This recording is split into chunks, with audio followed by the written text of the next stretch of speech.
Biyao's Wuxia Chronicles. Chapter 1245. At this time, Wang had already changed her clothes in the dressing room below the stage.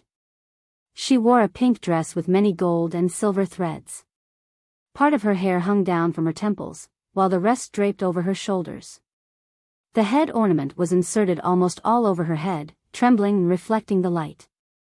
Other than her eyes, the rest of her face was covered by a horizontal veil, and there was a red dot between her eyebrows.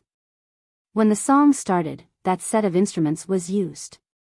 This set of instruments was usually not taken out casually outside. Even when eating in a restaurant, there was no drum accompaniment. At first, the people around thought that it was a jia drum, but later they realized that it wasn't. Before they could figure it out, they saw a woman in pink walk up from the slanted steps below. She had a small microphone around her neck, and there was a long line connecting it to the speaker. From another place, a group of men and women floated up. Some wore loose dresses, some wore tight short shirts, some held wine glasses, some held swords, and some held fruit platters. It was a very mixed scene. Worldly affairs' laughable infatuation is the most boring supercilious all right. The voice came from the woman on the stage as the audience watched. Each and every one of them widened their eyes and opened their mouths. Even the children didn't shout blindly. This woman was really too beautiful. That figure, that voice, and that gaze. They couldn't see clearly. It was too far away. While the people were marveling at the performer's beauty, they were also conquered by the comfortable tune and lyrics. Zhang Xiaobao could understand the feelings of the people. If this wasn't a pentatonic mode, the people might feel uncomfortable and have to listen a few more times to get used to it. Now that it was a silent mode, and with a special arrangement, it was refreshing.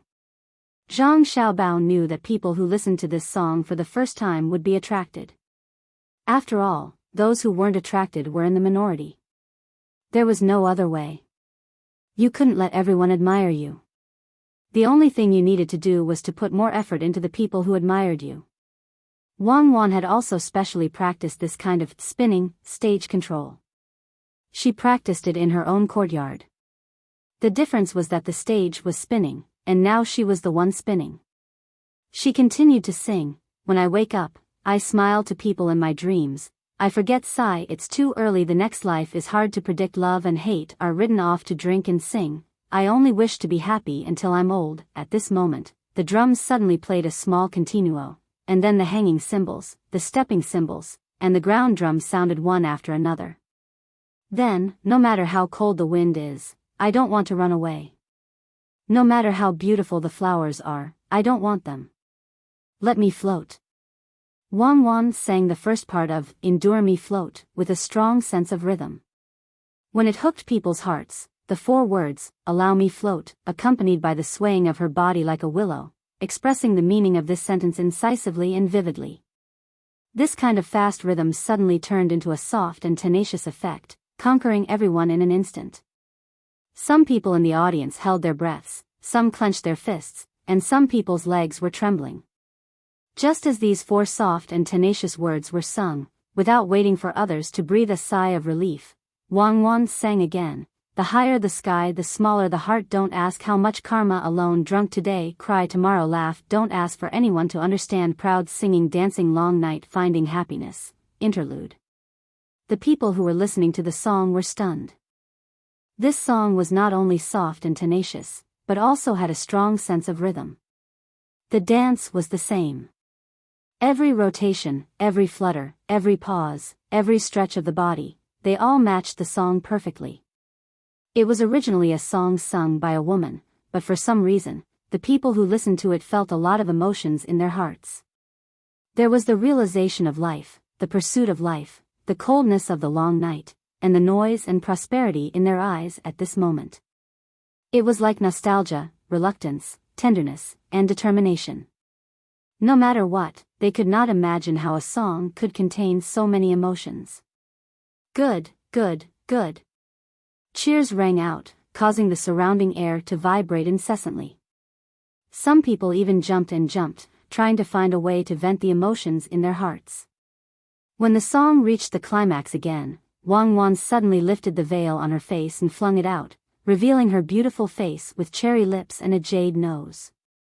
She continued to sing, "The wind is cold." Those who were not far away were all stunned when they saw the face behind the veil. Then, they went crazy and shouted in a mess. "Cuckoo, it's Cuckoo. She's singing Cuckoo. Cuckoo is singing up there." When they shouted, those who were far away also looked carefully and wanted to squeeze forward. They vaguely saw that others were shouting Cuckoo, so they also thought that it was Cuckoo. Because there were people and stools in front of them, they could not squeeze forward, so they shouted along. Those who had good memories even sang along. After the song ended, Wang Wan's figure disappeared from the stage. The people who were watching the performance shouted and clapped crazily again. They felt that if they did not see it with their own eyes, they would not believe that the person who sang for them was Cuckoo. What kind of joke was this? How could Cuckoo go up to sing, and sing so well?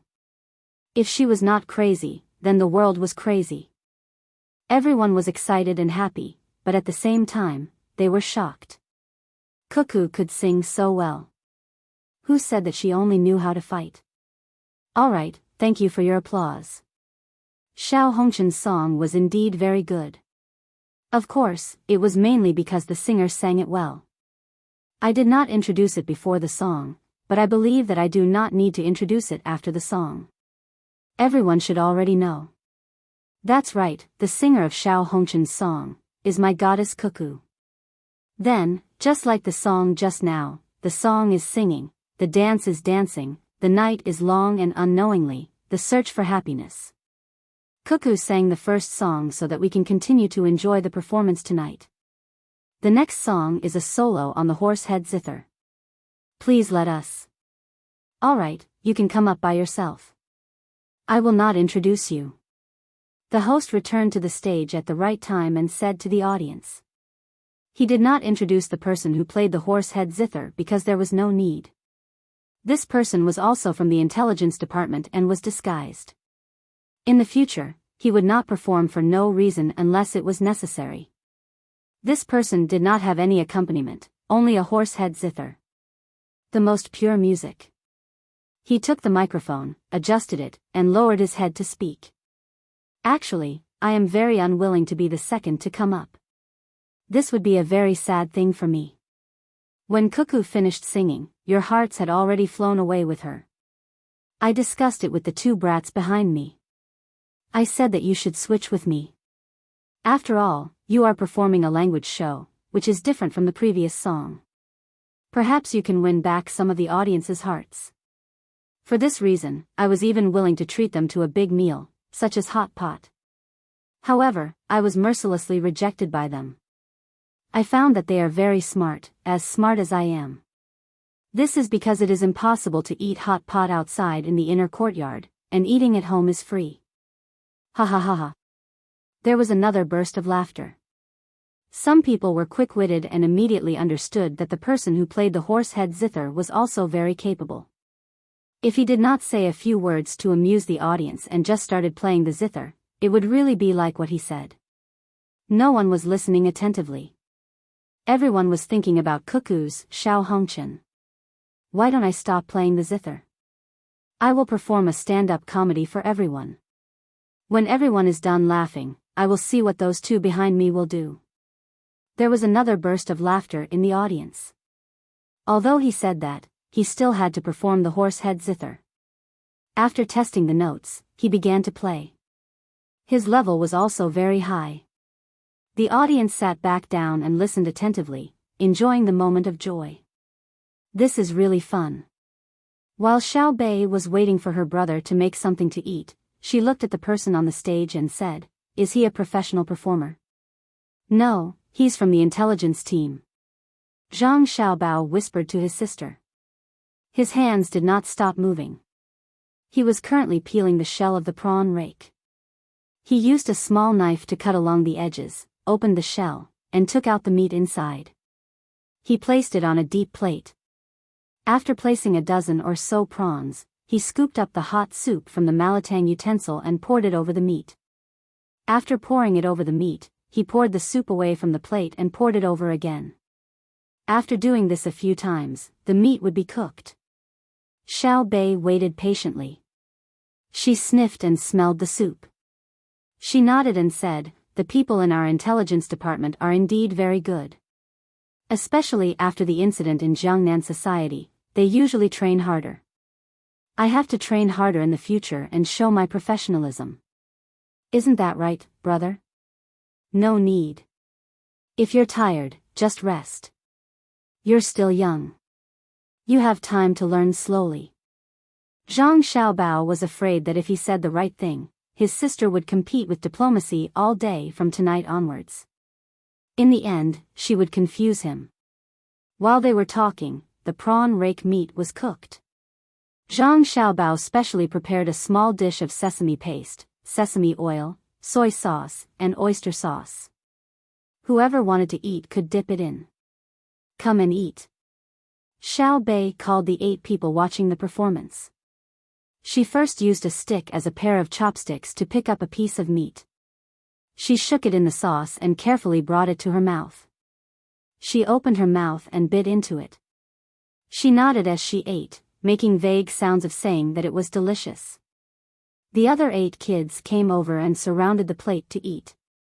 After eating a piece of meat, Xiao Bei asked, "Brother, when are you going to sing your song? I'm sure you'll be able to control the audience." "I don't know. It depends on the situation. Anytime." "What's the matter?" Zhang Xiaobao was talking to his sister when an intelligence agent came over from the side. He signaled to Zhang Xiaobao with his eyes that he had something to say. The intelligence agent looked around warily. When he saw that there were no outsiders, he lowered his voice and said, "The duo man that Xue Yun led the team to capture has confessed. He said that the mission of the 231 people here is to capture the Tang people. It's best if they're real Tang people with status, such as officials and merchants. However, they didn't expect the Tang people to act so quickly. They captured them before they could do anything. He said that there are 3 groups of people. One group is them, and the other group is the people at the border who are hired to carry the logs." "What about the last group?" Zhang Xiaobao knew that the 3rd group was the most important. He had his eyes on the group at the border. He believed that good news would come soon. The last group has more people and many ships. They're traveling by sea and bypassing Lu Zhou's armed ships and the lighthouse. They're heading to Hangzhou to capture people. They said that there are more people with status in Hangzhou compared to other coastal areas. It's safer there, the intelligence agent said. Zhang Xiaobao thought about it for a moment before he shook his head. Tell Cuckoo to come back quickly. Don't stay there and chat with the others. Prepare the horses. I'll ask Cuckoo personally. When Wang Wan returned and looked at Zhang Xiaobao in confusion, Zhang Xiaobao said to her, "We're not the only ones who know how to land and fight. Their target is Hangzhou. They're quite smart." Wang Wan blinked and scoffed. "I'm worried that they'll die at sea when they go around the lighthouse and our armed ships. Let's go back and ask them." Chapter 1246. 1,000 years? Thank you, brothers and sisters, for your support. Time is redundant, riding the long river road. You are not abandoned, the heart is touched. But with 1,000 days of memories, the eyes are full of fog. For what reason? Acquaintances are often accompanied by deep feelings. Spring comes, the swallow searches for its home. The pen moves, no words of bitterness. The country speaks of the great Tang, still flying egrets. Do you remember? The sun warms the grain soil. Zhang Xiaobao and Wang Wan left on horseback. Whether or not they could come back at night to sing Ocean's Laughter would depend on the results of the interrogation. Without his brother to help him get the meat from the prawn rake, Xiao Bei did not let the others busy and changed to eat other things. If there were not so many people around and he was afraid that the smoke from the barbecue would suffocate others, Xiao Bei would have asked someone to bring a barbecue rack and then cut the beef into large pieces and barbecue it. He ate to his heart's content, and 2 skewers were enough to fill him up. In the future, we will also arrange for performances. If there is a chance, we will go up and perform. Xiao Bei said to Xiao Yuan, who was scalding mushrooms. Xiao Yuan nodded indifferently. Okay, you can do whatever you want. With you around, we won't have to worry about being idle. Being busy can make people feel fulfilled. Give me a skewer too. I want the reticulated mushroom one. Don't put it among the spicy ones. I want to try it. Xiao Bei held a big prawn in his hand and glanced at Xiao Yuan. After he finished speaking, he continued to watch the performance on the stage. I feel that you are not fulfilling enough now. You let me do it, and you watch the performance. Appreciating art itself is a kind of fulfillment. Look, the skit about selling fake goods is so good. Don't watch it. Listen and look at the mushrooms. Xiao Bei continued eating. Xiao Bei, why did you sell us fake goods? Xiao Bei had just finished speaking when a young girl's voice came from beside him. The children turned their heads to look and saw a little girl about their age standing there, accompanied by a woman with an embarrassed expression. Xiao Bei went to check on the guards first. Seeing that the guards did not respond, he knew that the 2 of them could come in, so they were not a threat to him. Only then did he recall the young girl's words and asked in confusion, fake goods? Where are they from? They are from Baby Candy House. Look, are they broken? The little girl stretched out her hand and revealed a small toy car in her palm. It was very small, and the little girl had no problem placing 4 of them side by side. Xiao Bei reached out and took it. He placed it in front of his eyes and carefully examined it. The small car was made of wood and had 4 smaller wheels that could be turned. The bottom of the car was engraved with 2 cartoon characters that read Baby. The front of the car was split open. It's true.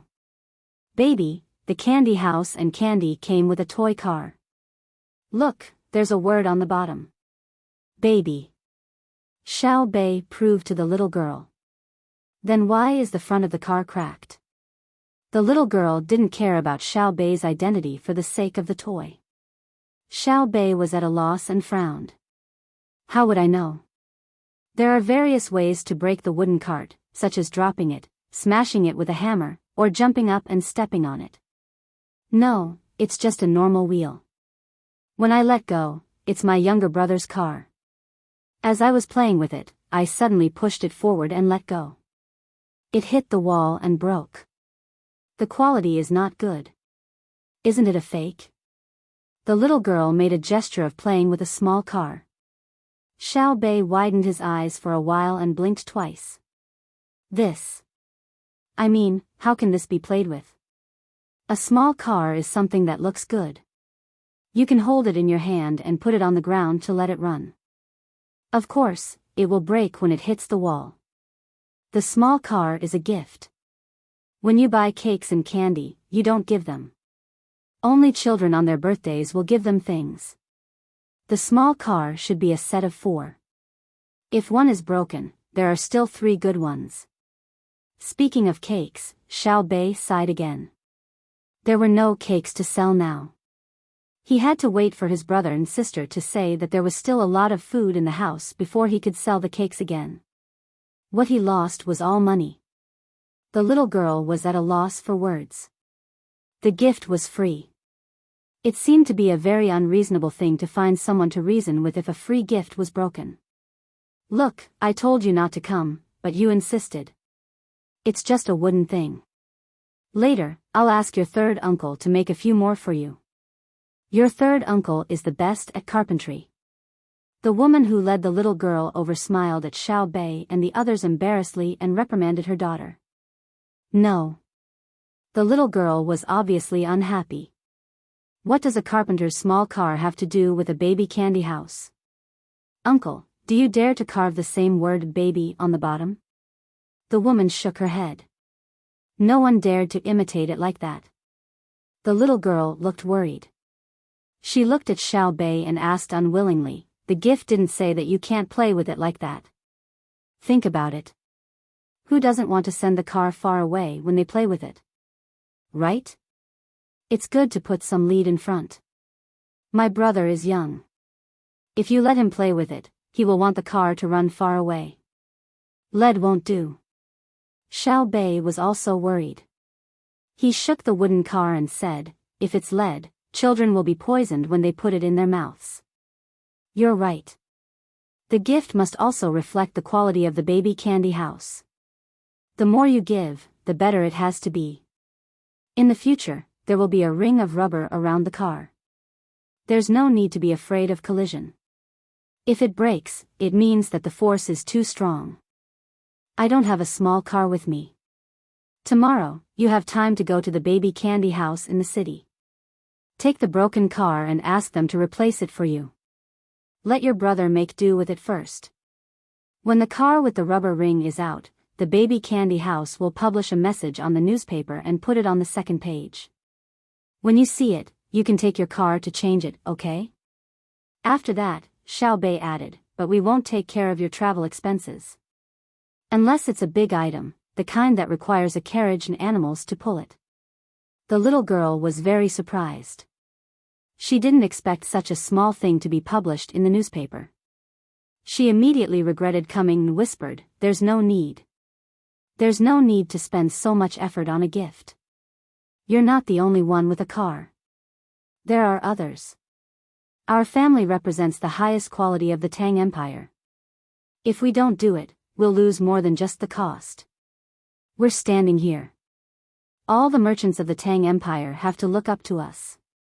We'll deal with whoever dares to cheat and cut corners. Xiao Bei explained his purpose to the little girl.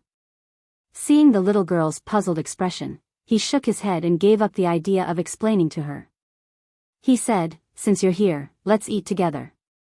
We can't finish it anyway. My Yu doesn't eat. She hates the smell. The woman said, she doesn't even touch fish at home. Are you allergic? Xiao Bei was concerned. The little girl and the woman shook their heads. Then I know.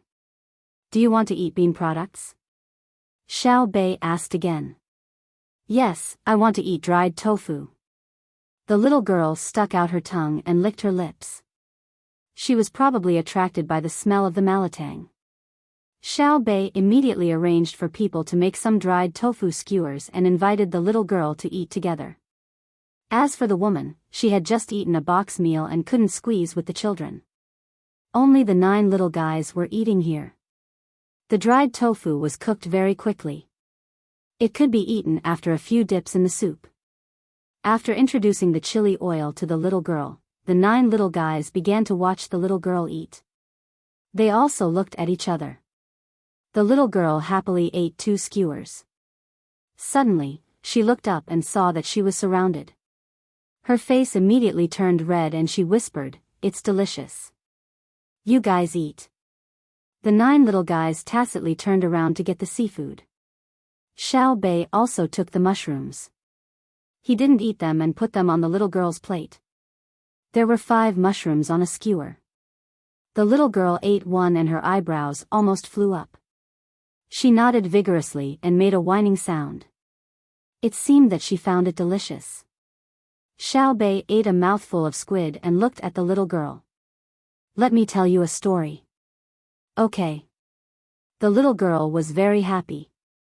She slowed down her eating speed and stared at Xiao Bei, waiting for him to tell the story. There was a child who was 8 years old this year. He lived by the sea. The sea was blue and couldn't see the end of it. In the distance, it seemed to be connected to the sky. There were white seagulls flying. As for this child, he had 2 rabbits and already had 6 baby rabbits. He had to drink milk before they could grow. One day, the child came home from school and found that the big rabbits were gone. If the big rabbits were gone, the little rabbits would starve to death. The child was anxious and looked for them. He went to the yard and couldn't find them. He went to the barn and still couldn't find them. Where did the rabbits go? Xiao Bei stopped talking and tilted his head as if he was thinking about something. The little girl stopped eating and also thought about it. Her eyes were full of expectation. The child thought, did the rabbits go to the beach? So, he ran towards the beach. When he reached the beach, he suddenly became happy. The rabbits were really there. They were playing with the little crabs on the beach. So, the child ran over to take a look and played with them. When he found that it was late, he wanted to bring the rabbits home to feed the baby rabbits, right? Xiao Bei paused and told the story like a stream of water to fool the little girl. The other party didn't care. The little girl nodded. But suddenly, a sea monster with long fangs rushed out of the sea towards the rabbits and the child. It wanted to eat them. The child was weak and couldn't beat the sea monster. He was very anxious. What should he do? What should he do? Was he going to be eaten? Xiao Bei shook his head anxiously. He frowned and opened his mouth. The little girl clenched her fists and looked very engrossed. At this critical and dangerous moment, the child thought of what the adults said. They said that eating seafood, fish, prawns, and other things in the water could make people smarter and stronger. The little crabs seemed to know about this too. They had already helped the child drag a squid out of the sea. It's the squid I'm eating now. It's called the squid mouth, where the squid mouth is. Xiao Bei stopped and ate a squid mouth. He gestured to Yu. The child immediately dragged the little crabs over and hesitated to take a bite. It happened to bite the squid mouth. He chewed and swallowed it. Then, he realized that he had become smarter and stronger. The sea monster that rushed over didn't have legs. In an instant, the child thought of a solution. With the help of the rabbits and the little crabs, he dug a big hole on the beach. When the sea monster rushed up, they hid and the sea monster fell into the hole. The sea monster didn't have legs. It wanted to come up but couldn't. The child then filled the hole with sand and the sea monster died below. When he returned home, the child liked to eat seafood and fish in the water very much. He became smarter and his body became better and better. Many children asked why, but the child didn't tell others. He wanted to become powerful by himself. Most importantly, the child realized that seafood and fish were very delicious. After Xiao Bei finished, he let out a long breath. He was tired.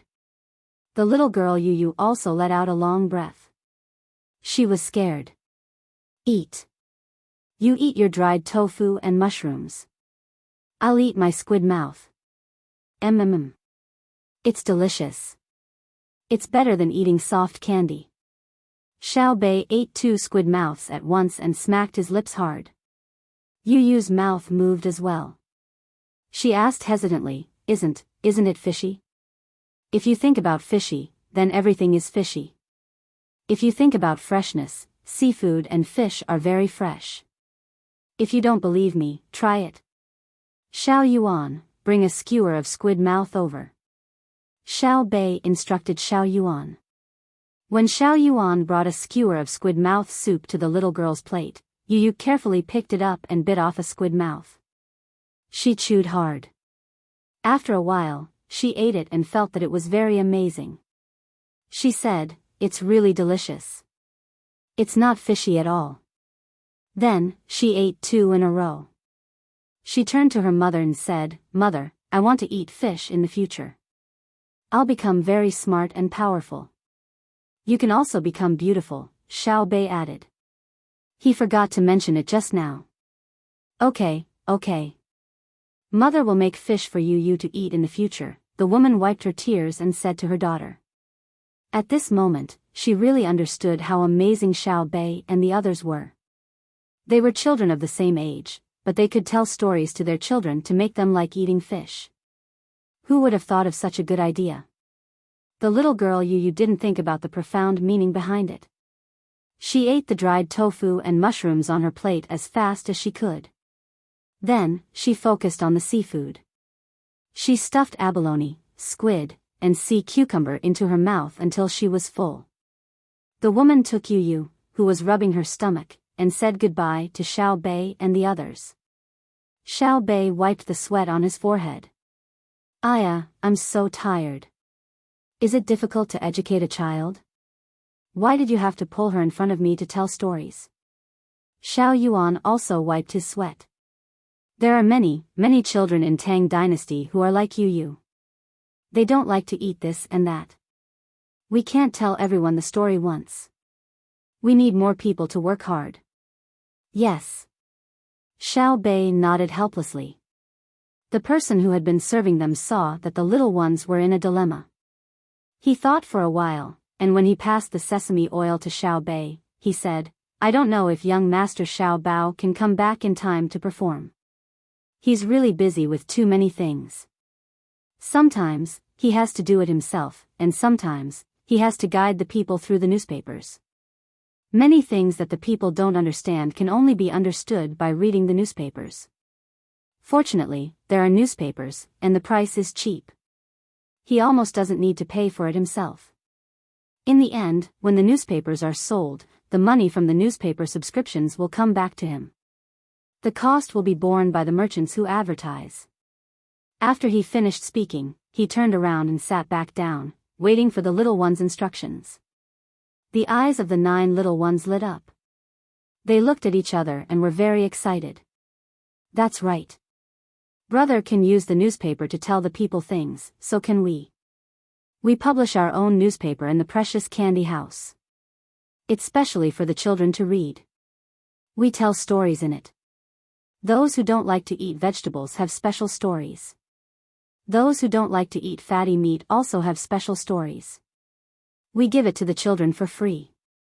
The cost of printing and editing will be borne by the merchants who are involved with the children. We will advertise for them. If they are capable enough, they can monopolize the plot of a certain story in Tang Dynasty. We can even name the food in the story after the name of their product to help promote their sales. For example, there are 100,000 children in Tang Dynasty who don't like to eat fish. After advertising, they like fish. Then, the number of fish sold will be additional to the number they sold before, right? Let's do it this way. Xiao Bei waved his fist, looking like he was going to do something big. The other 8 children also showed their support with their expressions. After confirming the matter, they were suddenly stunned. At the same time, they turned to look at the inner courtyard that had just passed the sesame oil to Xiao Bei. Xiao Yuan took a deep breath and said, My family's inner courtyard is 1 in a million. I thought that Xiao Bei's calmness when telling the children stories to let you eat fish was very impressive. However, the people around us are silent. The inner courtyard just now smiled modestly and didn't say anything. Suilong, who had been following Xiao Bei and the rest, was stunned at the back. At this moment, he felt that he had seen too many incredible things and learned too much. He understood too much about the deep foundation of the Zhang family and Wang family. There were too many things.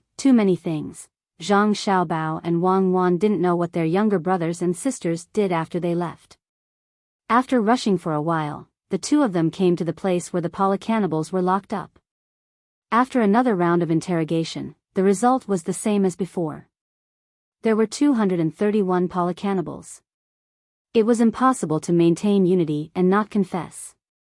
As long as they pried open one person's mouth, the others would definitely not be able to hold on. Don't let them die. Give some simple treatment to those who were executed before.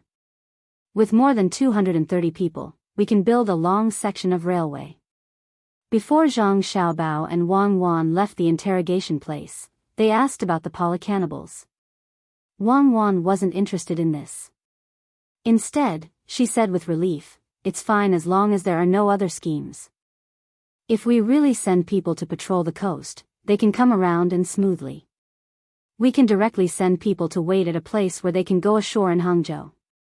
If the ship is damaged at sea, it will be dangerous for them to find a place to dock.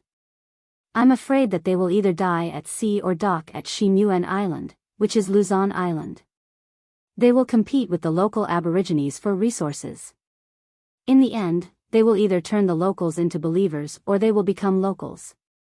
Zhang Xiaobao said as if he was telling a joke. He didn't think that the polycannibals would take such measures to deal with the war. At the same time, he found that he and Cuckoo had a weakness. They cared too much about the safety and happiness of the Tang people. But they couldn't change it. The imperial court cared about the people, so the people supported the country. If the people were disappointed again and again, even if they didn't dare to rebel because of the military suppression, as long as there were other factors that made the country unstable, the people would be happy to add fuel to the fire and make things worse. Wang Wan and Zhang Xiaobao knew the weakness, but they couldn't change it. Looking to the west, she said, send more people to patrol the land. The border is too long. The long border on land was more difficult than on the sea. Fortunately, they could see very far on the sea. On the land, there were forests and valleys. Who knew where the enemy would come from? Why don't we occupy the entire Eurasian continent? The land will be safe. Zhang Xiaobao suggested. What about the sea? You can just say to occupy the whole world. Then we can fight against the alien enemies together. Wang Wan rolled her eyes at Zhang Xiaobao. That's fine. At that time, it will be the global village. The people of various places on Earth will be distributed according to their needs. Our Tang Empire will be in charge of researching the advanced technology, and other places will be in charge of processing and providing the raw materials. They don't need to research. If they do, it will be called a waste of resources. Zhang Xiaobao followed along, not blushing at all. Do you think others are stupid? Do you think there are few stupid people? Many of the elites in China think so. There are even some in the ruling class. Do you think we should help build railways in other countries? Wang Wan interrupted Zhang Xiaobao and asked. Use it. It's like when Japan invaded China. If we don't build railways, we can't transport things, and it's not easy to mobilize troops. In that case, we should build factories for them. That's fine. Many polluting enterprises will be built. Look at our Tang Empire. The pollution is very serious now. In order to speed up the progress, small factories are built. In the future, we will have to heal this scar. Fortunately, we have moved away the people around the factories. Looking at the colorful smoke coming out of the factories because of the technical limitations, it would be a lie to say that I don't feel bad. Zhang Xiaobao sounded like he was in a difficult position. Wang Wan was also troubled for a while, but she immediately stopped thinking about the pollution. Although the pollution caused by the creation of constant profits now required 5 or even 10 strings of coins to be reformed in the future, the accounts were not calculated like that. Now that constant profits were generated, this constant money brought about the improvement of technology. Moreover, when the time came for the Reformation, it would have already generated hundreds or thousands of strings of coins. The main problem was whether a small portion of the profits would be used for the Reformation. If the money used for the Reformation was not used for the Reformation but to create more profits, that would be troublesome. According to the greed of human nature, there was a 99% chance that they would do so. Unless it was not only the lives of others that were threatened, but also his own life, then he would be willing to reform the pollution. Let's go. We'll go back and sleep for a while first, then we'll go to the performance. I wonder if the smart and bold people of Tang Empire have made preparations for the small cluster of agriculture and handicrafts. After saying that, Zhang Xiaobao walked to the bedroom first. I guarantee it. There will definitely be news in 2 days. Wang Wan followed. Chapter 1247. Zhang Xiaobao and Wang Wan rested, saying that they would wake up later to participate in the performance, but in the end, they slept until dawn the next day. Zhang Xiaobao did not sing A Laugh in the Sea. When he got up, he stretched comfortably, saying that good songs should not be played all at once, but one by one. Wang Wan was also very tired. For the past few days, she and Zhang Xiaobao had been giving everyone the feeling that they were at ease, as if they did not care about the war. Only they knew that what they were most afraid of was that when the artillery was fired, a message would come from somewhere saying that they had been schemed against by the enemy. For example, when crossing a snowy mountain, there would be people shouting in groups, which would cause an avalanche or something. For example, when marching on the green and yellow grassland, they would suddenly find that the surroundings were on fire. For example, when the artillery passed by a certain area, countless fireworks buried by someone suddenly exploded. In any case, there were many methods in asymmetrical warfare, and they were usually very useful. Although they could not achieve a strategic victory, it was not a problem to reap the lives of some people. The two of them believed that if they were the ones commanding the multi-eater, they would definitely be able to trap the Tang army there after paying a certain price of lives, and keep losing people. Since the method was thought of by people, who could guarantee that there was not a particularly smart and lucky person among the multi-eater? When the time came, they would eat 500 Tang soldiers first, and then the Tang would basically lose 500 family members. War is really too cruel. At the cost of people's lives, they get a little bit of resources that are not equal to their lives. I really hope that the world is peaceful and there is no war. Zhang Xiaobao said to Wang Wan when he helped her to write the general tactical arrangements she had made for various places. Wang Wan did not say anything. She was still calculating the distance on the map, and looking through the local climate, geographical environment and other information collected. Zhang Xiaobao did not expect Wang Wan to cooperate with him, so he continued, but if there is no war, then the premise is that people must lose the mind to compare with each other. A peaceful wolf pack would never be able to survive. Without competition, humans would also not be able to develop. Humans, through the struggle, became the overlords of the world. Then, humans discovered that the world was only a small part of it. Outside the atmosphere were countless stars and unknown things. One day, the ultimate killer from beyond the heavens would descend upon Earth. Thus, humans continued to develop through the struggle. Wang Wan still didn't say anything. Instead, she handed 2 pieces of paper containing the information to Zhang Xiaobao. Zhang Xiaobao looked at it and cursed, "Damn, you're so smart." After thinking for a while, he said, "All right, I take back what I just said on behalf of humanity. It has nothing to do with world peace. The tree wants to be still, but the wind won't stop. Just like what we had in the beginning, we just wanted to make our family more comfortable. Tell me, is it wrong to increase production in the fields? Was it wrong to open a shop to make money? What's wrong with getting some winter cucumbers? You're not wrong. You're wrong because you have it, but others don't. We can only think of ways to protect our own interests. In the end, we protect and protect and protect until we become like this. Who can we blame? All right, don't make it sound so dignified. Do you think I don't know you?" Wang Wan finally couldn't help but speak. Zhang Xiaobao smiled shyly. "Huh, thank you. It's enough to have a confidant in life. Look, it says that the cannibals actually developed our fireworks and gunpowder and started to mass produce them. There have been several explosions in the workshops. I don't object to them making fireworks. It's just entertainment.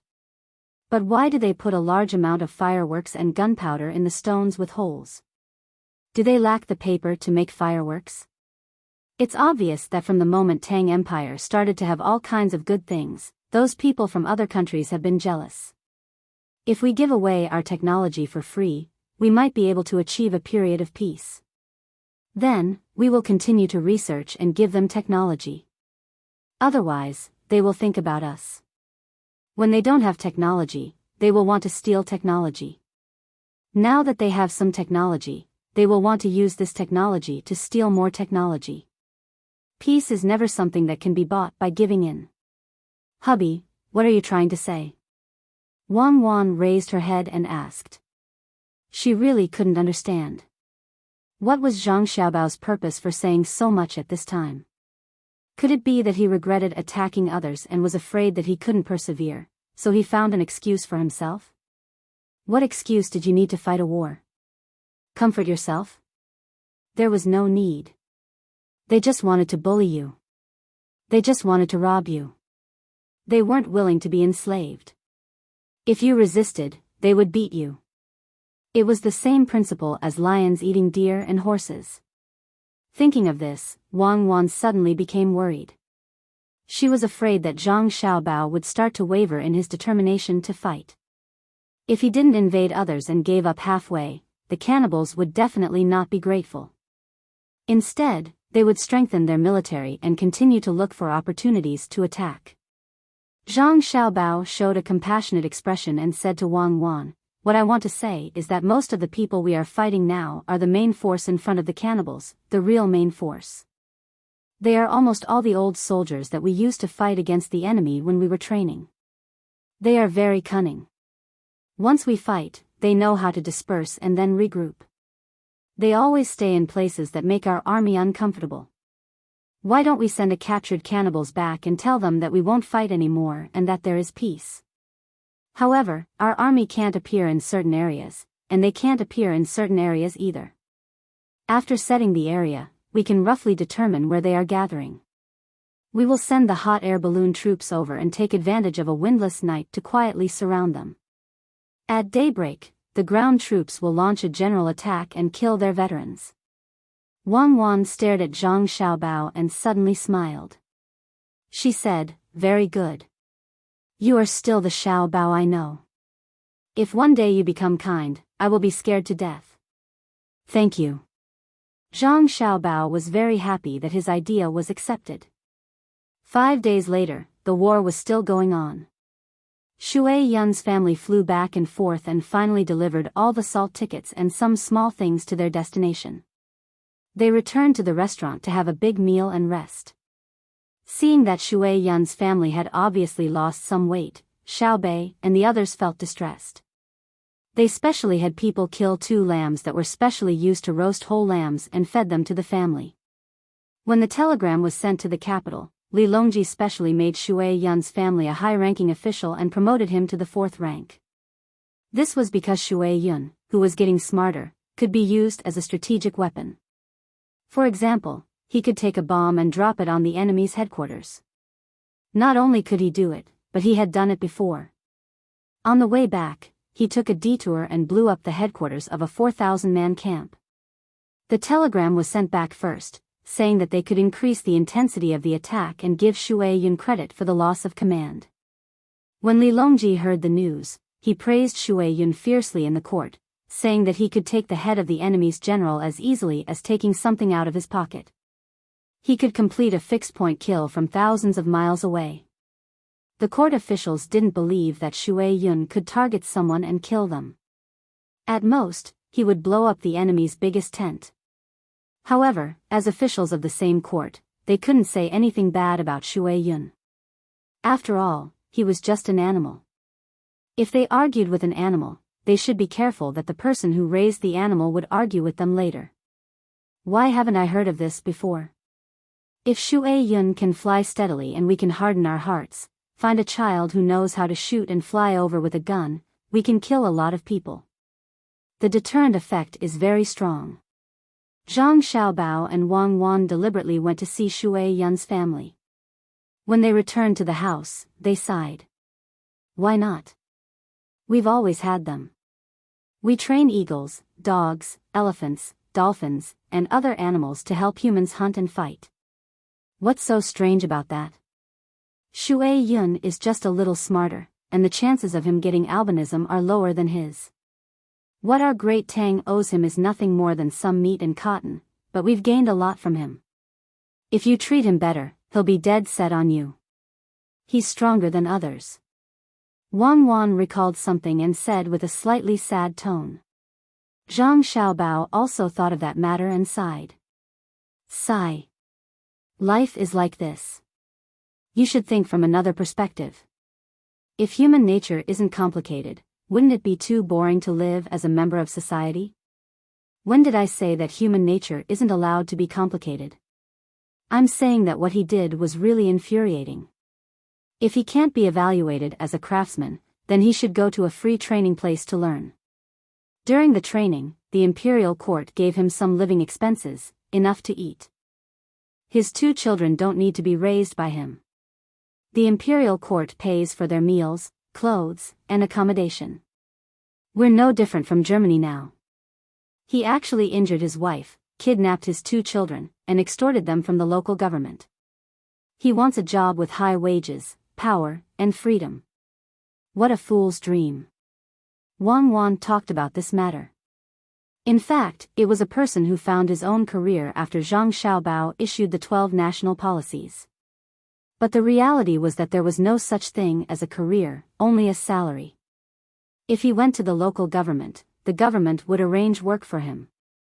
If he didn't know how to do it, he would train him first. But this person felt that it was too tiring to do that.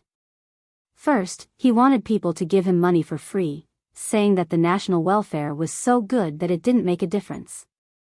Then, seeing that the government didn't agree, he kidnapped his children. He didn't care about his children, but the government did. Hence, while they were negotiating, they sent a sniper and shot him down. He never got up again. The 2 children lost their father because of this. This was a grain of sand washed by the tide of social development, but it was very touching. Was it right or wrong to increase the welfare of the country? There was an intense debate in the imperial court. Some people felt that the 12 national policies were artificially widening the gap between the rich and poor, intensifying the competition and comparison between the villagers in small areas. That was why such a thing happened. In the long run, the country would no longer be a country. Some officials felt that this matter existed alone. They would first observe, and if it happened a few more times, they would adjust the national policies. There were also people who criticized Zhang Xiaobao's strategy for not doing the right thing. After creating chaos in Great Tang, he didn't immediately fix it and instead ignored it and treated it coldly. Li Longji was annoyed by the noise and sent a telegram to Zhang Xiaobao, asking him what he should do.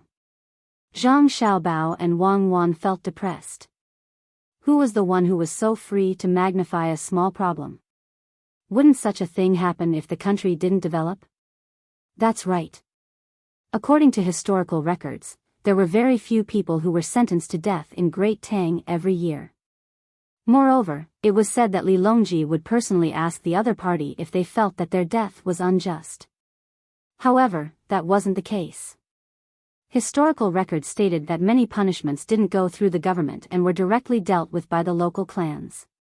Furthermore, this was also a period of land annexation, so how could the gap between the rich and poor be small?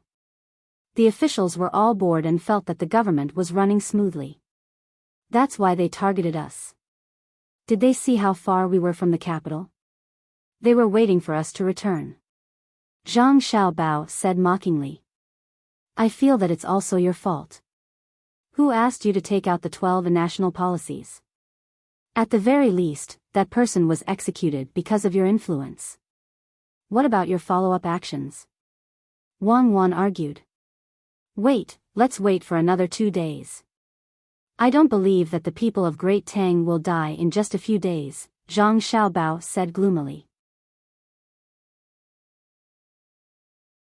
Chapter 1248. Seeing Zhang Xiaobao's sullen look, Wang Wan couldn't help but laugh. Hubby, okay. Others don't understand you, but I do. You're a good person who loves this nation the most in the world. You have the talent to cheat others, but you never do anything to your own people. You could have obtained more money, but after you stabilized the Tang Empire's financial situation, you let go and nurtured other businessmen. You were originally an unruly person, but when faced with the accusations of the Tang people, you chose to endure. You had countless reasons and excuses to explain clearly, but you still chose to remain silent. Some people may think that you're weak, but in my eyes, you're a real man. Whether you're weak or not, ask the original Tubo people, ask the Turks, ask the Xinhua people, ask the Japanese people, ask the north of Hebei province, which is the 3 northeastern provinces, and they will give a fair answer. In fact, Wang Wan was not worried that Zhang Xiaobao would lose confidence and stop using his abilities for the Tang Empire. Because she believed that as long as Zhang Xiaobao saw the children of the Tang Empire, he would definitely be firm in his confidence. That Grandpa Dean had already gone deep into his soul. Speaking of which, whether it was China in the past or the current Tang Empire, they should all thank such an ordinary and great old man. He used his life to write a legend that followed the trajectory of the track. Zhang Xiaobao suddenly hugged Wang Wan and kissed her. As if he had taken advantage of her, he said, "You should support me. You're my wife. If you don't support me, who will you support?" "Yes, yes, you're my god." "God, how did I meet you?" Wang Wan replied with a smile. Same, you're also my god." "It's so mushy. Don't pinch me. I hate women pinching men, especially on the ribs. I can't use any strength. Look, I'll analyze it for you." Zhang Xiaobao grabbed Wang Wan's hand and said. "Oh. There's a talk?" Wang Wan asked cooperatively. "It's an analysis. Look, yes, I admit that the 12 national policies I took out will cause social unrest, but that's because society is already on the brink of unrest. Ever since we started suggesting that the imperial court help raise children and take care of pregnant women, that sum of money was the source of unrest. Do you agree that the welfare of society can never exceed the minimum average income of society? Otherwise, there would be a deficit, and it would not be a deficit in the development process. A deficit in development could bring about future profits, and a deficit in welfare would not only increase consumption, but also disguised inflation. So why do I insist on giving a lot of benefits to pregnant babies? One reason was that I needed a large number of people, and the other reason was that the Agrarian Technology Research Department already had technology that could be applied in daily life. This is the so-called civilian technology. Actually, I have always put civilian and military together. I'm not afraid of others stealing from the people of Great Tang. Of the surrounding countries, other than Japan, I'm concerned about their intelligence. Even if I give them technology, they won't be able to learn it. They're all too stupid. Of course, Russia is still possible, but is there a Russia now? Our people in Hebei province have been moving there for construction and exploration. I won't give them a chance to establish a country, right? Zhang Xiaobao said a lot, not only for Wang Wan, but also for himself. He was very strong in front of outsiders, but when facing Wang Wan, he showed his weak side. This was a kind of trust for his partner, a kind of dependence. Therefore, when many officials had too many people to rely on, they were reported by others. The officials who were strong and calculative in front of the public also needed a harbor for their souls. If they had too many harbors, they would not be able to take care of them when distributing resources. Therefore, internal wars became the source of division. Wang Wan also needed a harbor. In this world, she was no different from Zhang Xiaobao. She couldn't find a partner by relying on local materials. Otherwise, she would always be lonely in her heart. Of course, Wang Wan said to Zhang Xiaobao more than once that if the child lying next to her was the person who held the child hostage, she would find a way to kill him. She would rather be lonely than compromise with that kind of person. Whether it was the gap in social status or personality, she couldn't accept that kind of person. As for Zhang Xiaobao, she felt no problem. No matter where Zhang Xiaobao was, he must have a place. Only with this kind of person could there be common topics and ideals. Therefore, when Zhang Xiaobao said what was in his heart, Wang Wan gently leaned on Zhang Xiaobao and said, "So you asked me to accompany you to walk on the edge of social contradictions and outbreak. You still have the spirit of adventure in your bones. But now you've caused the contradictions, why don't you do something? What do I count as? Without the influence of other powers, facing the current situation, I am far too relaxed. Li Longji has been fooled by us, and the other ministers are just a piece of cake. However, Li Longji didn't lose out. We don't want his throne. We're content with being in charge of the currency, economic planning, and strategic deployment. In fact, they haven't encountered a more difficult time. Yes, first, I centralized production in agriculture and handicrafts. Then, I raised the working conditions of the workers and forced merchants to choose those with high grades when choosing workers. This caused a group of people to lose their jobs. The scariest thing about people losing their jobs isn't that they don't have money, but that they're used to the sudden change in their working environment. Most people are obedient and like to listen to other people's orders. After many years, they'll be at a loss if that person doesn't order them around anymore. My goal is to let them know in advance that they can make their own decisions. Even if others endlessly change, they can still make accurate judgments and live a good life. During this process, I didn't give up, nor did I use shock therapy. I didn't let the unemployed bear the losses of the change. I provided them with employment training institutions. They receive free training and benefits, just like in the United States. That's why that man kidnapped his own child. It's the same problem. His unemployment isn't absolute. It's relative. If he has a job, he doesn't want the low income. At the same time, he doesn't want to bear the pain and tiredness of training. Say, our social and educational benefits are the same as Germany's, our employment is the same as America's, our stability is something that Iceland desires but can't achieve, our military strength is something that neutral countries like Austria don't even dare to think about, and our care for our citizens is deeply rooted in Chinese Confucianism. Why do you have to push the blame to us when there's a problem? Based on what? Where did these rules come from? Zhang Xiaobao started slamming the table as he spoke. Wang Wan straightened her back and pushed Zhang Xiaobao with all her strength. She laughed and slammed the table with Zhang Xiaobao. When Zhang Xiaobao saw Wang Wan's expression, he paused and laughed as well. People are fucking insatiable. It's such a good era. Cherish it, fuck. Zhang Xiaobao muttered again. You're scolding me. Wang Wan was still laughing. No, I'm saying that after we occupy India and many other places to plant grass, we'll turn them into large pastures. We'll transport them to the riverside and seaside through their trains, and then transport them to the Tang Empire. We need to build big ships. It seems that the transportation cost is too high, but as long as the cost of raising is reduced, it can be equal to the domestic cost. It has to be equal, even if it's lower than the domestic cost. Otherwise, it will have a huge impact on the domestic animal husbandry industry. I plan to divert 70% of the people who have a real career and send them to the battlefield in the form of transportation. Zhang Xiaobao finally said his plan to deal with the turmoil caused by the 12 national policy articles. Wang Wan pondered for a moment before saying, by the time they arrive, the front lines will have already advanced, and they will be at the rear. You want them to contract other people's land and lower taxes, right? It's tax-free, and we'll also provide them with interest-free loans. We have so much money, and Li Longji has so much internal funds. After the agriculture and handicraft industry cluster, we can't possibly keep so much tax revenue in the bank. As long as the military can ensure the safety of their livestock and produce results within 3 years, flourish within 5 years, and 10 years, we don't even need 10 years.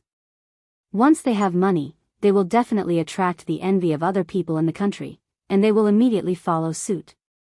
We'll rotate the troops there and continue to expand. This is called stable colonization. I won't foolishly send people to faraway places. When the time comes, we'll let them play the game of independence with the Tang Empire. Empire on which the sun never sets is a dream. Zhang Xiaobao's words were something that even the people of his era wouldn't be able to understand. They also didn't have the time to understand. They were all in different positions, and they were all busy with their lives and dignity. I feel that you care a lot about 5 years. Why is that? As an intellectual woman, Wang Wan knew how to cooperate. You're asking me? You're from a red family, and you're asking me? Fine, I'll explain it to a big-breasted but brainless woman like you.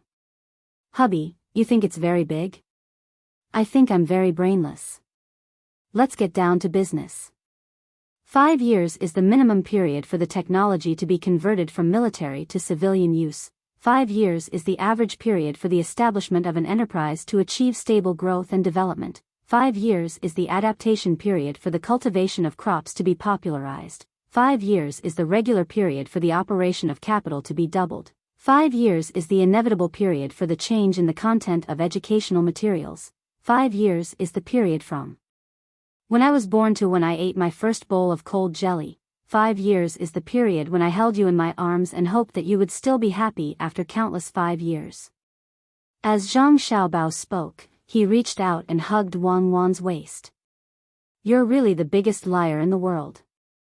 I won't be fooled. Wang Wan leaned her head on Zhang Xiaobao's shoulder again. She remembered what happened at the beginning.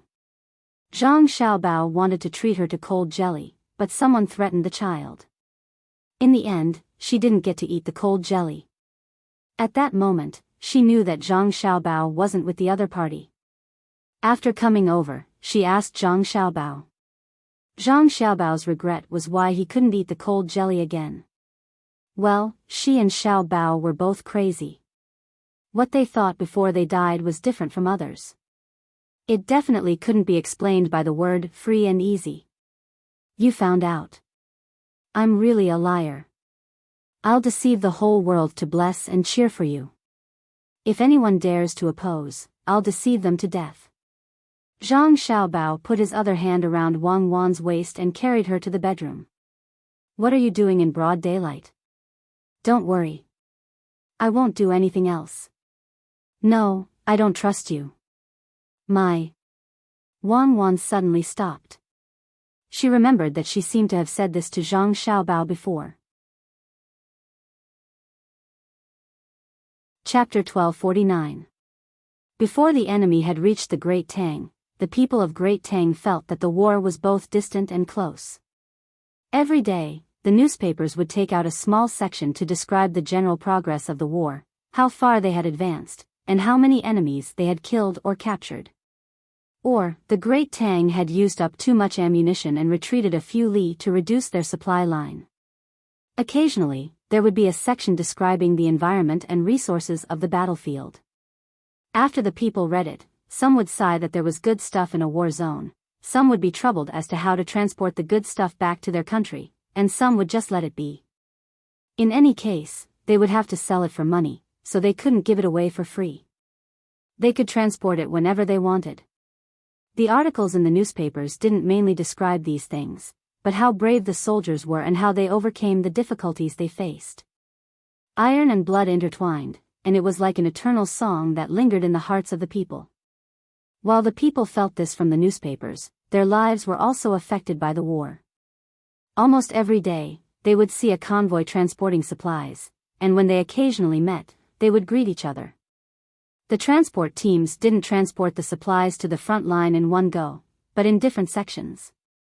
After delivering the goods to the front line, they would see if the other side had anything good from the front line. If they did, they would transport it to the other side for the exchange, or they would send it to a designated place to store it. As long as the people saw the logistics teams of the war, no matter what the situation was, they would definitely make way for them. The people were keenly aware that the Great Tang army hadn't lost many people. While it was a little difficult, life was very precious. This was because of the rules set down by Cuckoo and Xiaobao. Using ammunition to exchange for a life was a price that could be paid for one life. In reality, there had never been a case of using 10 million shells to exchange for one life, but there were still cases where a few or a dozen shells were fired to prevent their own people from taking risks. Whose lives weren't lives? The people consciously did their best to make things more convenient for the transport teams. When they saw a heavy carriage crushing the road, they would gather a few people and take the initiative to fix it. As for the number of people who were killed by the cannonballs in the war, the people were very indifferent. It was just like when they heard that someone in a neighboring village had died in childbirth, they would just sigh and forget about it. Their lives would not be changed by the dead pregnant woman, and it was even more so for the people who were killed by the cannonballs. There was not a single anti-war demonstration, not a single Tang citizen complained that the Tang army was killing too many people, and not a single person accused Zhang Xiaobao and Wang Wan of being utterly devoid of conscience for taking the initiative to plunder the war. Everyone used their own actions to support the war effort. When they returned home, some offered incense and prayed, hoping that the war would go smoothly and that Xiaobao and Cuckoo would live a long life. The most realistic effect of the war was an increase in the price of goods. The people who pulled the carts found that the price of a jar of butter, which had been introduced 3 years ago, had increased from 6 copper coins to 10 copper coins. The people who bought the kitchen knives and sickles found that the original 5 copper coins worth of kitchen knives had now become 7 copper coins, and it was said that the price was still rising. The price of pottery had also increased. The original 10 copper coins to buy a set of 12 plates had now become 15 copper coins. The price of hemp rope and linen had also increased. The price of pork and chicken had also increased by half. But for some reason, the price of fish had unexpectedly decreased. Moreover, the fish were salted and brought to various places in large batches by the troops transporting the war materials. The price of cotton cloth, silk, fine linen, and silk had fluctuated according to the normal season. The same was true for white flour and millet. The price of Highland barley, which was specially used to feed livestock, had suddenly increased. However, a large amount of white rice had suddenly appeared, and it was said that it was released from the northern part of Hebei province. According to the interesting words that Xiao Bao had taught his younger siblings, others should ask, what's going on? In a war, didn't the price of everything increase and then the tax increase? Now, why did the price of peace increase and the price of peace decrease? It gave people a messy feeling. Especially for salt, the price of sea salt, rock salt, and well salt had not changed at all. It was still the kind of salt that one could buy expensive and cheap if one wanted to buy expensive. To be honest, this is the first time that I have encountered such a war. It is said that it is a total war with several fronts fighting at the same time. When I was young, the people had no way to make a living. In a tea house in Fengxiu County under the jurisdiction of Bianzhou in Hunan Province, an old man gently patted the table and said in a strong voice after listening to others reading the newspaper and thinking about what he had seen and heard recently. Old Master Feng, you are lucky to have lived until now and have the same surname as the county. You are 86 years old this year and have seen more than us in the past. But when it comes to the current situation, you can't keep up with it, a young man joked. The old man snorted coldly and refused to admit defeat. I don't know if I can keep up or not. All I know is that the money for the tea and the clothes I'm wearing today was given by the yamen. It's not much, just 600 copper coins a month. If it weren't for the fact that I am old and can't read, and that my grandchildren have not come back from school yet, I would have crowded with you to listen to the newspaper. I have ordered 5 copies of the same newspaper at home. There is no other way. I have many children, and all of them are obedient and filial. Except for 3 who are not old enough to enter school and learn real skills, the rest of the children can't be ordered less. Unfortunately, the children who have left home are not around. Alas. After the old man finished speaking, he was greeted with all kinds of envious and jealous gazes. The people nearby knew very well that it was just as the old man had said. As long as he was alive, the imperial court would give him 600 copper coins every month according to his age. There would also be other gifts sent to him during festivals. He didn't need to spend any money to send letters to his distant descendants. When he went out, he didn't need to spend any money to take the carriage of the newly established imperial court. In any case, all the places where the government collected money were free of charge. He had no other choice. He had lived for a long time. He was 86 years old and had 5 generations living under the same roof. The oldest grandchild was 14 years old. If he lived for a few more years, he would have 6 generations living under the same roof. In Fengxiu, there were countless acres of land and mulberry trees in his home that stretched as far as the eye could see. Because there were too many people in his home, many of them had left to seek development in other places. They could live and give birth to more children. When the government had policies, the local officials would come to discuss with him and ask if he needed anything. In the past, he would always raise conditions that were beneficial to him, and the officials would agree to them one by one. But now, he had learned to be smart. When the officials came to ask, he would directly support them without any conditions. This made many people with bad intentions very disappointed.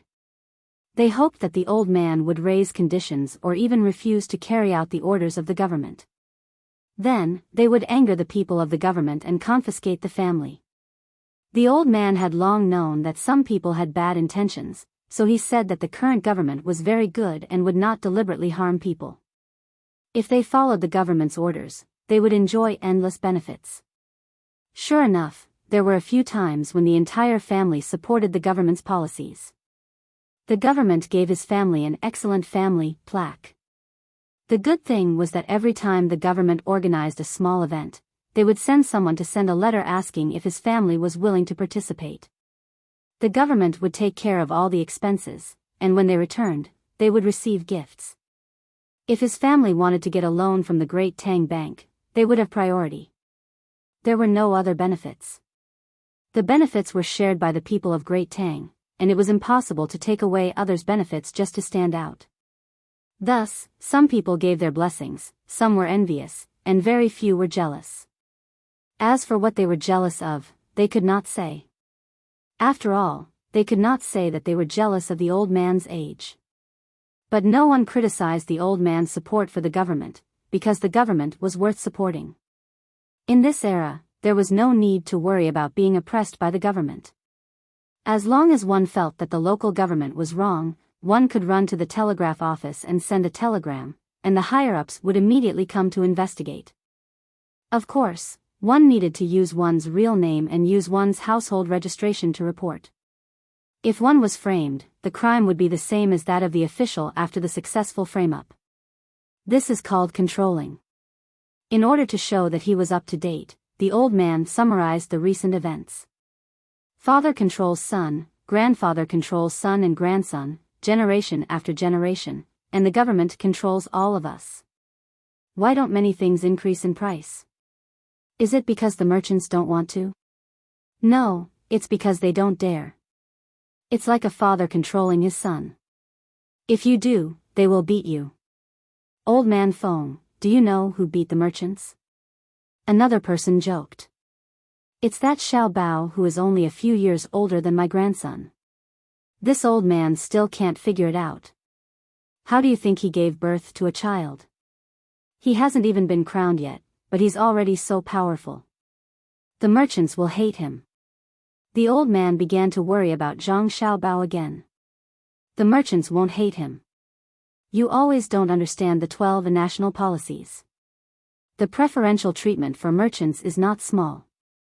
When a merchant earns enough money, they turn around and change their identity. They want to take the imperial examination, they want to take the imperial examination, they want to take the imperial examination, they want to take the imperial examination, they want to take the land, they want to take the land. They all understand that with Xiao Bao controlling them, they seem to be at a disadvantage, but without Xiao Bao controlling them, they are finished. The Joker finally found the opportunity to be the old man's teacher and tried his best to show off. Grandpa, why aren't you going back? We are discussing important matters at home. At this time, a man in his 40s rushed in. He was wearing yellow and blue silk clothes and looked slightly awkward. The old man had not finished drinking his tea when he heard the voice. He turned his head and stared. You make the decisions at home. This old man, your father, and uncles have already let go of the family.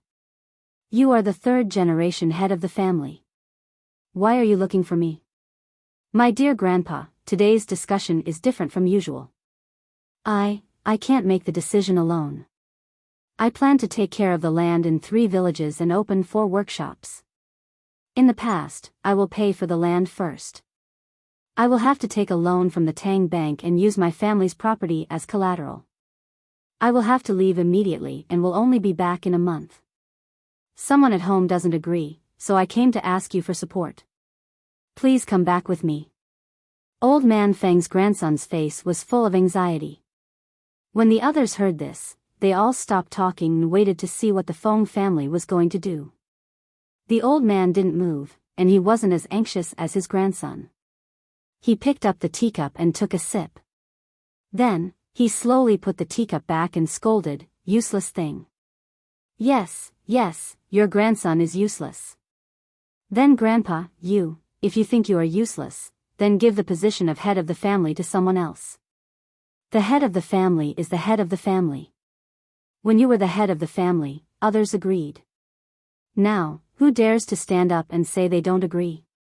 A snake can't do without a head, and a bird can't fly without a head. Even if the decision of the head of the family is wrong, the family has to listen. Just like the rumor that Xiao Bao had 12 policies when he left the country, many people in the imperial court disagreed. What happened in the end? Whether they agree or not, they have to do it. If they can't figure it out, they have to think about it slowly. Xiao Bao is like the head of the family arranged by the emperor. When he decides, it is for the people who listen to carry it out, not for questioning. Go back. Either suppress all the people who disagree, or find someone to be the head of the family. I am already 1 foot in the coffin. Do you want me to worry? After the old man lectured him, he turned back and no longer paid attention to his grandson. The current head of the Feng family was scolded by his grandfather. He stood at the door and thought about it. He gritted his teeth. Grandpa, don't worry and drink tea. Your grandson will go back and deal with it. I promise there won't be any more problems. Don't promise me. I won't listen. Yes, your grandson will take his leave. The old man is so courageous. When the old man's grandson left, some people stuck out their thumbs and pointed at the old man. Many people also showed looks of admiration. It seemed like the old man was scolding his grandson and was unreasonable. In fact, he had taught them everything. The head of the family had to be strong, just like the leader of a pack of wolves. If he was weak, the whole pack would be finished. Old man, from what Brother Feng said, it seems like your family is planning to do a big business. A man in his 30s asked. Don't ask me. Ask your brother Feng. I came to the tea house to drink tea and gossip. The matters of the family, whether big or small, will be taken care of by them.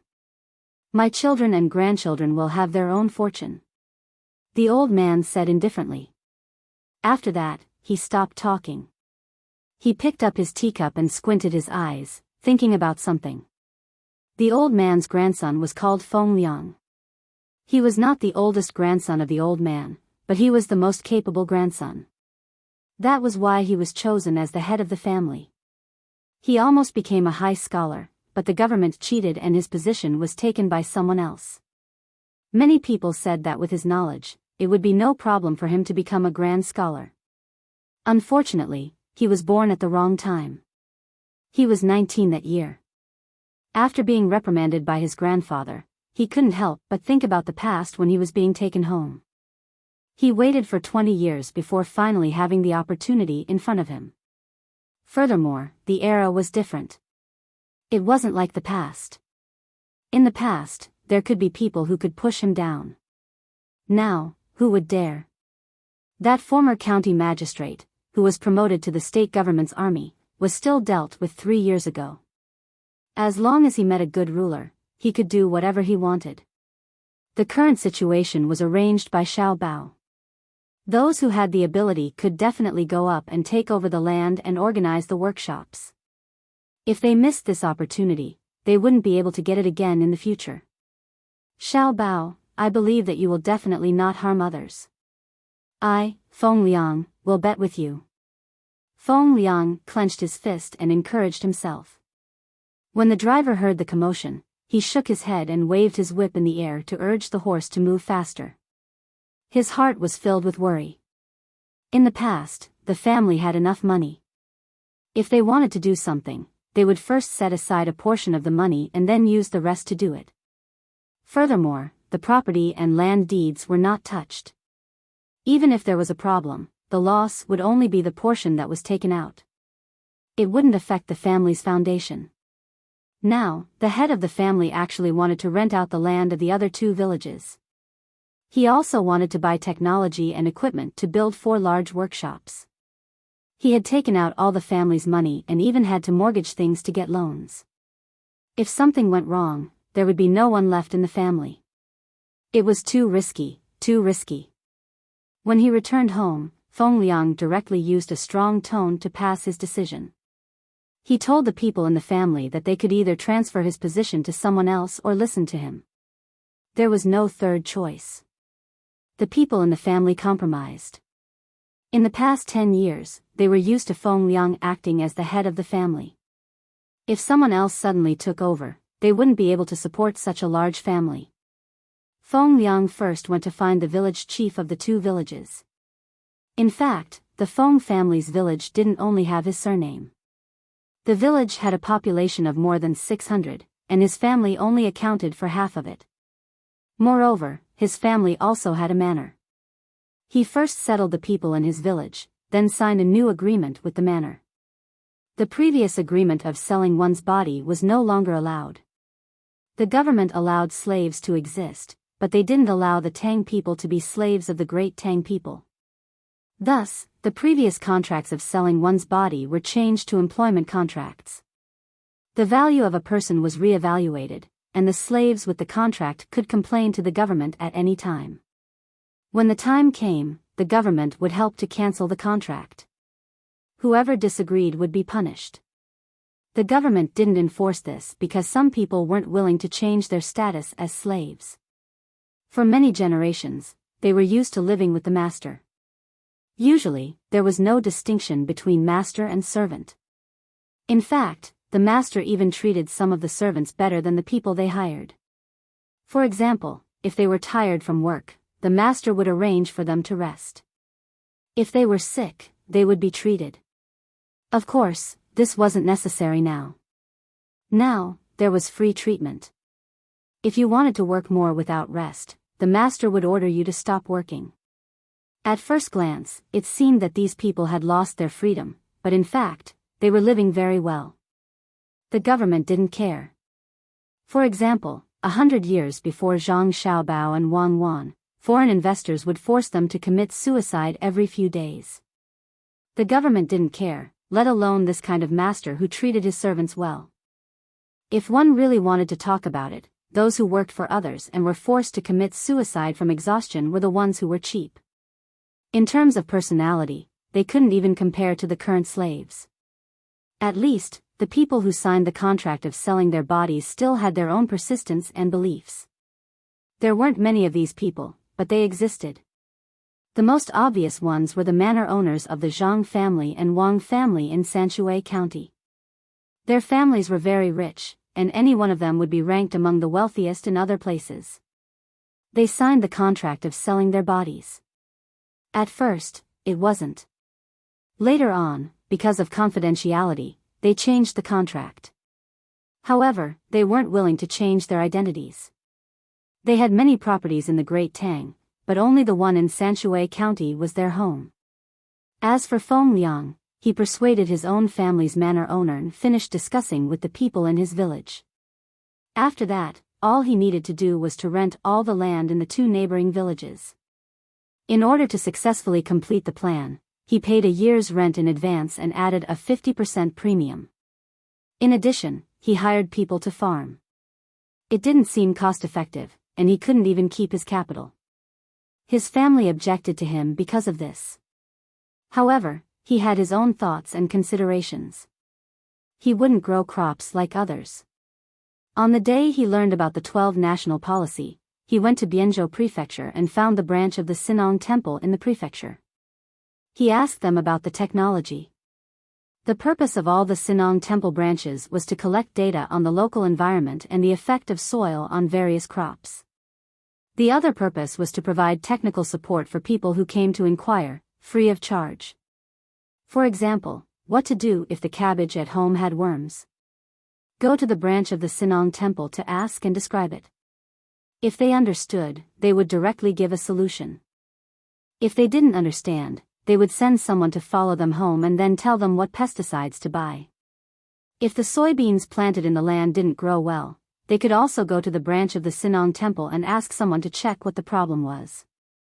If the problem was in the soil and could be solved by using fertilizers, they would recommend a specific type of fertilizer. Feng Liang didn't ask about the worms and bad growth of his crops. He asked the Sinong Temple if there were any new varieties that he planned to bring over to try planting. In the end, there was. They told him that there was a new crop seed that was grafted from pepper and tomato. It had just been tested last year and hadn't been popularized. If he wanted it, he could buy it. The Sinong Temple would send someone to keep an eye on it and collect data at the same time. If it was suitable to grow on the land in Fengliang's area, the Sinong Temple would reward Fengliang. If it wasn't suitable, the Sinong Temple would compensate him for half of the losses and he would bear the other half himself. At the same time, he would sell the new varieties. The Sinong Temple would supervise them. He would sell them directly to the Sinong Temple and both sides would negotiate the price. Fengliang was so tempted. Even if he failed and bore half of the losses, his family wouldn't go bankrupt. However, if he succeeded, the gains would be huge. Fengliang used 2 days to successfully sign a lease contract with the 2 villages. At the same time, he also encountered trouble. As for the trouble of hiring people, Fengliang signed a second contract with the 2 villages. After leasing the land, he would hire people to farm. He could plant whatever he wanted without negotiating with others. The people of the 2 villages naturally hoped that they would be hired back to farm. Otherwise, they wouldn't be able to find anything else to do. In fact, the 2 villages and the people of Fengliang's village didn't lose anything. Fengliang was leasing at a premium. The extra 50% was enough to make up for the losses of the original landowner. In other words, if they farmed themselves, the final harvest would only be this amount. Moreover, the new rules now required them to sell themselves. Perhaps their income would be even lower than normal. Fengliang was taking all the risks for them. At the same time, he was freeing their labor. If they worked again, the income they received would be considered extra. Even so, they still hoped that Fengliang would hire them back to farm for Fengliang. Some gave him gifts, some played the family card, and some implied threats. Fengliang didn't accept gifts, but he wasn't afraid of threats. Those who played the family card were persuaded to go back. Then, he began to choose the locals. Usually, they were close to each other, so they knew each other well. Which family did farm work well, so they all knew. Fengliang chose a portion of them and planned to look for a portion of them outside to gather manpower or see if there were any extra cattle to rent. When the remaining people who weren't chosen complained, Fengliang told them about the 4 workshops and was willing to hire the locals to work in the workshops. This way, it would be much easier for him to control. People who were good at farming were usually men. Women didn't have strength, and there were also men who had strength but lacked skills. They were the kind that were more stupid. Normally speaking, those who didn't meet the requirements should be eliminated. Most businessmen would choose this, or they would lose money. Fengliang originally planned to do the same. Later, he referred to the Zhang Wang and Wang families in Sanshui County and found that the 2 families used a very reasonable labor distribution method more than 10 years ago. Every farmer didn't look very tired, but they were very efficient.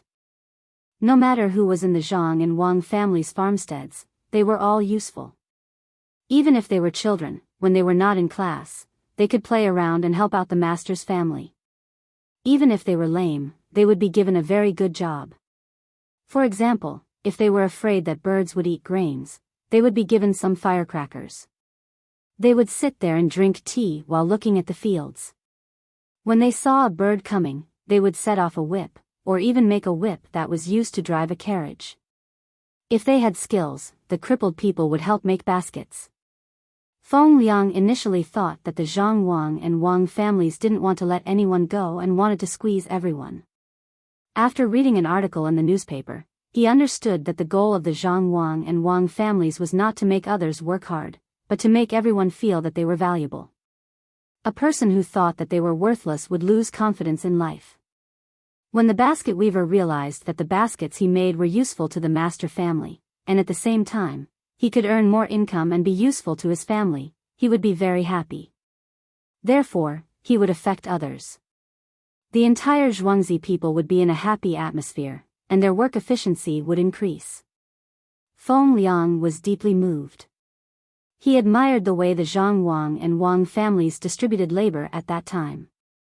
At the same time, he felt that there was a strong sense of humanism in it. After that, he read another article about corporate culture. It said that only a cultural enterprise with its own soul was a successful enterprise. Only then could it go further.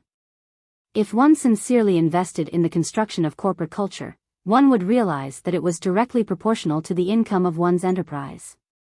In fact, the proportion of output was even greater than the proportion of investment. As a cultured person, Feng Liang agreed with this. Of course, it also depended on who wrote the article. If it was written by someone he had never heard of, he would be suspicious. However, the author of the article was Zhang Xiaobao. This could be questioned. However, if one couldn't think of a better way to manage a business, it was best to learn from him. If one had a good idea, they could write it down and let others learn from it. After concluding, Feng Liang came up with a plan to rent land and build 4 new workshops. Those who were not good at farming and were eliminated by him were arranged to work in the workshops. There were more women in the village. The men who were eliminated did not work with the women. Instead, they were assigned to work in the transportation and mixing of raw materials. There were also older men who were responsible for cooking for others. Anyway, everyone who could be used was used. Even the elderly were assigned to the position of night watch. The advantage of doing so was that the villagers did not have to work outside. If the men stayed behind to farm, what would happen to their wives at home? Would they stay there and not work? Or would they run outside to find a job? Would the men still have the mood to farm? The workshop's factory had not been built yet. While Feng Liang arranged for people to build the house and level the land, he ran to the county yamen to ask about the grading of the types of work. He explained his situation to the yamen and asked the yamen to send people to his home to grade his hired workers. It was a little troublesome because the grading of farming depended on the results of the work. Feng Liang first asked the yamen to put it on the agenda. Then, he asked the yamen to help him train his hired workers. This was free. He did not want the welfare subsidies for a period of unemployment. He requested that the yamen's trainees be specially trained according to his requirements.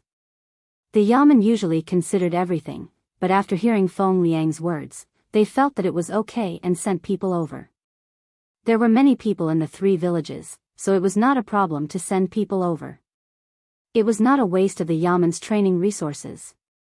While the training was going on, Feng Liang ran to Bianzhou's Kaifeng Manor and wrote a notice. He stood beside the yamen's bulletin board and raised it to shout, "Free volunteer assistance base for students is provided. Not only is there no charge, but accommodation and food are also provided. The local people are kind and gentle. The local children are obedient and cute. The local accommodation environment is comfortable and the food is reasonable. We welcome all students to come." Feng Liang's shout attracted many people to watch.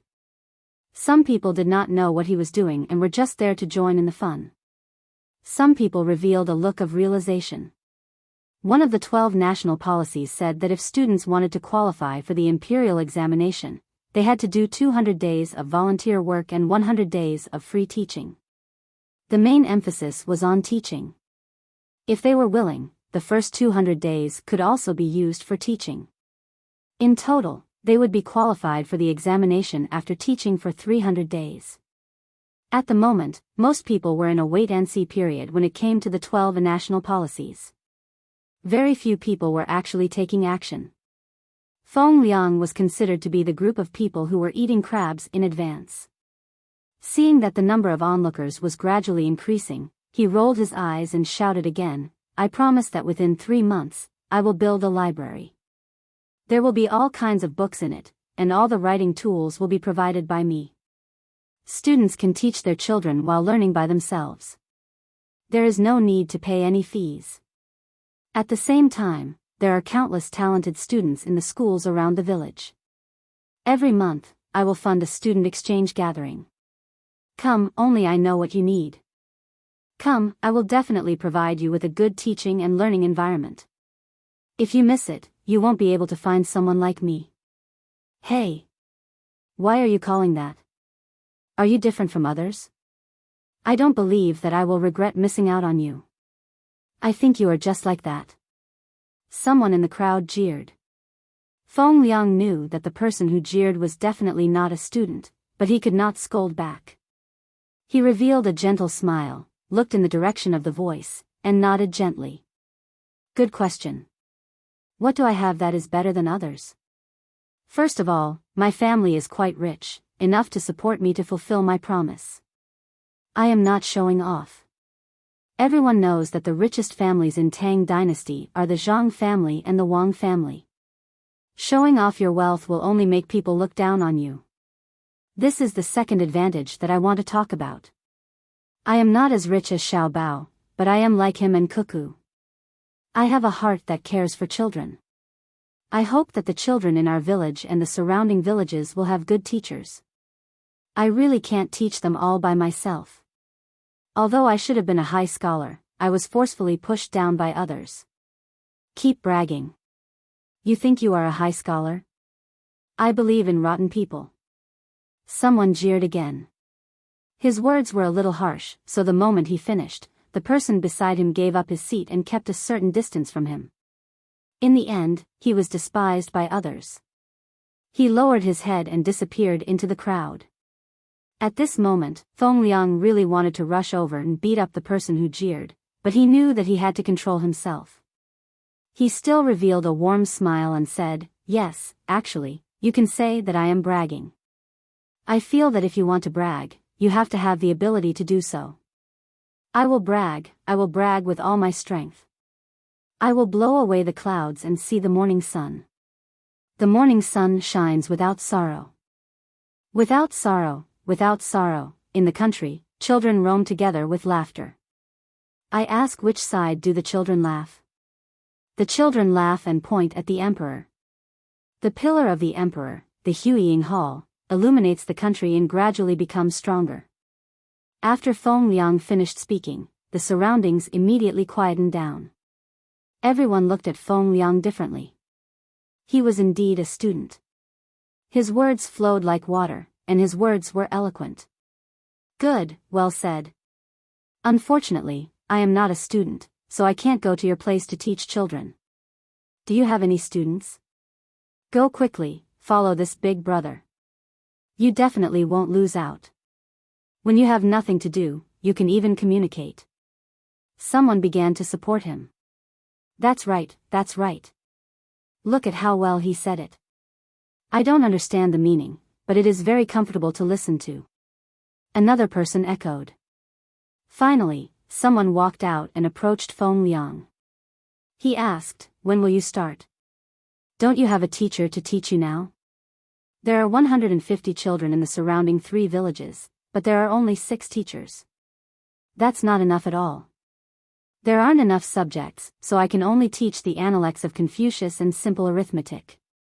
I want to add in all the subjects. I'm currently studying geography and physics, and I'm still taking the chemistry exam.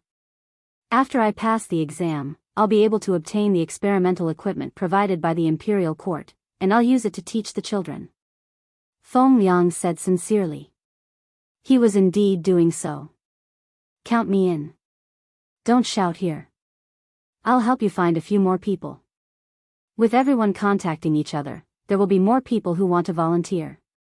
The person who stood forward persuaded Feng Liang. Feng Liang nodded immediately. "All right, I'll treat you to a drink. We'll talk while drinking. In fact, it's best to start work now. The sooner we finish the 300 days of work, the sooner we don't have to worry when we want to take the exam in the future. It's useless to wait and see.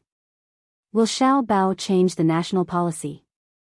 I heard that when the imperial court is discussing, His Majesty only allows everyone to listen, watch, and discuss, but is not allowed to object.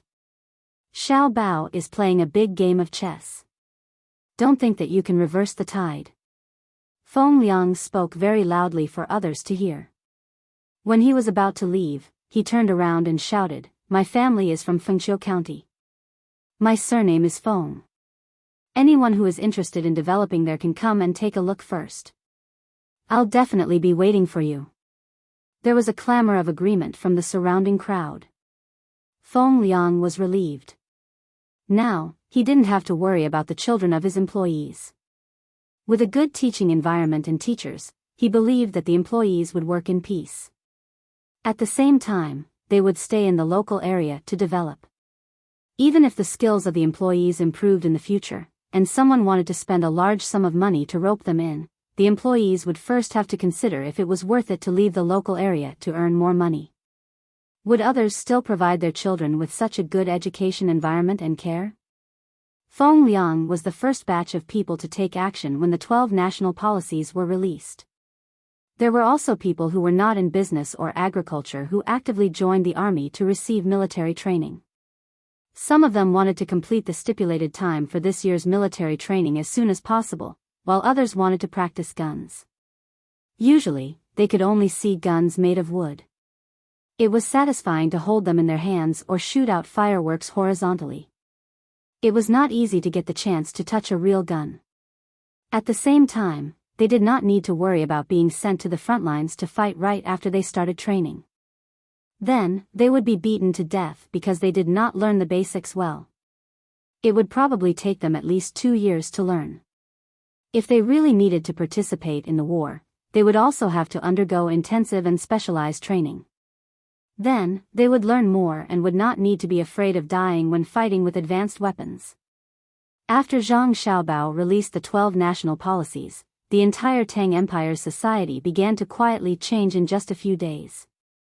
One after another, people who dared to gamble chose to be the team leader after the land was annexed. Furthermore, most people chose the second option, which was to lease the land and then farm it according to their own wishes. At the same time, there were people who originally had a small workshop and hired a few people. Seeing that they had the support of the national policies, they began to expand their scale. There were also people who were originally workers. When they saw the hope of earning a lot of money, they contacted a few people from the same hometown and started to recruit people to start their own workshops. The Great Tang Bank was filled with people applying for loans. The officials were also busy helping the bank to verify the qualifications of the applicants. There were also businessmen who were rich and wealthy who began to look for investment opportunities. They observed the land in various places and the existing workshops. Then, they asked the other party if they were willing to expand their production. If they were willing, they would be able to get a sum of money from the other party if the loan amount was not enough. This money was not a loan shark, but an investment. The first type of distribution was shares, which meant that there would be dividends when the time came. The other type of distribution was based on a fixed number of months and years. When the amount reached a certain amount, there would no longer be a partnership. Regardless of which type, the investor would have to bear the risk together with the person in charge of the land or the workshop. 2 days later, social problems began to erupt. A large portion of the land was annexed, and many people who were weak in farming lost their jobs. A large number of workshops were annexed, and if they were not easily annexed, they would be affected by the cost and close down in the future. Similarly, a large number of people lost their jobs. Many people began to go to the designated places to take the examination for their work. When their rank was high, they would request for better treatment. Some people did not pass the examination, or because they did not have any skills in the past, they could only participate in training. In the end, a scene that the officials and Li Longji did not expect occurred. They initially thought that Zhang Xiaobao's 12 national policies would cause a large number of people to lose their jobs, which would be a source of unrest for the country. However, what they saw shocked them. It wasn't that many people lost their jobs, but that many people were unable to find workers. Those who passed the examination had high expectations, so they would rather not do the work if the pay was too low. Those who did not have a rank were mostly participating in training. They did not want to lower their income due to a lack of skills, and there were also some who had reached the age to participate in military training. For a moment, Great Tang's manpower shortage appeared, and many workshops and merchants were extremely anxious. They wanted to raise their wages, but they also had to calculate their own costs. If they wanted to raise the price of their products, they would have to consider the purchasing power of others. This was especially so when Zhang Xiaobao refused to allow the price to rise. During the morning court session, Li Longji shouted to the officials below, Xiao Bao is truly infuriating this emperor. His detailed explanation did not mention what to do about this matter. The officials remained silent. In any case, he was not talking about them, but Zhang Xiaobao. Only after he was done talking could they move on to the next step of the discussion. Speak. What did you all say at the start? You all said that there would be a large number of people losing their jobs, but what about now? You can't find any workers. Isn't that miraculous? Didn't you all think that you have learned very well? Now, I want you all to explain to this emperor what went wrong. Of course, Li Longji couldn't possibly look for Zhang Xiaobao. It was too far away, and there was no point in sending a telegram. Wouldn't that mean that he had admitted defeat? How difficult was it to beat Xiaobao? This was an opportunity. Could it be that none of his subordinates could think of a solution? The officials remained silent. In any case, they would just hide as long as they weren't called. The Minister of Revenue, Wang Bei, stepped forward and said, "This subject doesn't know why this situation happened, but this subject wants to say that the expenditure of the national treasury has increased recently. Training people is money, so is the evaluation. Also, the training of the recruited soldiers is also money. Due to the lack of manpower in the workshops and merchants, the flow of goods and cash will also decrease for a period of time. This subject is worried that there won't be enough money." Many people looked at Wang Bei and cursed him for lying through his teeth. How could the national treasury not have enough money? Even if there wasn't any income, it would still be enough to last for half a year. Furthermore, there was a steady flow of money into the national treasury. Could it be that the things plundered from the battlefield weren't income? Zhang Xiaobao wasn't greedy. Could it be that the things he sold to Japan and other places weren't income? Li Longji raised his eyebrows and stared at Wang Bei. Wang Bei felt his hair stand on end. Only then did he say, "Minister Wang, make a report. It needs to be detailed so that this emperor can take a look." Wang Bei was dumbfounded. Writing a report would be very troublesome, right? Li Longji's eyes swept over everyone's faces. When he saw that Zhang Zhong's expression was normal, he thought for a moment and asked, "Minister Zhang, do you have anything to say?" "Actually, this subject wants to say what Your Majesty said to this subject a few days ago." Zhang Zhong stepped forward.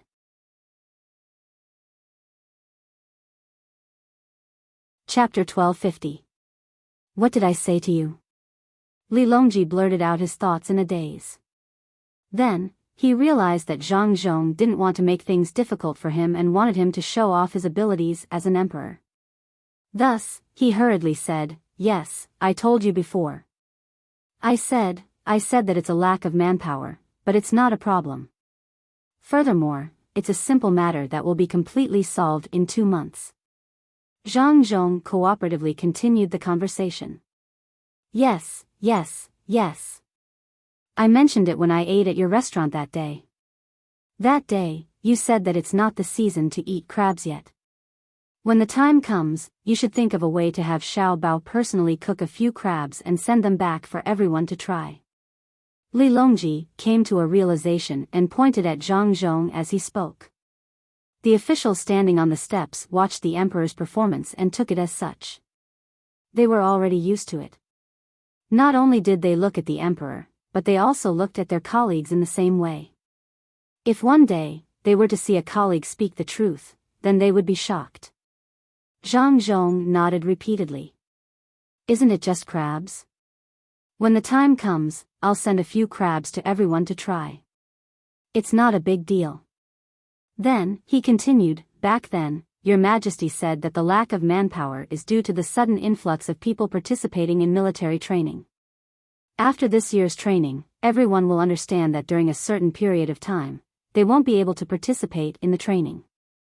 Next year, this busy period of time will be different. Usually, the training will take around 2 months. If it's fast, 4 to 7 days will be enough. By then, the manpower will be replenished. Furthermore, the price for recruitment will no longer be the high wage given the lack of manpower.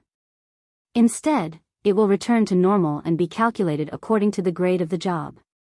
Perhaps during this period, a group of people who helped cheat will be investigated. When everything is on the right track, there will be no need to worry about the instability of the country. With that, Zhang Zhong returned to his seat. Li Longji and the officials thought about it and felt that this was indeed the case. When the people who participated in the military training returned and after the training, there would still be unemployment. Oh, we also said that the significance of this was that while it seemed like there would be a delay, after these 2 months, the Great Tang as a whole would have improved in terms of technology. Moreover, in the future, there would be accurate rules to measure competition, which would allow the people of the Great Tang to improve their own standards. Li Longji wasn't stupid. He had come to this conclusion from Zhang Zhong's words. It was worth it to exchange a small amount of unrest in the country for a long period of steady improvement in the country. Your Majesty is wise, the officials said in unison. Li Longji smiled and nodded. He didn't blush at all. After a short pause, he turned to Zhang Zhong and asked, "This emperor also mentioned something the other day. Do you remember?" Wang Ke snickered and looked at Zhang Zhong. He thought, "You deserve it. Who told you to talk too much? Say it again." Zhang Zhong expressionlessly stepped forward again and took out a piece of paper from his sleeve. He didn't look at the tablet in his hand. Clearly, there were too many things to remember. Unless there was a flipping device on the tablet, he couldn't remember anything. With a cough, Zhang Zhong read, "Your Majesty also said that people from Xinhua and Japan have begun to come to the Great Tang. Some of them will arrive immediately. There are also children and their families participating in the competition. More than 200,000 people can come at once. This group of people came at the right time. Keep them here. According to the plan discussed by Xiao Bao, this can solve a part of the shortage of workers. Moreover, they don't need to be paid too much. It's fine as long as it's 1 or 2 times more than their original salary. There's such a thing." When you mentioned it, this emperor suddenly remembered that it wasn't just the people who came back this time. There were also people from Xinhua who were willing to leave their country. There wasn't much use for them to stay in northern Hebei province for the time being. It would be better to send them here, where more manpower is needed. After some calculations, with the help of the merchants from Japan, it won't be a problem to attract more than 1 million people. Moreover, with their participation, the employers won't have to raise their wages indefinitely. This will balance the relationship between employers and workers in society. Li Longji was very happy. He didn't expect Zhang Zhong to be so capable. If he couldn't answer, how embarrassing would it be? "Your Majesty, this subject remembers that you said a few things to Brother Yongqing that day." Wang Bei joined in the fun and said with bad intentions. Li Longji glared at Wang Bei. Many officials wanted to laugh, but they had to hold it in. They looked very hurt. Without waiting for Li Longji to find a way to smooth things over, Zhang Zhong continued, "Yes, Your Majesty also said that the army in front of us will capture many captives. It's too cruel to kill them. Therefore, we should give the captives a chance to turn over a new leaf. It just so happens that there are many things in the Great Tang that require courage. Why not let the captives prove themselves once?" Li Longji turned his head to the west and asked, "When will they be back?"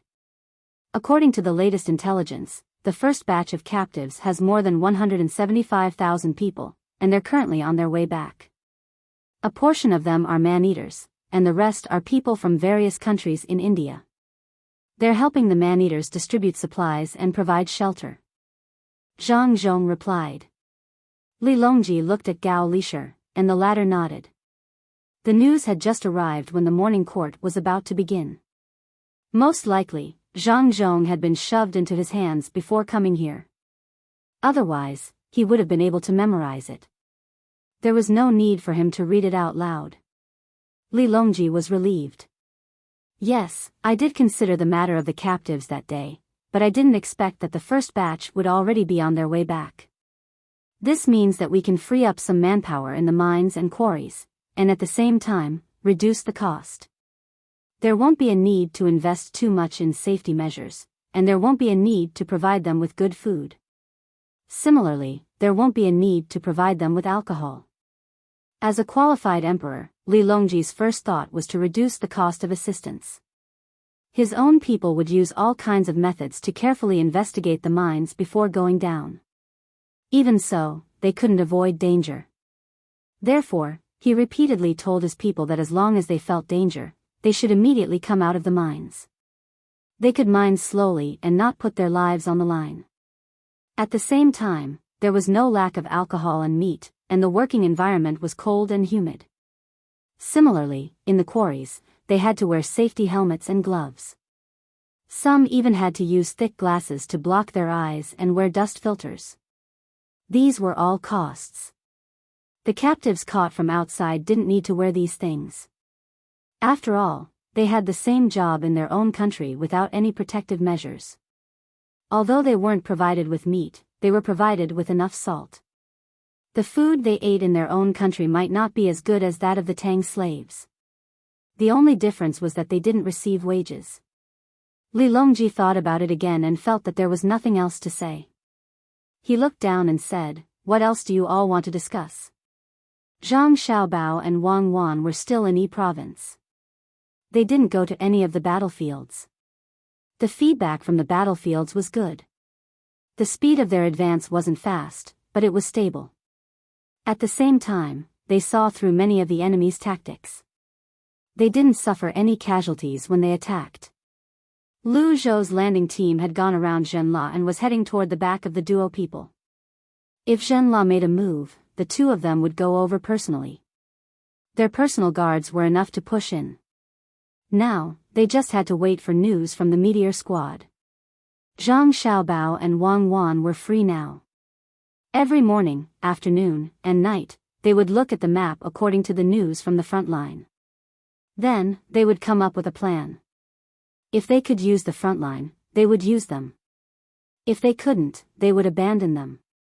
The rest of the time was spent on learning and teaching their younger siblings. Recently, Little Bei and the others would go out for about 4 hours every day. They seemed to be busier than the adults. Sometimes, they would go to other people's restaurants.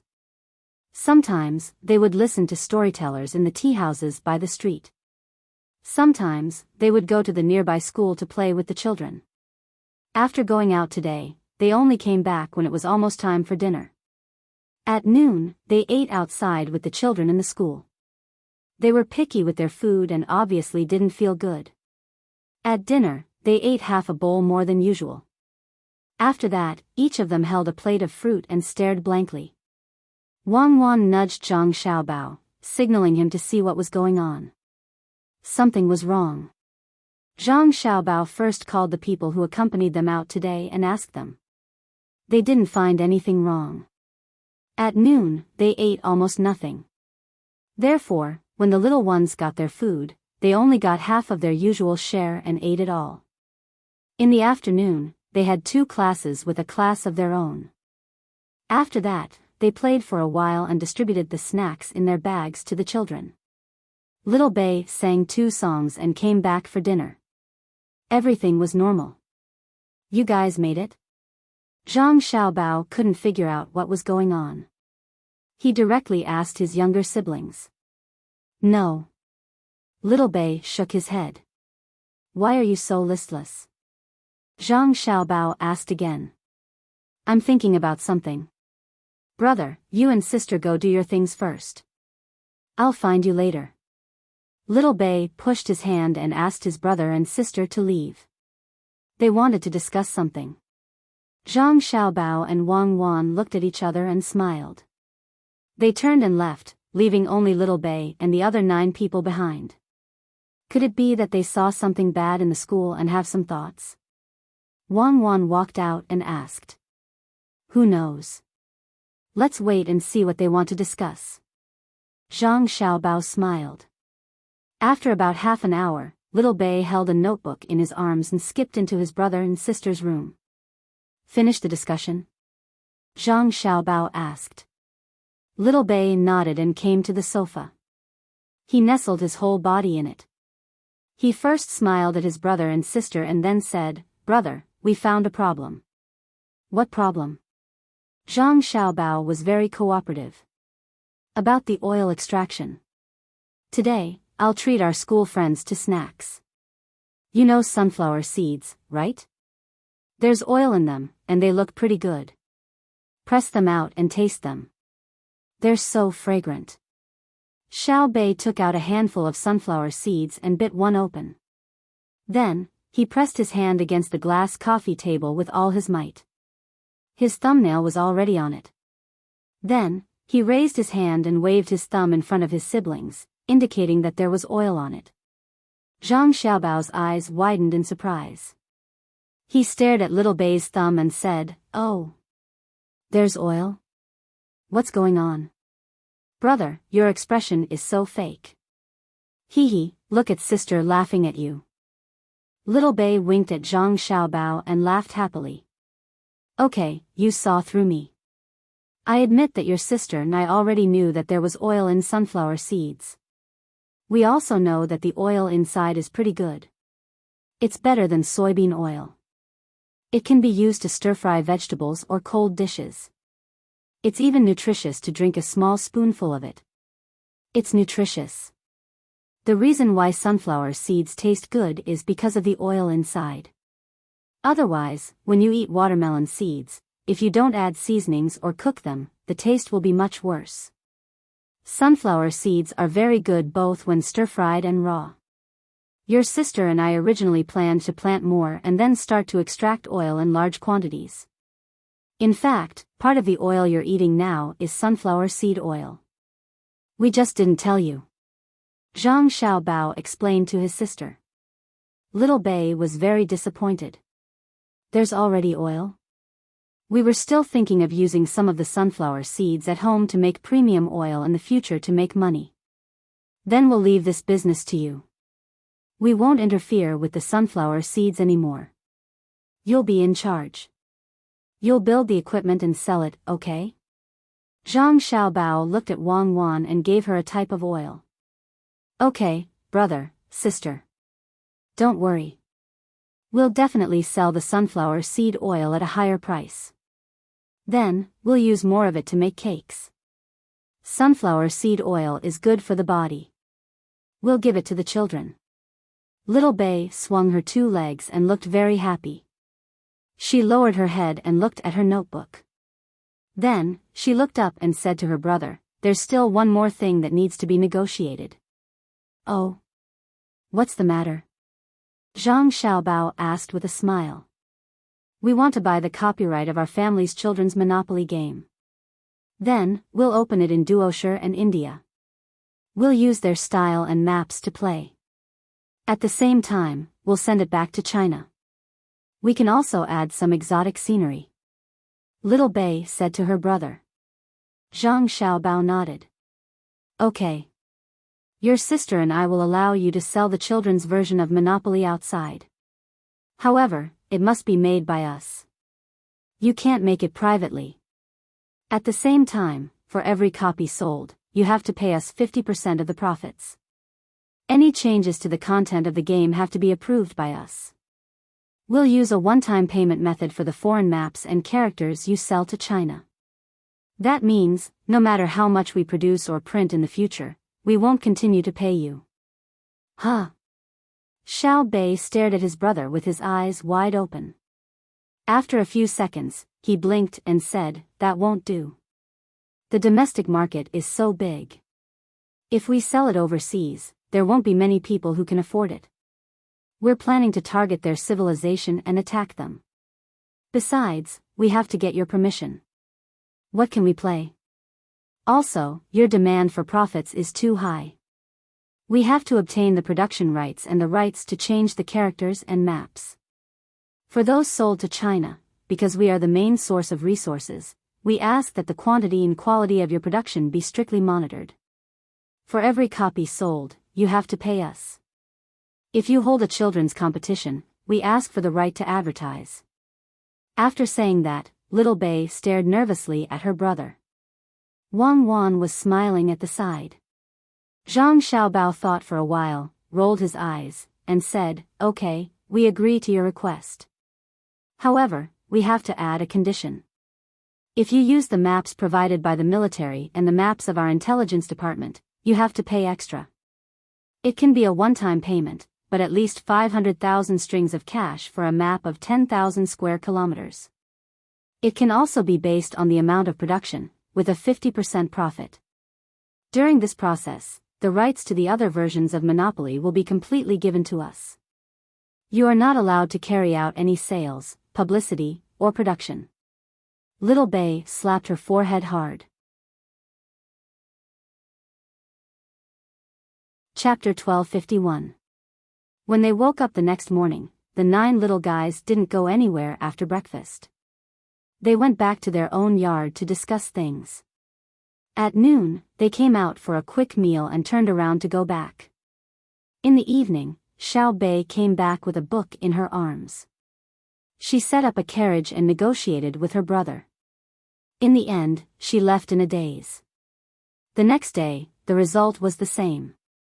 On the next day, Xiao Bei ran to Zhang Xiaobao as soon as she came in. She opened her arms and hugged Zhang Xiaobao's neck. She said coquettishly, "Brother, you must be very busy with domestic affairs recently. You must be very tired, right?" "It's okay," Zhang Xiaobao said as he leaned close to his sister's face. "Don't lie, we all know." "Brother, how about this, you rest first. It's just a small problem of children playing Monopoly outside. It's not worth your trouble. Sister will do it with you, right?" Xiao Bei continued to hug her brother's neck. Yes, it's the same whether I talk to your sister or not." Zhang Xiaobao stood up and hugged Xiao Bei and spun 2 rounds on the ground. Xiao Bei giggled for a while. After landing, she looked at Wang Wan. "Then, is it the same if we talk to my sister?" "It's the same." "You talk, I'll go rest," Zhang Xiaobao said to his sister with a smile. "Goodbye, brother." Seeing her brother go to another room, Xiao Bei waved her hand and turned to Wang Wan. "Sister, let's start the negotiation now, okay?" Wang Wan nodded and pursed her lips into a smile. "All right. Let's talk. Last time, your brother said that he allowed you to get intelligence and military maps at the price of 5,000 strings of coins per 10,000 square kilometers. However, you must gather 85% of the foreign children in this 10,000 square kilometers. For every percentage point less, you have to pay an additional 1,000 strings of coins. At the same time, you will also be given 26% of the shares of other domestic Monopoly games. However, you need to taste the real foreign food and develop a series of food that domestic children are willing to accept. At least 50% of the children will like it. For every percentage point less, your shares will also be reduced by 1 percentage point. Everything else remained the same. Your older brother directly agreed to all of your requests. He didn't make any changes based on your requests. Instead, he added our side's conditions. You have to understand that if it were anyone else negotiating with your brother like this, your brother would definitely not make such a concession. Allowing your conditions is a loss to his own interests. Now, tell me, what do you want to talk to me about?" Wang Wan made things very clear. Xiao Bei represented the 9 of them and made one request after another in exchange for more benefits in the negotiations. Zhang Xiaobao did not directly discuss Xiao Bei and the others' conditions. Instead, he came up with new conditions. It was impossible for the same thing to happen in a real negotiation. The other party's conditions would definitely be the most beneficial to the other party. A very important part of the negotiation process was to suppress the other party's conditions, even if they did not understand the effect of the conditions on the mutual benefits of the 2 parties. Wang Wan kept looking at how Zhang Xiaobao and nodded no matter what conditions Xiao Bei put forward. Then, he put forward his own additional conditions, weakening the benefits of Xiao Bei and the others again. When it came to spoiling and training his younger brothers and sisters, he showed his level. Not everyone could use additional conditions to make up for the loss of benefits caused by the main conditions. Wang Wan also knew that Zhang Xiaobao did not take the negotiations proposed by his younger brothers and sisters seriously at all. Every time they negotiated, he would deal with them as they came. And all of this was not to say that his younger brothers and sisters were weak. If it were someone not in the top-ranking list of billionaires negotiating with Xiao Bei and the others, they would definitely be tricked by Xiao Bei and the others and suffer a big loss. Don't think that children are easy to fool. You have to see how they were raised first. The people who followed Xiao Bei and the others, except for Li Yilong, were all elites from the inner courtyard. There were people who specialized in conspiracies, people who played open schemes, people who knew economics, people who understood politics, people who planned battles, and people who were familiar with human nature. Xiao Bei and the others learned by themselves. Occasionally, they would pull someone from the inner courtyard to have a discussion with them. After so many years, if they could not learn anything, how low would their IQ be? Wang Wan could say with certainty that the people assigned to her younger brothers and sisters were better than the people who followed her and Xiao Bao, especially the two fast shooters who guarded the two guards. Now, there were 4 of them. She and Xiao Bao did not have a single one by their side. They were all given to their younger brothers and sisters. Therefore, Wang Wan felt that at her younger siblings' current age, she could not be too indulgent and flattering. She should suppress them when she needed to. It just so happened that they came looking for her, and as expected, they were casually suppressed by their older brother, Xiao Bao. That kind of understatement and unrestrained additional conditions that he proposed were the most hurtful. She believed that her younger siblings would work harder in the future and not be arrogant and complacent.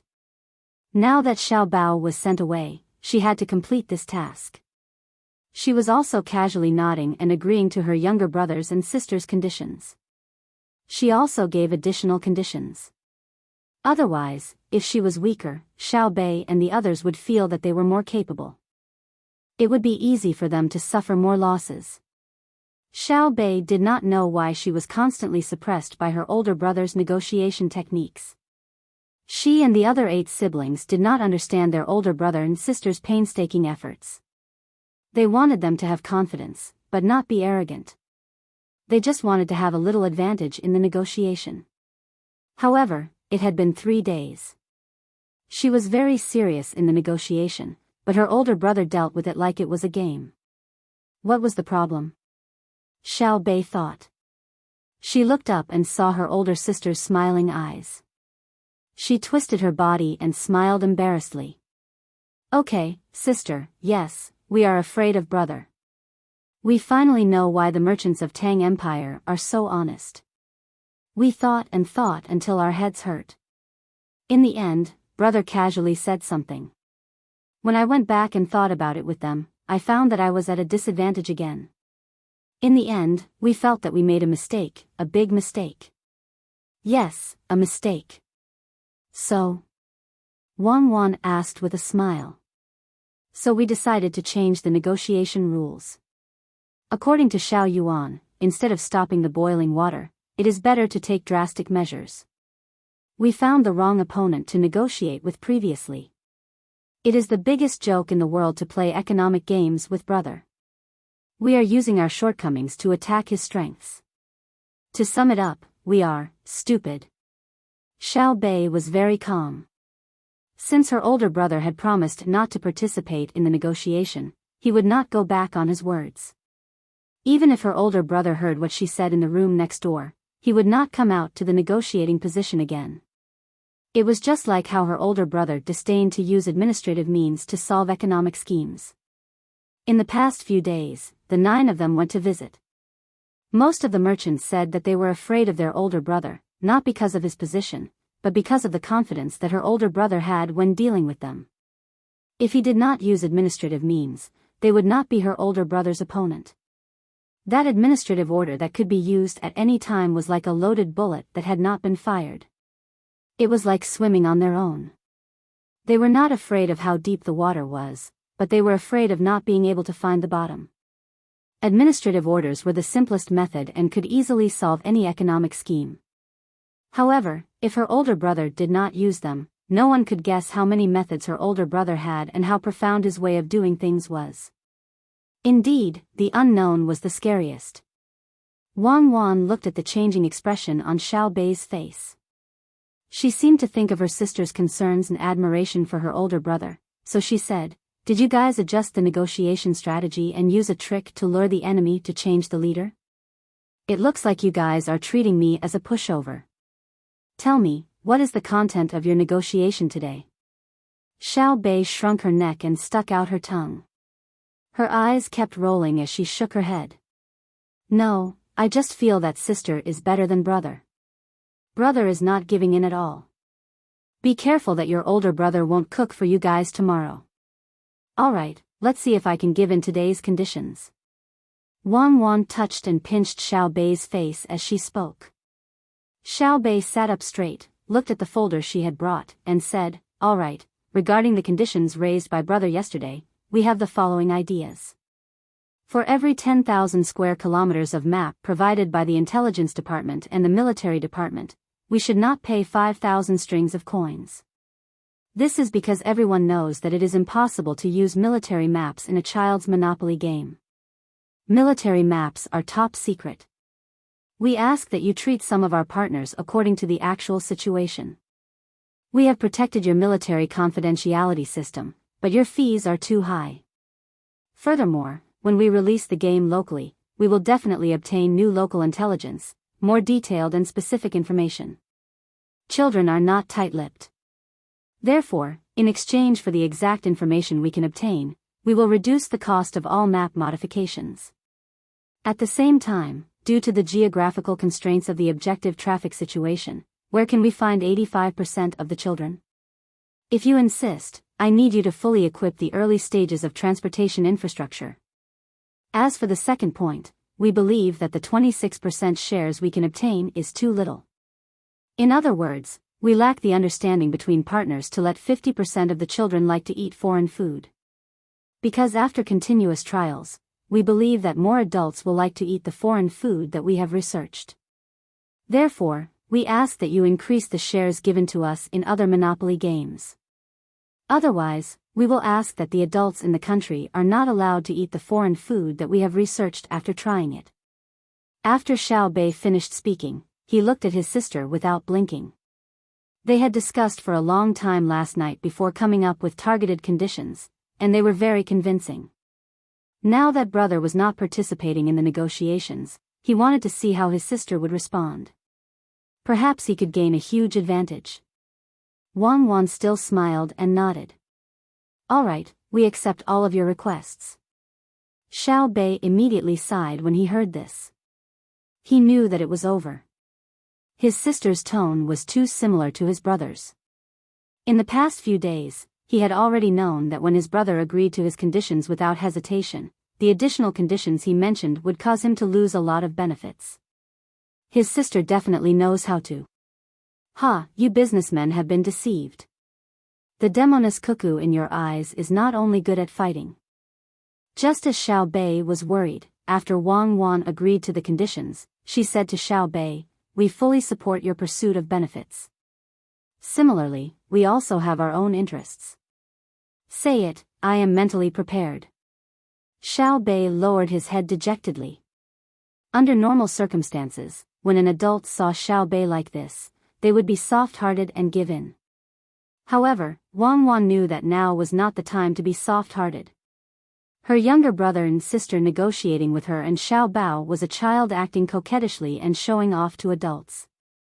If it was too easy for them to gain recognition in terms of knowledge, they would very likely put their thoughts on other aspects in the future.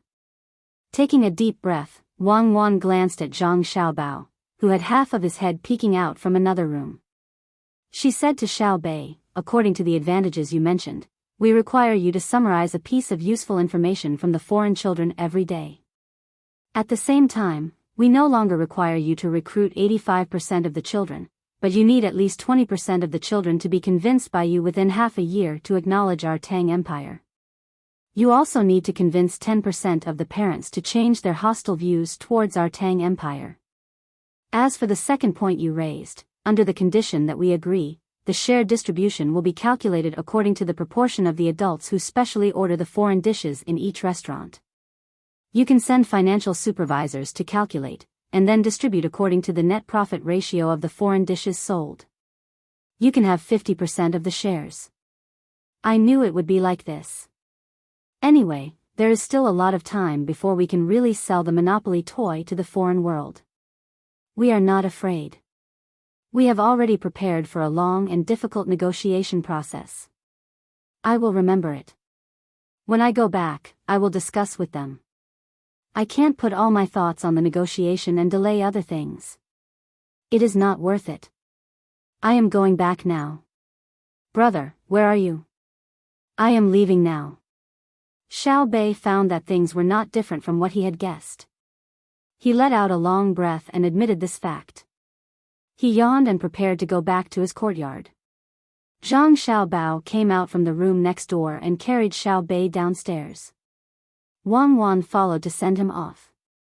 At the back door of the first floor, Zhang Xiaobao said to his sister, I heard that the prefectural school will hold a table tennis competition for all children between the ages of 7 and 13. If you have time, go and take a look and support the sports development of Tang Empire. Then, will we come back for dinner tomorrow? Xiao Bei was very afraid of eating outside. If the food was not delicious, he had to pretend that he liked to eat. It is not easy to be a public figure. Xiao Bei sighed like an adult. Zhang Xiaobao kissed his sister's face and patted Xiao Bei's head. Tomorrow, I will ask someone to send food over. Take it as supporting the sports development of Tang Empire. Out of the 8 dishes, you can choose any 4 dishes. 2 meat dishes, 2 vegetables, and 1 soup. Okay, I'm leaving now. Xiao Bei skipped away. Wang Wan looked at Xiao Bei's departing figure and turned to Zhang Xiaobao. It is not easy for the younger brothers and sisters. As public figures, they are invited to participate in all kinds of activities almost every day. Unlike us, others know that we have to think about the war and domestic affairs, so they do not dare to invite us. The children of aristocratic families seem to be very happy, but they are actually busier than ordinary children. After a few days, it is up to them. If they feel tired, they can tell others not to invite them in the future. Otherwise, they will be like celebrities and have to appear in all kinds of situations. Zhang Xiaobao nodded. Suddenly, he felt that something was wrong. After thinking about it, he coughed and said to Wang Wan, What era are you talking about public figures? What era are they? Wang Wan was stunned. Then, she rolled her eyes at Zhang Xiaobao. Why do you have such a strong resentment for that era?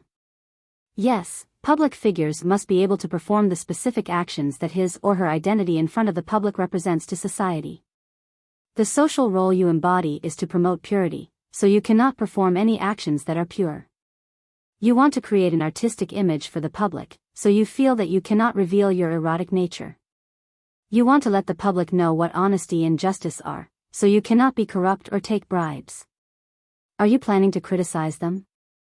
Criticize the public figure of that time for not being in line with his or her specific actions and promoting social concepts? But you have to know that existence is reasonable. Under the circumstances of a special social period, there are bound to be some special social behaviors that survive in the soil. Zhang Xiaobao shook his head, looking as if he had been wronged. I didn't say anything. I was just asking. Knowledge. I ask as I learn. What makes you think you can judge me? But I agree with a part of what you just said. Do you agree that it is reasonable for public figures to perform under certain circumstances when they do not perform as they wish? Wang Wan asked. No, I agree with what you said before. For example, if there is a prostitute in a brothel, she must ensure that she has not been groomed by a man. Otherwise, she will immediately be removed from the list of prostitutes. I actually admire the women from more than 100 years ago. When they debuted, they took off their clothes. That was their public image. I don't think there is anything wrong with that. But I am very disgusted by the fact that they spent tens of thousands of dollars to invite women from other countries who sell their bodies. They just have to talk about art. This is clearly a kind of blasphemy to their identity as a prostitute. Zhang Xiaobao continued to criticize as he explained. Watch your mouth. Be careful of offending people. What if you meet someone like Wang Bei who is unrepentant and insists on making trouble for our family?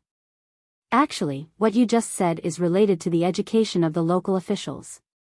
Back then, it was not like now. If the officials did something immoral, they would be pointed at and scolded on the street and blushed. The officials back then were successful in their cultivation.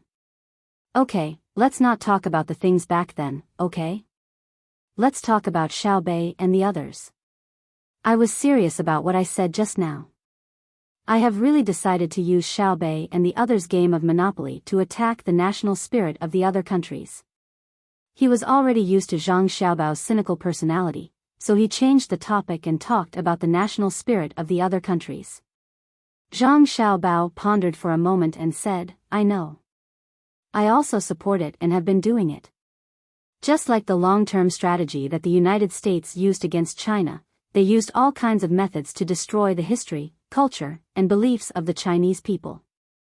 The simplest method is economic. Yes, the United States was very successful. Some people were attracted by the beautiful foreign economy. They did not think about how long China had been established. They only saw the wealth of the United States and the various domestic problems at that time. But in fact, the United States was also a failure. The Americans seem to be unable to understand our nation. We scold and love at the same time. When we have nothing to do, we scold to our heart's content. But when faced with a life and death situation, we will stand up and use our lives to support our nation. I used to think about it, and later I felt that this was the survival of the Chinese people. All the ancient civilizations had disappeared, so why did China still exist? It is because this nation is very different. Their nobility makes the world blush with shame, and their despicable level embarrasses themselves. It is a contradictory combination. It is also because of its uniqueness that its civilization and spirit have been passed down. Then what you mean is that now we also want to see what situation the people of Tang are in now? Wang Wan asked. No, I want to see if we can help the other ancient countries to perish in advance and then be reborn. The reborn countries do not even have their own civilization spirit. I will help them to reorient themselves, such as learning our Chinese civilization and becoming a part of us, Zhang Xiaobao said with a smile.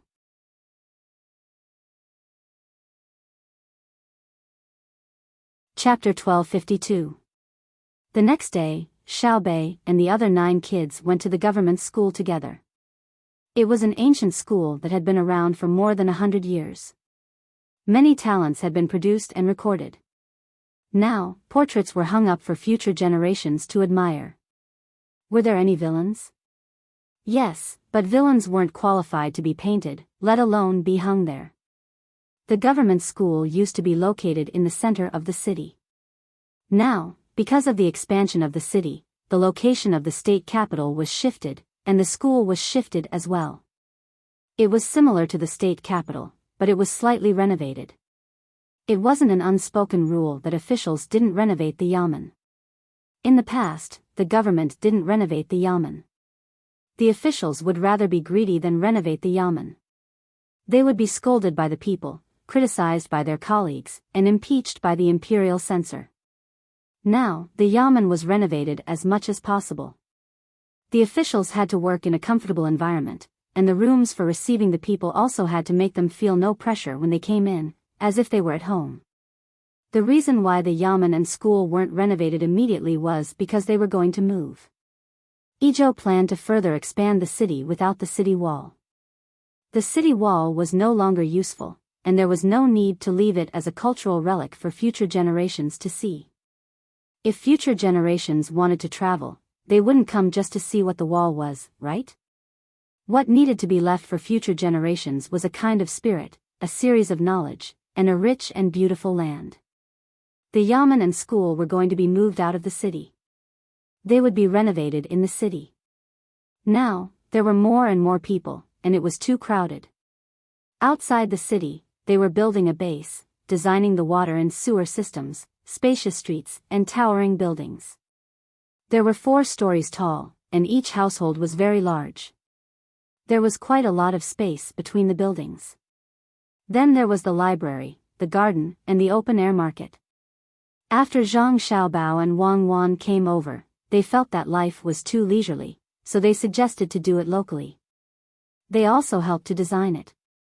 Because there was no electricity, gas, or natural gas, they still had to burn coal. The buildings were designed with special flue pipes. The reason why the distance between the buildings was enlarged was that it was convenient for the people to communicate with each other. They didn't want to lose the warmth of neighbors because they lived in the buildings. The library wasn't for everyone to study. There would be all kinds of newspapers, chess, and cards in there for a period of time. At that time, the people living in the building would come out to bask in the sun, go to the library to chat, discuss national politics, and scold uncivilized behavior.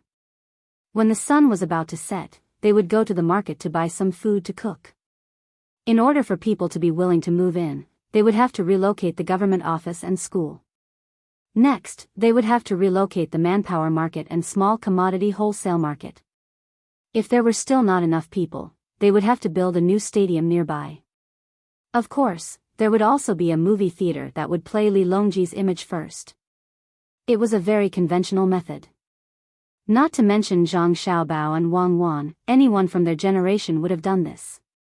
This kind of urban management and relocation knowledge was no longer knowledge, but common sense.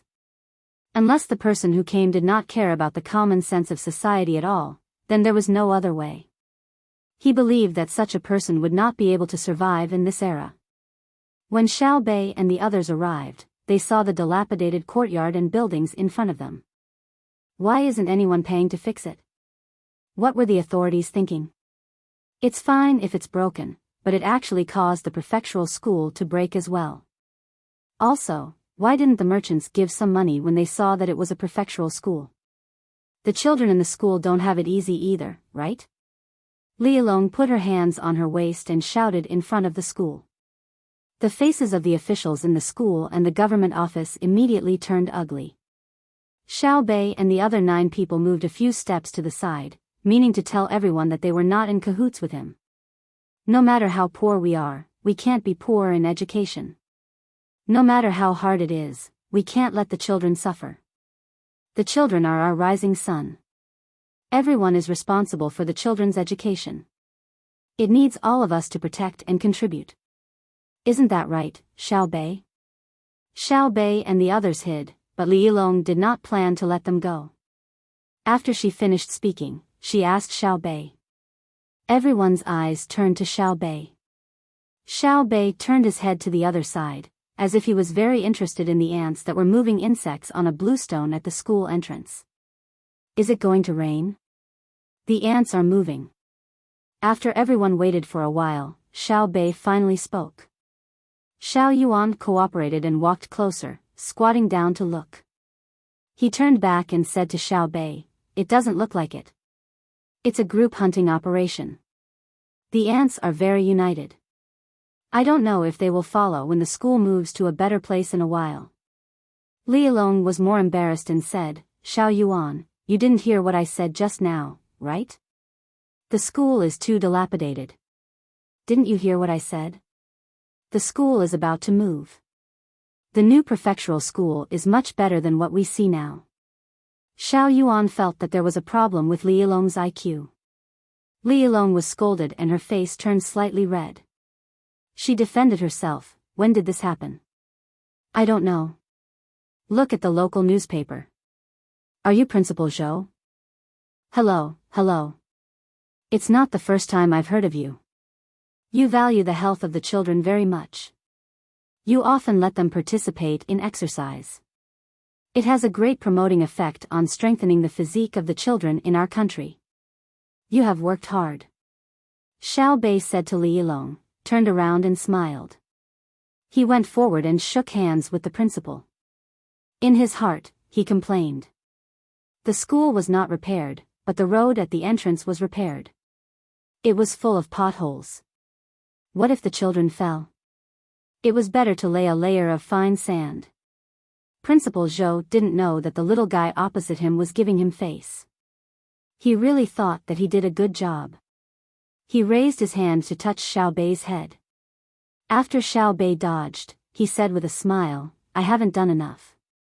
According to the Yaman's instructions, we have to further improve the physical fitness of the children in the school in the future.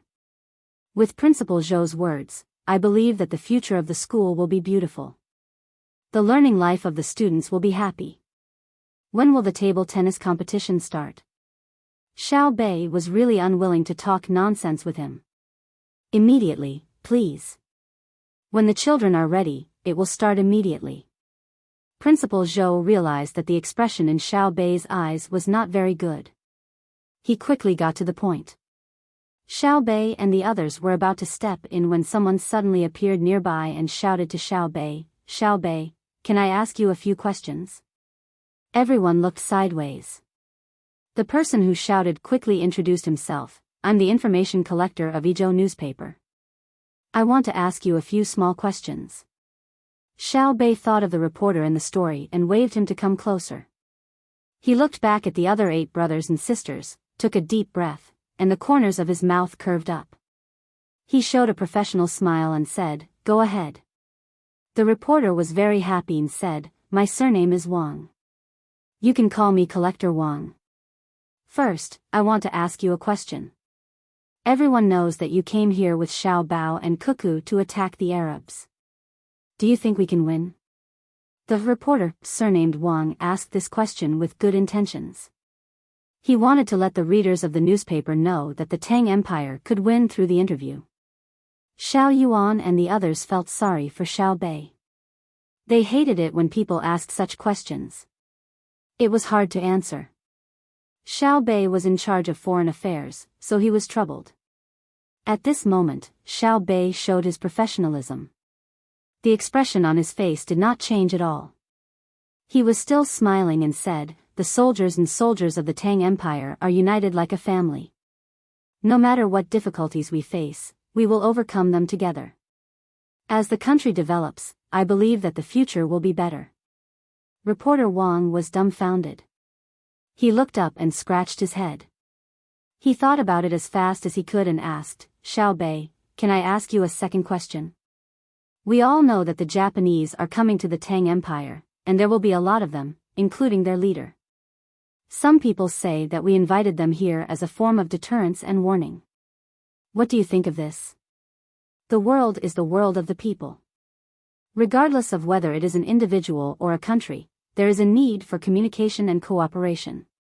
I look forward to the Tang Empire having a deeper understanding and communication with more countries. In terms of culture and economy, we can exchange what we lack and improve together and develop together. Xiao Bei replied and looked at reporter Wang, indicating that he had finished speaking. Reporter Wang choked. Was this what I asked? If he thought about it carefully, there was indeed a connection, but why did the answer make him feel so uncomfortable? Xiao Bei, thank you for your answers to the previous 2 questions. Let me ask you a third question. It is said that the cannons of the Tang Empire are very lethal, and the Ministry of Works is still researching even more powerful offensive weapons. Can you introduce these cannons and future weapons to us? What effect will their existence have on the surrounding countries? Reporter Wang continued to ask. He didn't believe that he couldn't get something practical out of Xiao Bei. Xiao Bei's eyes moved, and he nodded. Just like what I said before, the Tang Empire is willing to have many exchanges with other countries. We place emphasis on peace. As everyone knows, the Research Institute of the Ministry of Works has developed many technologies that are beneficial to the country and the people. These technologies have made our lives more prosperous, and at the same time, they have the effect of maintaining peace. When the surrounding countries communicate with our country, they have also benefited from our technologies. I firmly believe that in the future, the research results of the Ministry of Works will have a deeper impact on the cooperation between countries. Gather Wang, the competition is about to start. Why don't we go in together to gather information about the competition? Seeing that Xiao Bei had answered the 3 questions, Xiao Yuan immediately said to reporter Wang. Reporter Wang wanted to bang his head against the wall. Other than the people from the Zhang family and Wang family, everyone else was in a state of confusion. They were all trying hard to think. What was Xiao Bei talking about? He was asking about the outcome of the war, the threat to the Japanese, and the level of the country's weapons. But wasn't what he said too general? It was soft and powerless. Xiao Bei looked at the expressions of the people around him and was also depressed. What do you want me to say? You want me to say that it's very easy to invade other countries? Other than killing them, I'll capture the rest and make them slaves?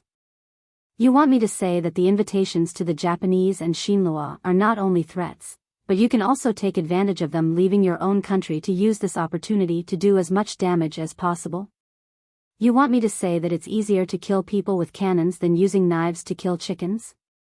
Not only are the cannons now very powerful, but the gasoline bombs that the Ministry of Works is going to develop will also cruelly kill the enemy during positional warfare? Can I say this? I'm a diplomat. I have to protect the country's positive image. No matter how dirty the things I do are, I have to make it sound dignified. If you ask me in private, I might tell you the truth. Now, it's going to be in the newspapers. If I let you have your fill, how disappointed will my brothers and sisters be? I, Xiao Bei, am the most outstanding diplomat in my brothers' and sisters' eyes. The group of people walked into the school in a depressed atmosphere. Xiao Yuan held Xiao Bei's hand and praised him. Your answers are too beautiful. You're really like an antelope hanging horns. If it were me, I definitely wouldn't be able to answer such vague questions. It's okay. It's just a so-so. Basic skills. Yes, basic skills. Xiao Bei smiled like a flower and said modestly.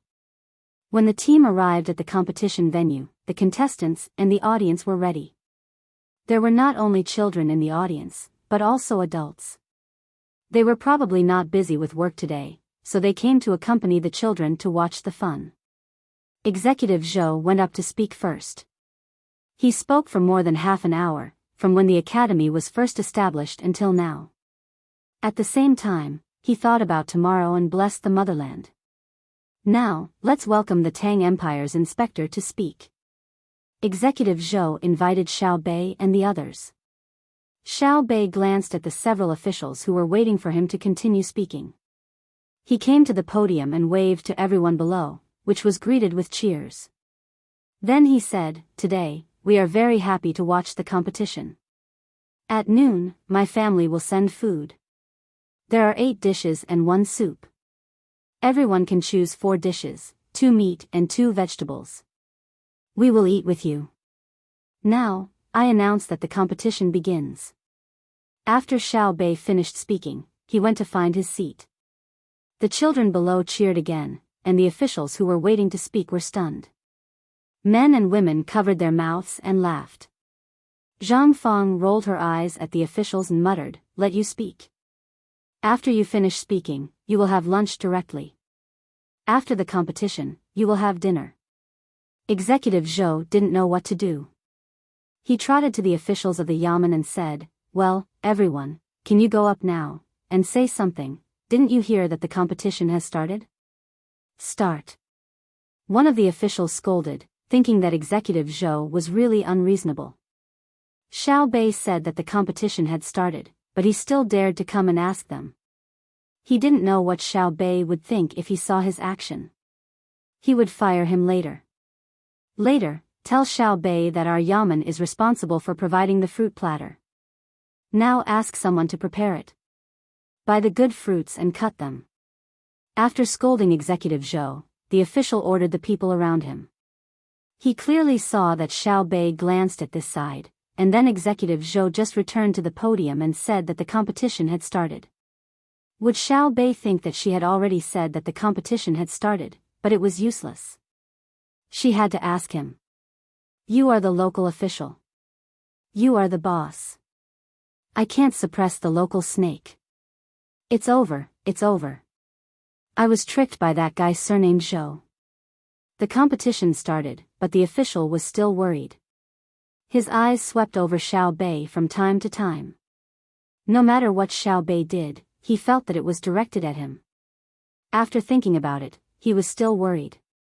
He leaned over to Xiao Bei and said to him with a smile, "It's really hot. Just now, Executive Zhou asked me before the competition started whether I should prepare a few umbrellas for you. At that time, it was not hot, so I said no. I didn't expect it to be hot again. Do you want to hold up a few? Xiao Bei's eyes were on the small tennis table. He casually replied, no, we are still young. Staying in the house all day long is good for our health. Yes, I also think that not being in the sun is bad for our health. The official echoed and finally felt relieved. The competition on the field continued. It was a best-of-3 system. The children played very seriously. The 4 tables competed at the same time. From time to time, cheers could be heard from the audience outside the field. When the sun rose a little higher, Xiao Bei arranged for someone to send out free soda. It was iced.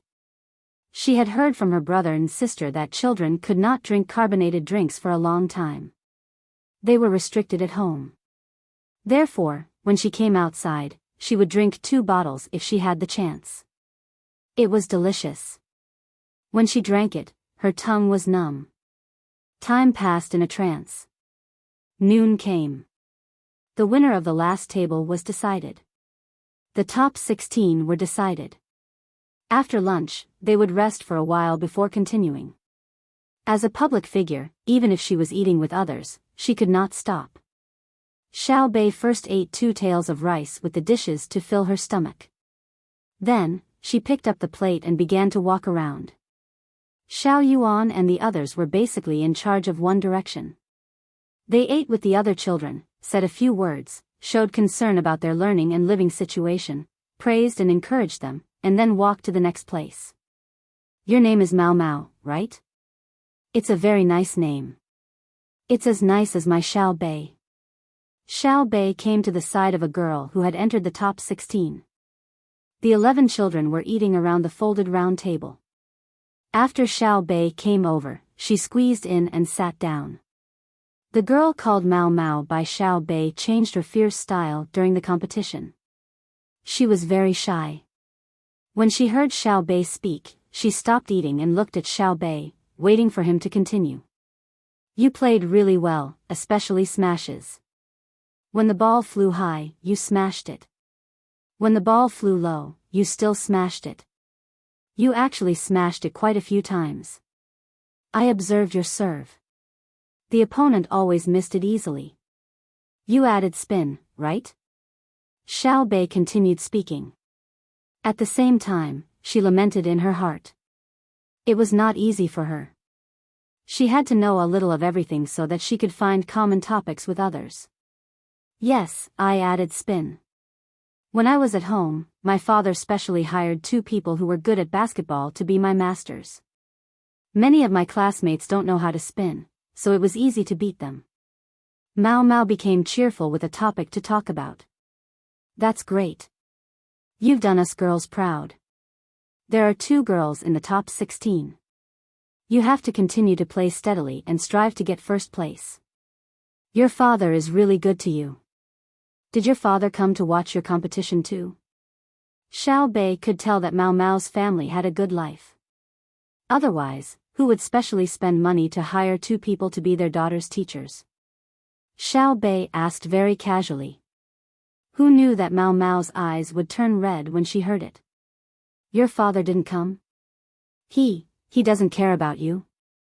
Xiao Bei asked softly. Mao Mao shook her head.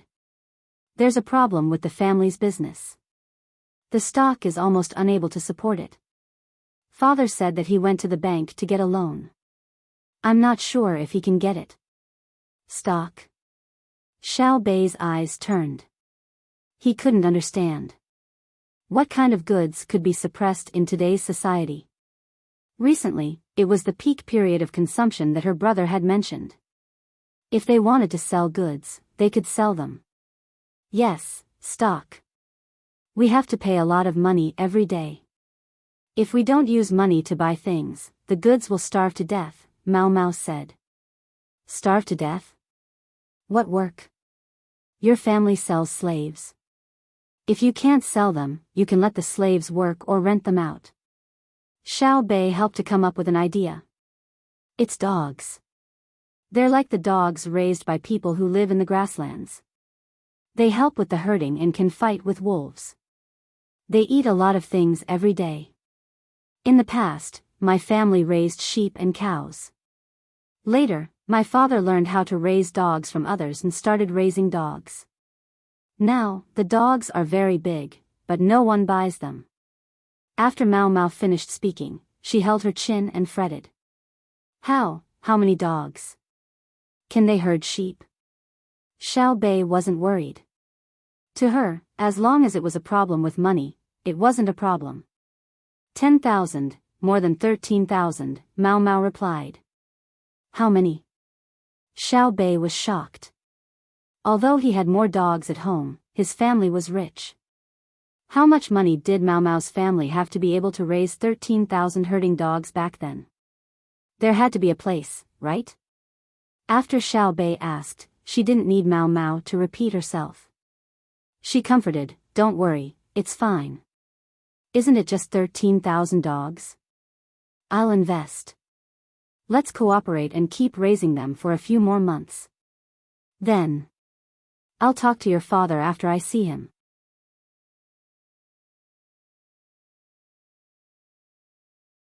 Chapter 1253. When Mao Mao heard Xiao Bei agree, the worry in her heart disappeared. She immediately promised Xiao Bei, I will definitely get first place in this afternoon's competition. I will show the other boys that we girls are better than them. First, we must be first. This, friendship comes first. Xiao Bei wanted to say that girls were better than boys, but she suddenly remembered her identity. She was afraid that she would put too much pressure on Mao Mao and not perform well, so she could only say something official. However, Xiao Bei said, you have to perform well, show yourself, and respect the spirit of sports. What's your surname? What's your father's name? Xiao Bei was not in the mood to tell Mao Mao what her surname was or what her father's name was. She asked very straightforwardly. She still had to negotiate later. There were more than 13,000 dogs. She had to take good care of them. Many puppies would appear in 3 or 4 months. If she grasped the opportunity, she could make a lot of money. Xiao Bei had not been in a good mood for the past 2 days. She kept finding trouble with Xiao Yuan. Xiao Yuan had no choice but to find her family's doctor. After observation and diagnosis, she found that she was under too much pressure. To a large extent, it was caused by the negotiations with her brother and sister. In fact, it had only been a few days, but Xiao Bei had never experienced such a difficult negotiation. More importantly, it was difficult for the 9 of them. As the target of the negotiation, her brother and sister had nothing to do. They dealt with the military, political, and economic information on time every day. Then, they ate and slept well. When she woke up this morning, she even heard 2 people running to the rooftop. One was playing the guitar, the other was playing the piano, and they were singing, Swallows Fly Together. It was too much of a blow. She had to prove herself in other ways. Xiao Bei and the other 8 siblings had been thinking about what to do to divert their attention. They wanted to temporarily break away from the vicious circle of negotiations with her brother and sister and redefine themselves. The doctor said that her psychological behavior was not normal now. She needed psychotherapy and wanted to send a professional doctor to help. In the end, Xiao Bei and the others refused. They did not need anyone's help. They could adjust themselves. Xiao Bei thought that she had found an opportunity to cooperate with Mao Mao's father. Then, in the next 6 months, they would invest, raise, breed, train, migrate, rent, or sell. In this way, she could temporarily get rid of the pressure brought by her brother and sister. Mao Mao did not know that Xiao Bei had her own difficulties. Xiao Bei looked at Xiao Bei's excited expression and thought that she had thought of a good idea to help her father. Then he said, my surname is Song. My father is Song Dakong. Xiao Bei, are you going to lend me some money? I'm not lending. I just said that we're working together. Borrowing money is for a moment, and working together is for a long time. After saying that, Xiao Bei felt like he was lying to Mao Mao, so he continued, "It's easy for me to lend money to your family, but your family's development is still slow. Why don't you work with us? Our channels for obtaining information are different.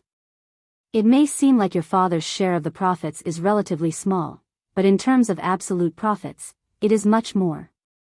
I don't understand. In any case, I believe in you. You won't harm my family. If even you want to harm my father, then the great Tang will have no hope."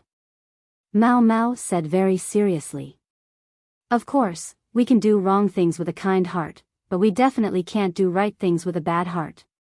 Brother and sister don't care if we fail to help others. At most, they will be responsible for compensating for the loss, but they won't allow us to build our success on the pain of others." Xiao Bei promised Mao Mao. She knew that after her group of children did something, there would always be brothers and sisters helping to clean up the mess. Even if they knew that they were not doing well enough, they still supported them from behind. The purpose was to train the 9 of them. The prerequisite was that they had to put their hearts and minds in the right place. "My father should be here in a while. The person in charge of the loan at the bank will be resting at noon." Mao Mao was afraid that Xiao Bei would be anxious from waiting, so he said this. "I'm not in a hurry. You play well. I'll go somewhere else to take a look." Xiao Bei ate 2 mouthfuls of rice and 4 mouthfuls of dishes at this table. She picked up the plate and continued to walk to another table. After lunchtime, Xiao Bei and the 9 of them finally had time to rest. She asked someone to bring them a bowl of hot soup and finished the food on the plate. Each of them held a large pear and listened to the Yamen officials who had also finished eating speak on the stage. At the same time, they pondered over what Xiao Bei had just said. Mao Mao's father hadn't arrived yet. She really couldn't wait. She could only look for him personally after the table tennis competition ended. Officials really talk a lot. They don't stop talking. 4 or 5 meters in front of Xiao Bei and the others, a man's complaining voice sounded.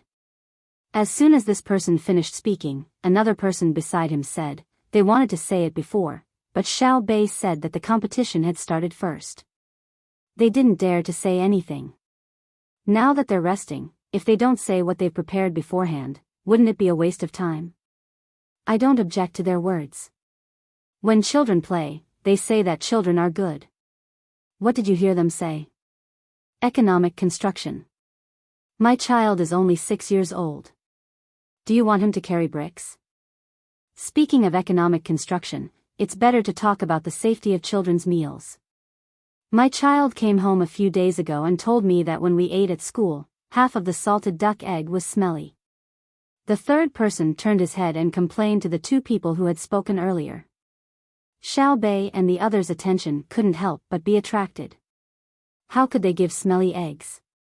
When I was young, I liked to eat smelly salted eggs the most. If they weren't smelly, I wouldn't eat them. At that time, they were all smelly. We're poor. My 2 children are like me. They're willing to eat smelly eggs. In the future, when your children encounter smelly eggs, they can exchange them with my children. It's fine if the salted eggs are smelly, as long as the meat isn't. The second person who spoke retorted the third person. While speaking, the sound of saliva swallowing could be heard. It seemed that he really liked to eat smelly salted eggs. Xiao Yuan, have you eaten salted and smelly eggs? Xiao Bei was very curious. Why did people like to eat smelly eggs? Xiao Yuan shook his head. No, the ones we eat are not smelly. The yellow ones are oily. I heard that brothers guard at the door say that there's someone in the kitchen who specially marinates the smelly salted eggs. It seems that the eggs are marinated for a period of time.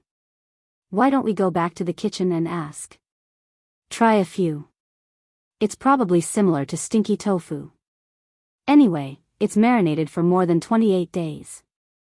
Seems like there's no problem with the school's food. Xiao Bei had just eaten and wasn't hungry. He didn't think too much about the smelly eggs for the time being. The 3 people who had spoken earlier seemed to have found a topic and began to discuss the smelly salted eggs. Some said that if there wasn't enough salt, the eggs couldn't be eaten. Others said that the eggs that had been taken out to dry under the sun couldn't be eaten. As they spoke, the topic went astray. From the salted eggs under the sun to the deterioration of the ham under the sun, from the deterioration of the ham to the deliciousness of the air-dried chicken, from the air-dried chicken to the roast duck of Sanshue County, from the sweet sauce of the roast duck to the shredded meat that could be used to make the sweet sauce. From the shredded meat in sweet sauce, to the planting techniques of green onions, from the need to bury them deep in the soil so that there would be more green onions. From the deep soil to the yam eggs, from the yam eggs to the potatoes that hadn't been popularized yet. From the potatoes to the benefits of foreign species, from the benefits of foreign species to the practical use of plunder in war, from war to artillery. Speaking of artillery. The person who had spoken first began to comment on artillery in an authoritative manner. It's indeed powerful, especially when used against man-eating cavalry. Once it's fired, even the horses would be scared off. The people on top would fall down like dumplings. I've thought about it before. It's powerful, but it's too expensive. How many bullets can one shell make? The imperial court should use more bullets to hit people. That's not right. How can bullets be compared to shells? How far can bullets fly? How far can shells fly? Shells explode everywhere. It's hard to say if the bullets can hit people. Current guns can only shoot up to 500 meters, while shells can fly up to 1,000 meters. The third person who spoke commented like an expert. The first person who spoke was unconvinced. Who told you that bullets can only shoot up to 500 meters? You're talking about pistols. Long guns can shoot up to 3,000 meters, and shells can fly up to 7,000 to 8,000 meters without a problem. Xiao Bei and the others looked at each other and communicated with their eyes. In the end, they confirmed that this person was talking nonsense. The best pistol at home could shoot up to 130 meters, while the average one could shoot up to 40 meters. The furthest one could shoot up to 170 meters. Long guns could indeed shoot further. The furthest one could shoot up to 2,500 to 600 meters, with a killing range of 1,400 meters. This kind of gun was very rare. Most of them required a killing range of 100 to 400 meters. The special sniper rifle at home could only shoot up to 1,100 meters. That didn't mean that it could shoot as far as it could accurately shoot the enemy. Xiao Bei and Xiao Bei had said that the manufacturing of guns was still not accurate. They relied on many imprecise situations to produce an accurate gun by chance. Or it could be specially modified later. With the addition of a scope, it could only shoot up to 800 meters and have a higher hit rate. Usually, they pursued an accurate sniper shot up to 400 meters. Moreover, good marksmanship at this distance did not require a scope. As for shells, they could only fly up to 4,000 meters, which was the furthest one could go. Usually, the guns used could not shoot as far as guns, such as grenade launchers, small infantry cannons, and mortars. When the 9 people felt that the 3 people speaking were interesting, they continued to listen to them. Don't argue, don't argue. The second person who spoke tried to persuade them. Anyway, we don't know. I only know that the weapons of the Tang Empire are powerful. Xiao Bao and Cuckoo would rather spend more money than to let the soldiers pay with their lives. Speaking of the real source, I think it's the transportation cost. Due to the confidentiality of the technology, they have been transported from Luzhou, Jili province, and the capital to the front line. I heard that the munitions factory is going to be placed here and at the seaside. When the time comes, there will be a lot of soldiers guarding it. There are many places we can't go. Even if we want to visit, we have to check 8 generations of ancestors. We are not allowed to bring anything with fire or dangerous metal pieces on us. That's right. You can't even bring a needle. The first person who spoke continued, I know. There's a needle at the back of the gun. If you poke it forward, the bullet will fly out. You want to bring a needle over and make the bullet fly out? You know? I'll join the military training tomorrow and touch the gun. I'll tell you when I come back. The third person still didn't like the first person. The two of them had quarreled just now. The second person who spoke began to persuade them again. Go, go. I found that after the transported things are put down, the things that have just been robbed or excavated are transported elsewhere. The transportation is switched section by section. The road here is not easy to travel, whether by water or land. After the last section is finished, many cars and boats can't go back immediately. The cars need to be repaired, the boats need to be checked for wear and tear, and the animals need to rest. Generally, the animals need to rest for 10 days before they can go on the road again. Is it because they can't do anything with the extra 10 days?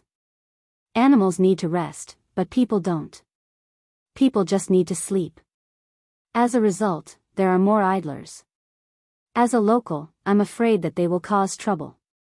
I'm also worried. They need to eat. I'm worried that the price will be raised. But this can't be helped.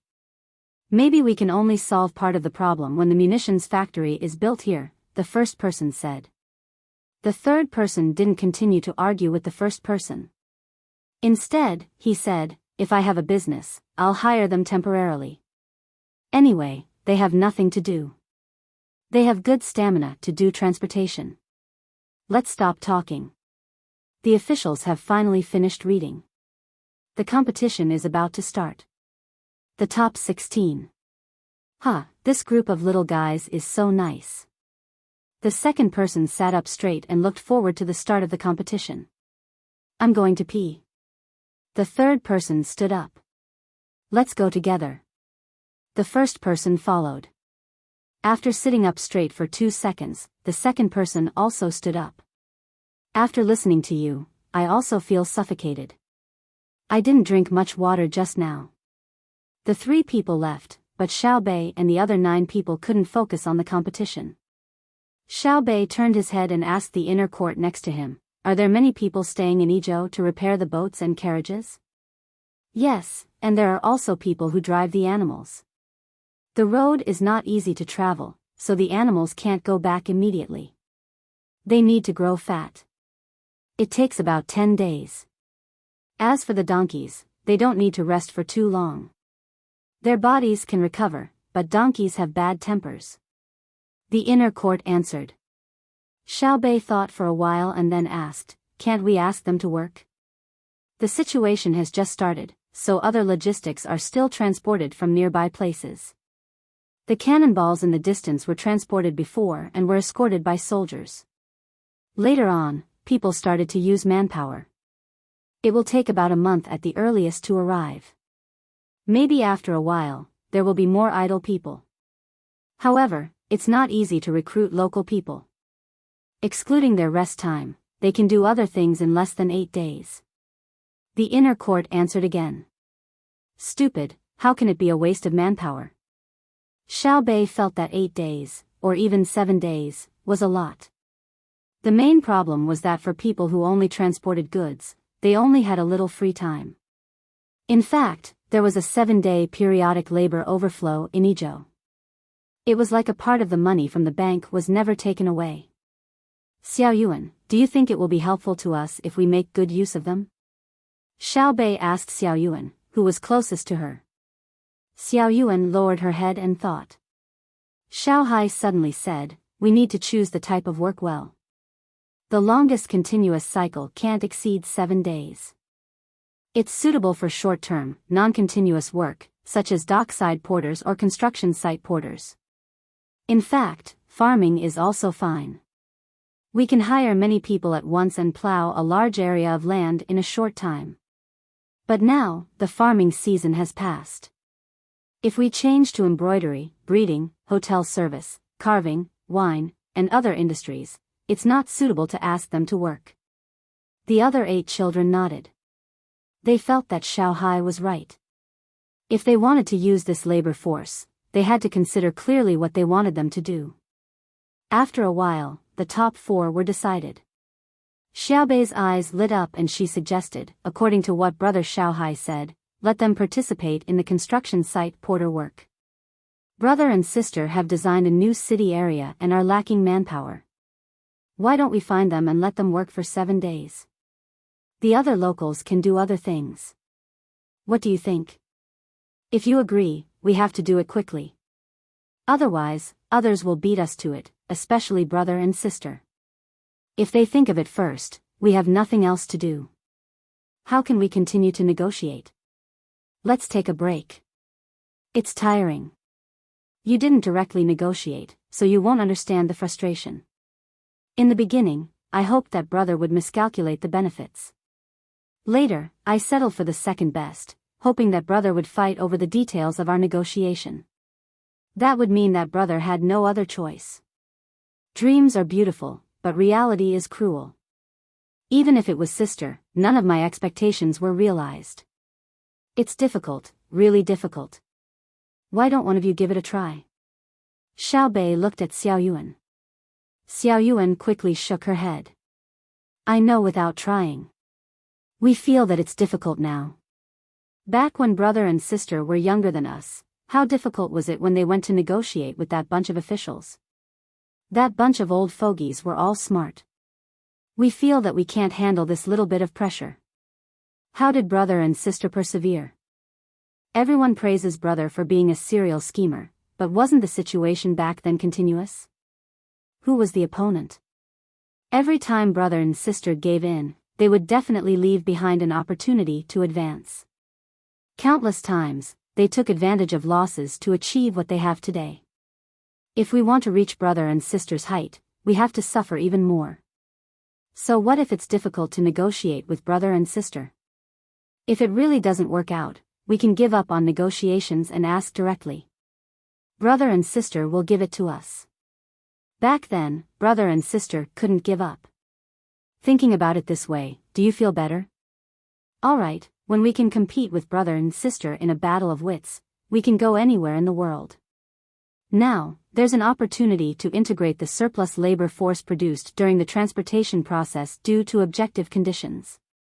We'll let brother and sister see that we're still very powerful.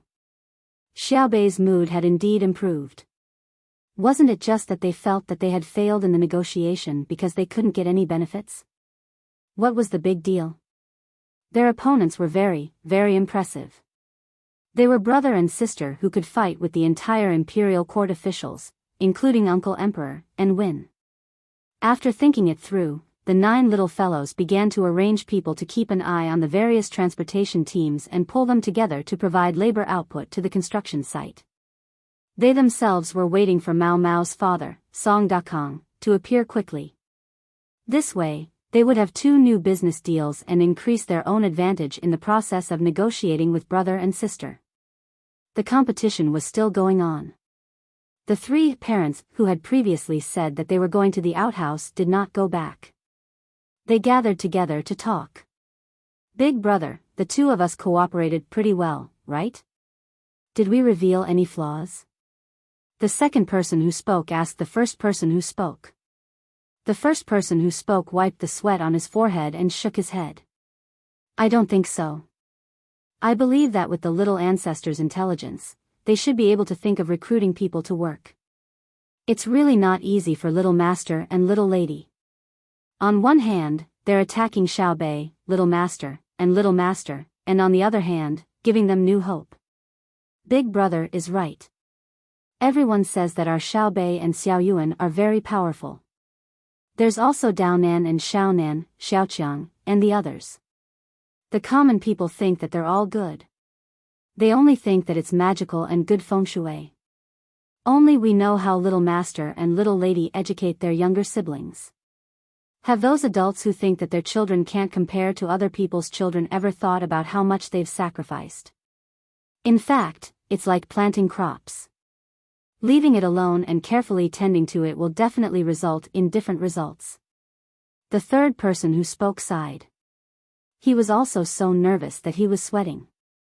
If the little ancestors had seen through him just now, not only would he not be able to complete the task that little master and little lady had asked him to adjust his younger sibling's mood, it would even make the little ancestors feel even more sad. How's the other aspect? Will Song Dakong spill the beans? The first person who spoke, who was also the big brother, asked. The two people shook their heads. One of them said, "It shouldn't be wrong. Last night, Little Master deliberately asked someone to set up a trap and made an agreement with Song Dakong. The little ancestors gave people a lot of pressure, but they didn't give people pressure from themselves. They gave people pressure because of Little Master and Little Lady. Who is Song Dakong more afraid of? That's right. Let's wait for the news. We've made a contribution. I hope the little guys can grow up well. My child is about to be born. When he's born, I'll directly send him to the department in charge of parenting in the inner yard. I estimate that after 10 years, even if he can't compare to the little ancestors, he'll be close to them." When the big brother talked about his unborn child, his eyes were full of gentleness. He was very confident in the education system of the inner yard children. "I'm a dog breeder. I'm short of loans. I can't raise dogs anymore. I'm a dog breeder. I'm short of loans." Outside the prefectural academy, Song Dakong kept repeating the same sentence in front of a small mirror in his hand. He had been practicing since last night. After sleeping in a daze, he started to repeat it again in the morning. But he was still worried. He was indeed a dog breeder, and he was really short of money. He needed a loan, but he was not in a hurry. He used to provide funds for 4 schools at the same time. He took 6% of the total funds provided by the society for each school.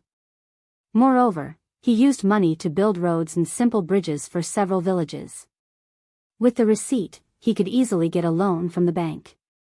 But Song Dakong didn't want to do that.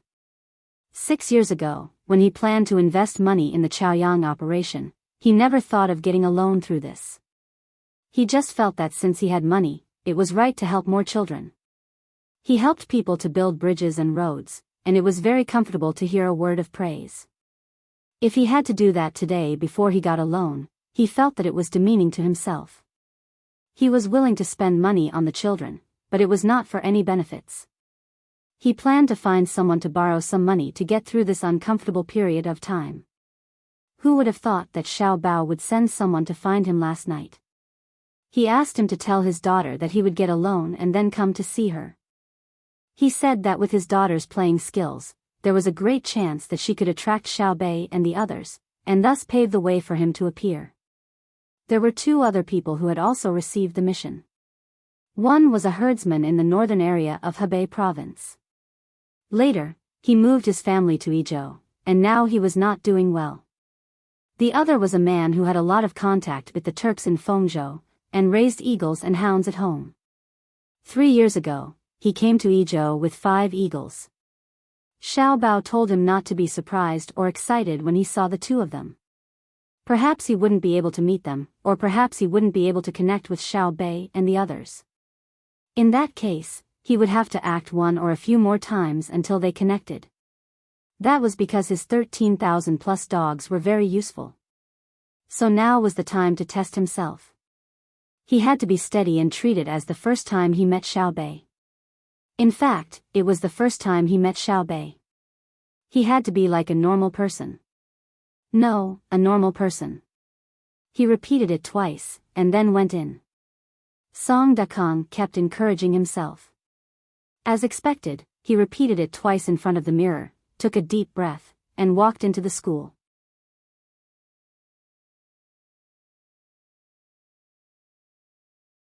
Chapter 1254.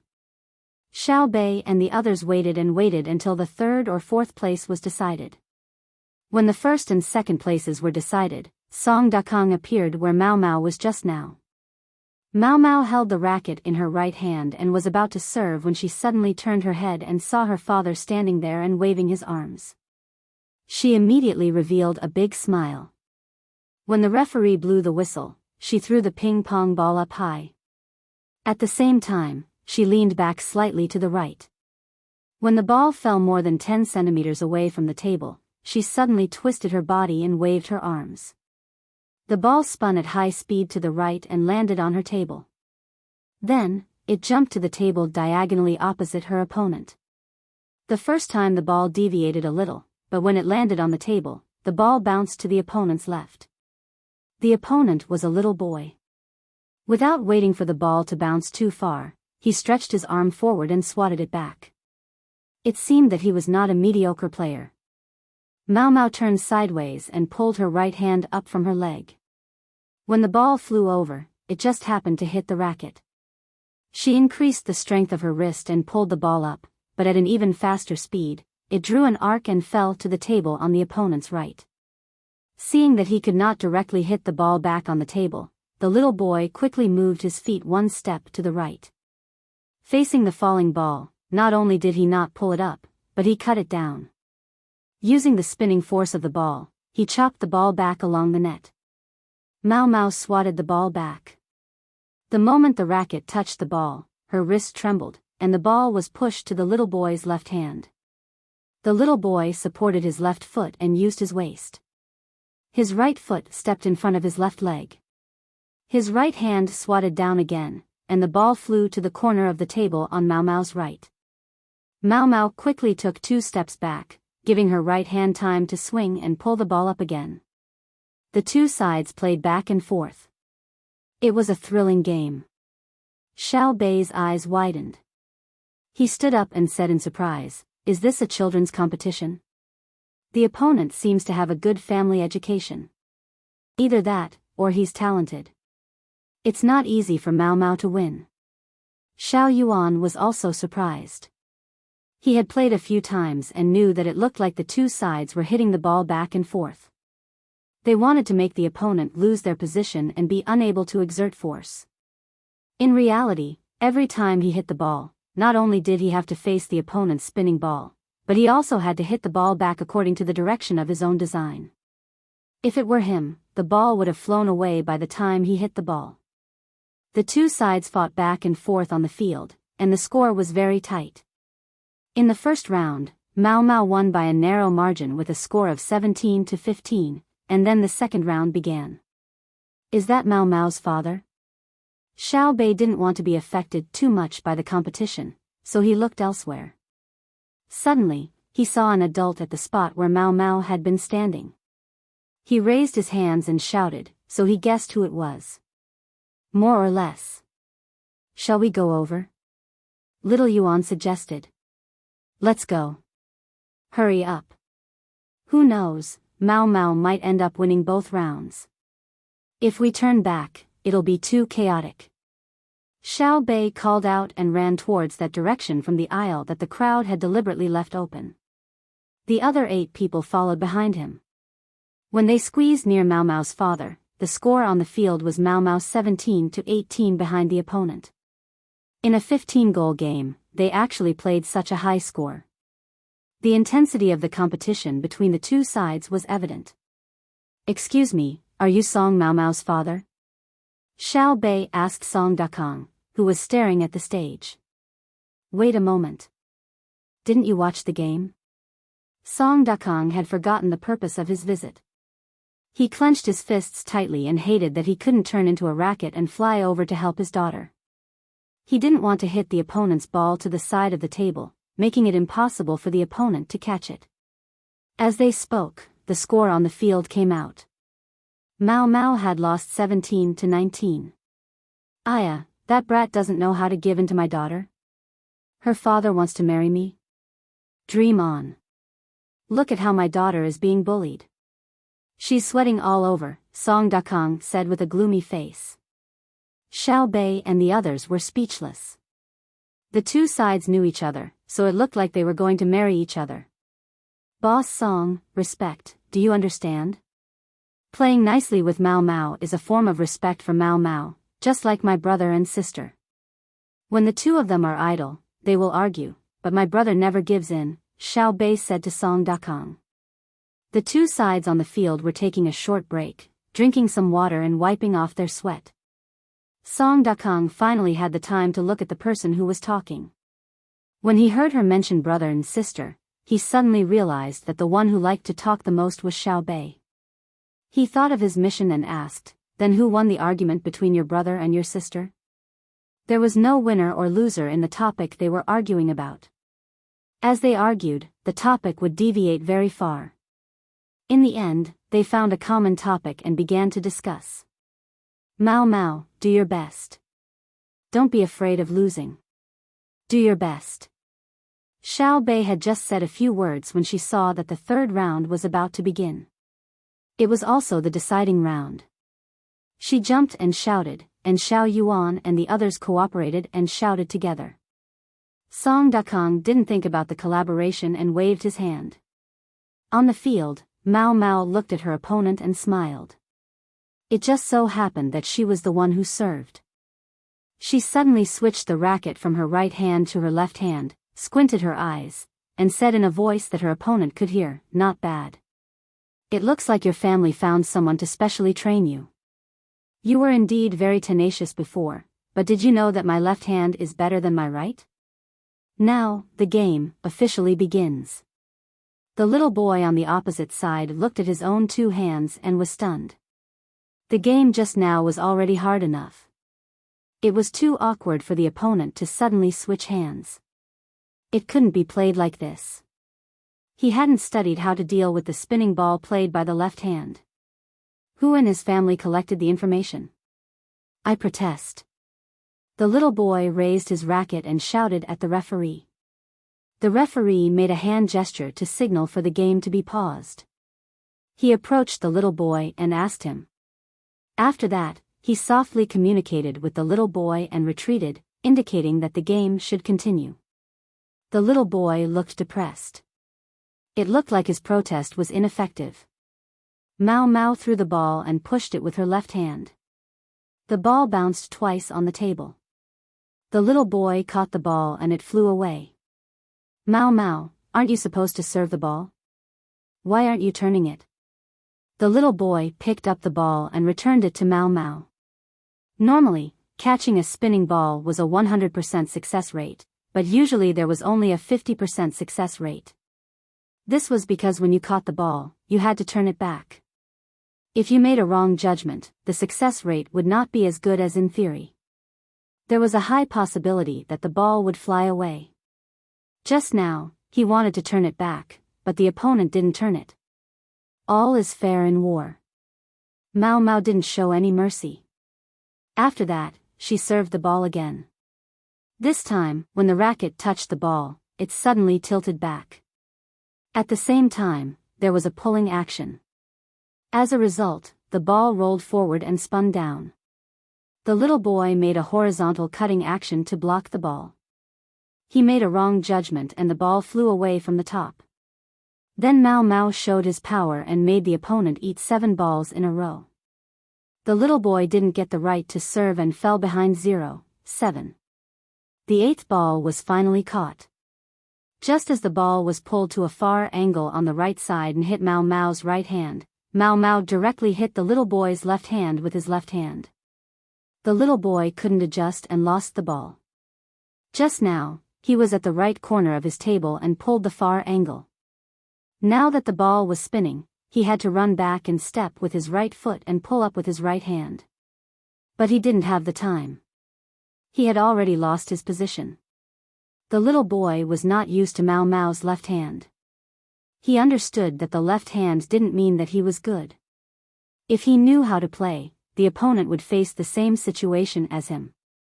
If his position was uncomfortable, the opponent would also be uncomfortable, unless the opponent used 2 hands, but that was not allowed. Do you need me to give you a handicap? After playing for a while, Mao Mao was leading 12 o'clock and still had the right to serve. The little boy lost miserably. When he heard Mao Mao's words, he hesitated for a moment and showed a disdainful expression. Give me a handicap? Isn't it just a left hand? Next time, do you think I can't afford to lose? Serve. The two played back and forth. The little boy was affected by his mentality and played worse and worse. In the end, he lost 0-15. It was a clean loss. The audience couldn't believe what they saw. The first 2 games were so fierce. How could the third game be so obvious? Mao Mao didn't look too happy when he won the game. Instead, he said to the little boy, "My father wants to talk about cooperation with Xiao Bei. Maybe he will leave Izhou in the future." My brother, sister, and I will have to go with him. We can't play with you. The little boy was stunned. Winning or losing the competition seemed so insignificant at this moment. He felt very sad and asked, "Didn't we agree when we started school at the beginning of spring? When it rains during summer vacation, we'll go catch loaches and make them eat tofu. If you leave, I'll take the servants at home to catch loaches." It was Xiao Bei who said to cooperate with my father. You know that my family is short of money now. Mao Mao was also in a difficult position. Your father shouldn't have raised dogs. It's better to raise cows and sheep like my father.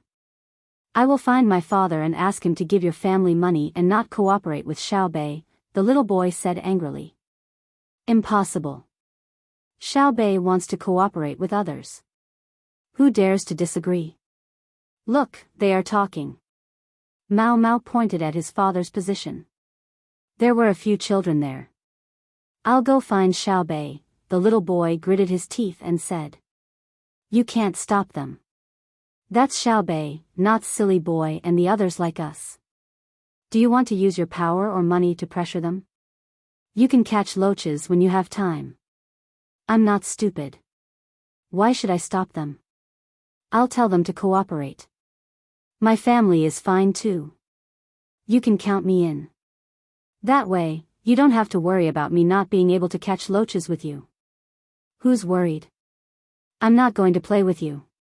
Mao Mao turned around and ran towards his father with the racket. The little boy was shocked. He slapped the table and threw away the racket. He chased after his father and muttered, You said that you would catch a lot of loach fish. Leave some for us and give the rest to others in school. You don't keep your word. You won, you won. Mao Mao, you are so good. You can play with your left hand. 15-0. You are first. Xiao Bei saw Mao Mao coming over and happily held his hand. Mao Mao was not very happy. He forced a smile and nodded. He is not used to my left hand.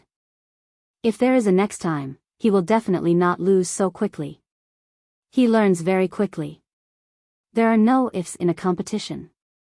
The next time will be the next time. Although friendship is first, it is still like war. Success or failure depends on the hero. If there is an ifs, then perhaps you will practice better next time and win more easily. Xiao Bei had already developed the habit of not regretting. She would sum up her failures, but she would not regret what she had done wrong in the past. That was useless. According to her brother and sister, living in a regretful memory would tire one to death, unless one wanted to be a saint.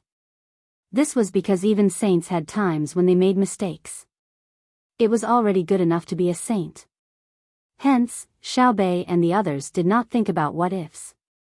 If their brother and sister were not Xiao Bao and Cuckoo, then their lives would definitely not be as good as they were now. Would they commit suicide? You are Xiao Bei?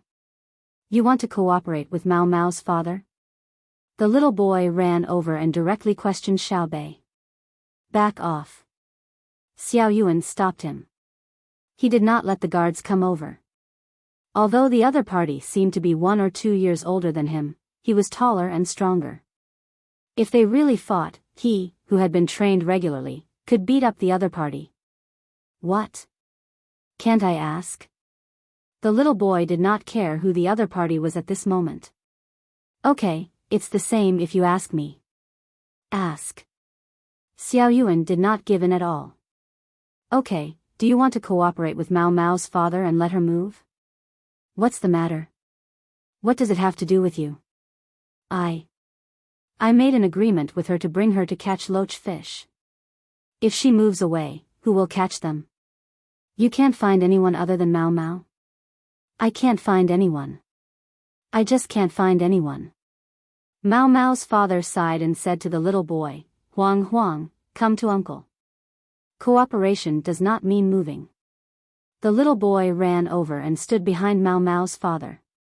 What if we move? If we move, we'll bring you along to catch loaches with Mao Mao. Let's see if your father is willing, Song Dakang said with a smile. He's willing. I still have an older brother and a younger brother. Xiao Bei, my family can also cooperate with you. Count us in. My family raises many cows and sheep, the little boy named Huang said to Xiao Bei. Xiao Yuan, who had always thought that the little boy's attitude was bad, was angry. Before Xiao Bei could speak, he said, "We can't cooperate with just anyone. Mao Mao is good at basketball, so we cooperate with her family. What's good about you? What's bad about me?" Huang retorted angrily. "I know you want to play with Mao Mao," Xiao Yuan said. "Yes, I just want to play with Mao Mao. What's wrong?" Huang did not give in at all. Xiao Yuan. Xiao Bei reminded him, meaning that he did not want to compete with others. In the end, just as she finished shouting, she was touched by her own brother, Xiao Hai, who told her to be quiet. Xiao Yuan scratched his head and said, "Those who are not capable can't play with Mao Mao. In the future, we will play with Mao Mao." Why? Huang did not give in. Because we see Mao Mao play hard and feel that her father is an open-minded and capable person. Therefore, we feel that from a young age to a great age, we can pass on the knowledge to her father and not be biased. If a girl meets here, the road will be wide. Xiao Yuan raised his chin and said to the little boy, Huang. Huang glared at Xiao Yuan and looked up to meet Mao Mao's expectant eyes. He curled his lips and said, "Childhood sweethearts are always together. The gentleman says peony, and I say lotus." Xiao Yuan often follows Xiao Bei by her side. What is fate? Xiao Yuan blinked his eyes and looked at the boy, Huang, in front of him again. He held his voice and said, You are too mature. I just want to play with Mao Mao. Don't set a trap for me. Huang looked at Mao Mao and said embarrassedly. Okay, I'll give you a chance. Let your father come over and talk about cooperation. Xiao Bei decided. With Huang's literary skills, she believed that the adults in his family would not be bad. It was a cooperation, so they had to find a suitable person.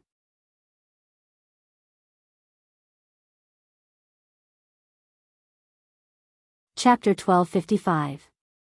Mao Mao's father, Song Dakong, went up to the stage with Mao Mao to receive the prize.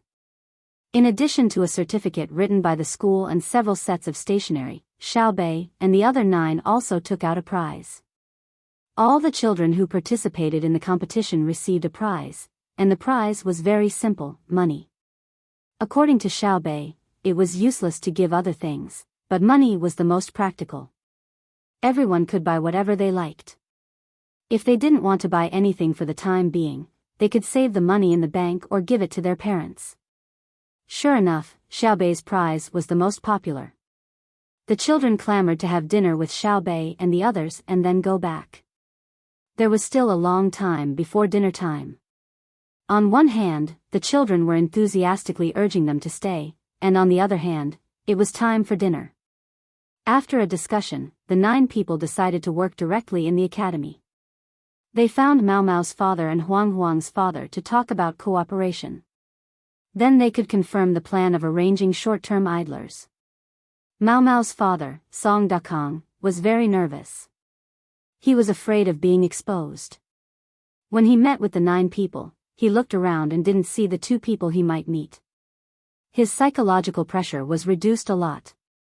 In this way, he was not afraid that one of the other 2 people would have a problem. Thinking of Huang's father coming, Song Dakong knew that the other 2 people might not be needed. The other 2 people's roles were limited, and they were only assisting him in raising the dog. Now that there was another livestock breeder, it would be no problem to match up with his dog. Looking at the 9 little guys sitting opposite him with smiles, Song Dakong had a lot of feelings. He thought silently, little guys, you only know how to be happy now. You don't know how much effort Xiao Bao and Cuckoo have put in for you. He thought that he had done enough for the children at home. He even spent money to hire someone to train a girl like Mao Mao, and trained a seemingly useless ping-pong ball. But compared with Xiao Bao and Cuckoo, he seemed to have done a lot worse. Yes, a lot worse. he put his fatherly love on the surface. When he found someone to train with Mao Mao, he told his daughter that if she didn't learn well, it would be a pity for her as a father. In the future, he should learn from how Xiao Bao and Cuckoo treated their younger siblings. It was nothing more than a little effort. Raising a child should be done well.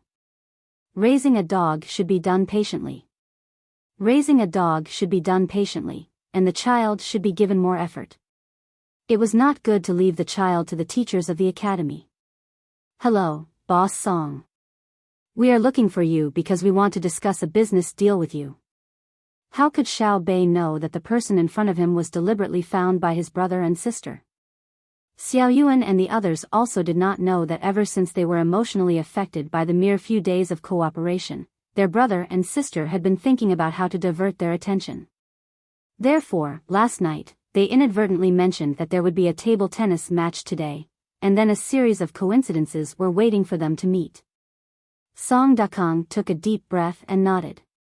He then looked at the door behind him. Seeing that there were still no signs of the other two people, he confirmed that he would be the main body in this cooperation. Then, he sat on the wide chair opposite Xiao Bei. The cushion under his butt was like a sofa, very comfortable, and he could even lean back. Putting his hands on the armrest, Song Dakong also showed a professional smile and said, "I have guessed part of the content of the cooperation. Do you need me to send the dog to the areas that have been occupied and ruled by our army? What do you want to drink?" Xiao Bei did not immediately mention the cooperation. "Do you have wine?" Song Dakong was not polite. He knew that he would not be so relaxed if it were a third-grade official sitting in front of him. Of course, the official might not have prepared a comfortable chair, or a small folding stool or something. Then, the official would sit in a high position and look down at him, seeking to exert pressure during the negotiation. If it were not for the fear of being seen through, he would not have felt any pressure when facing the Zhang family and the Wang family. It was not that he was disrespectful, but the Zhang family and the Wang family gave him a feeling that they were too considerate. As long as he was a citizen of the Tang Empire, he did not need to worry about being deceived or disrespected when facing them. Xiao Bei was very generous. "Okay, this year we have white wine to drink. You sing. It tastes stronger than red wine. Don't drink too much. Let's drink some red wine." Xiao Bei's last question was to the other 8 siblings. She liked to drink red wine the most. Ever since she got drunk before the new year, she found that it was very interesting to feel dizzy and wanted to drink a few sips whenever she had the chance. "Let's drink fruit juice, shancha juice with a little bit of alcohol." Xiao Hai did not agree to his sister's request to drink red wine. Usually, his brother and sister gave him a quota of 2 ounces of red wine in 10 days, and they were not allowed to drink more than half ounces at a time. This requirement was much stricter than drinking carbonated drinks, and the inner courtyard did not dare to violate it. As for white wine, unless one was sick and needed some kind of medicine to balance it, they could only drink it. However, one could not get sick just to drink white wine.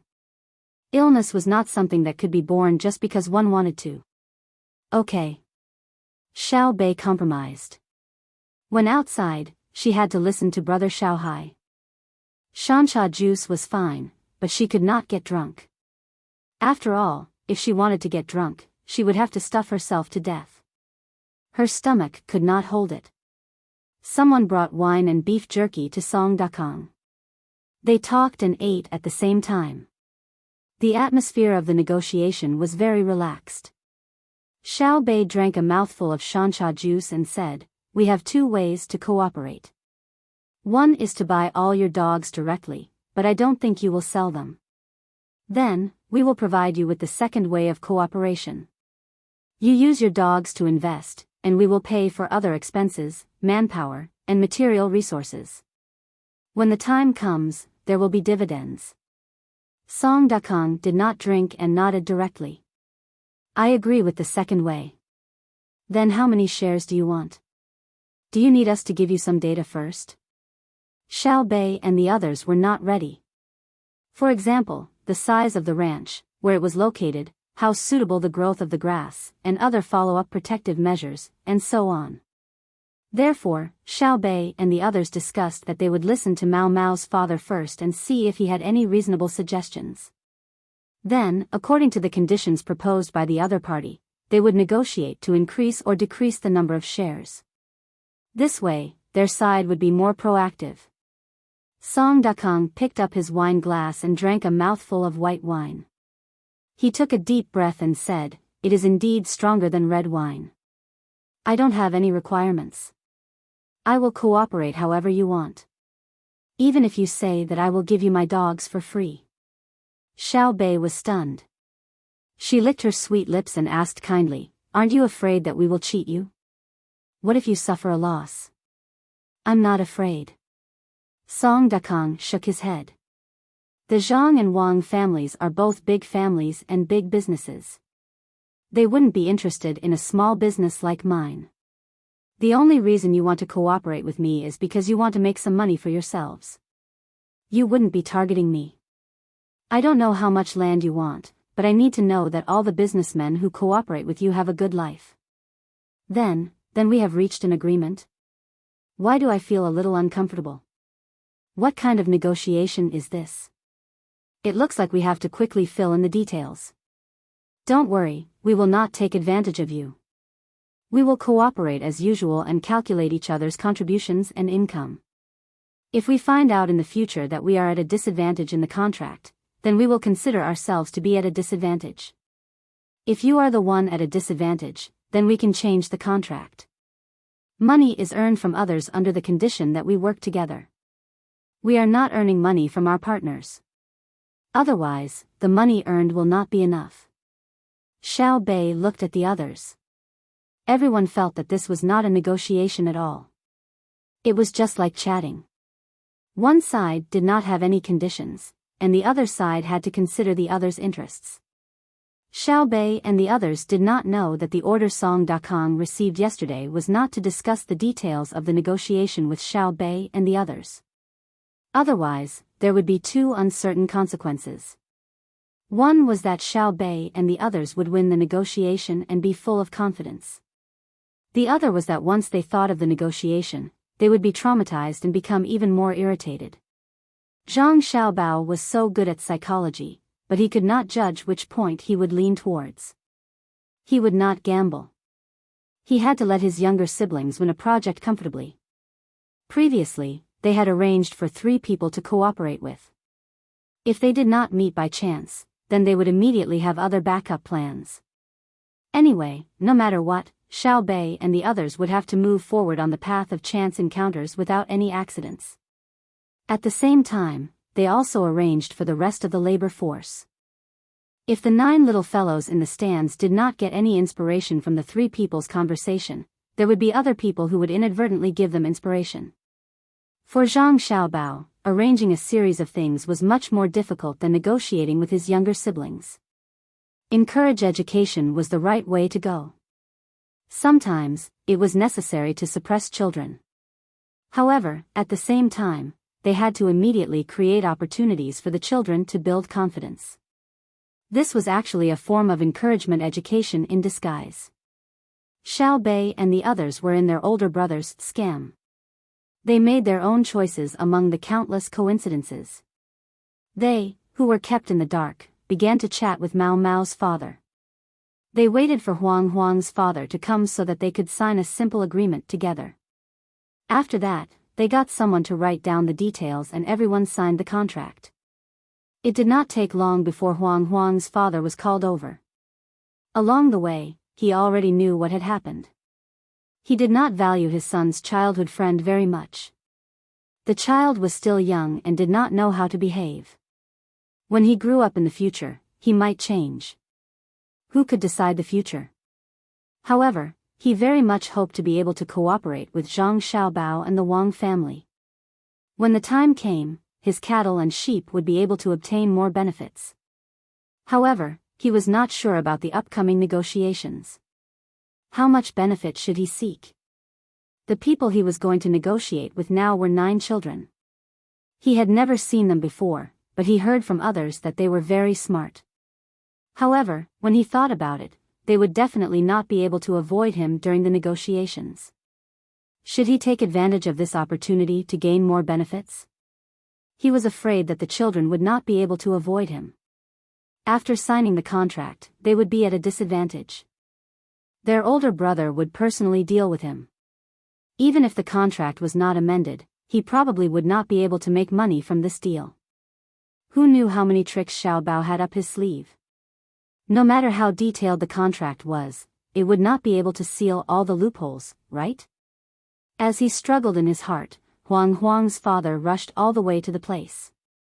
As soon as he was invited into the house, Mao's father, Song Dakong, quickly stood up and said enthusiastically, "Li Xiaojiang, you came just in time.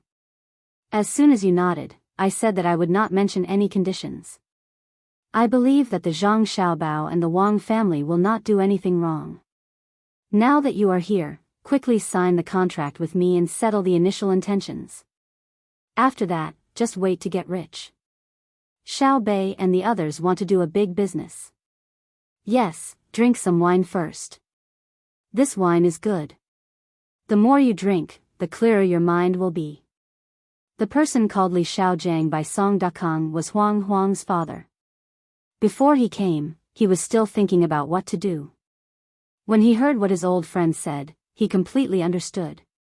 The other party did not want him to negotiate with Xiao Bei and the others. He wanted him to agree directly like the other party. However, after so many years of understanding, the other party was definitely not talking nonsense. There was definitely something wrong, but it was not good to say it now.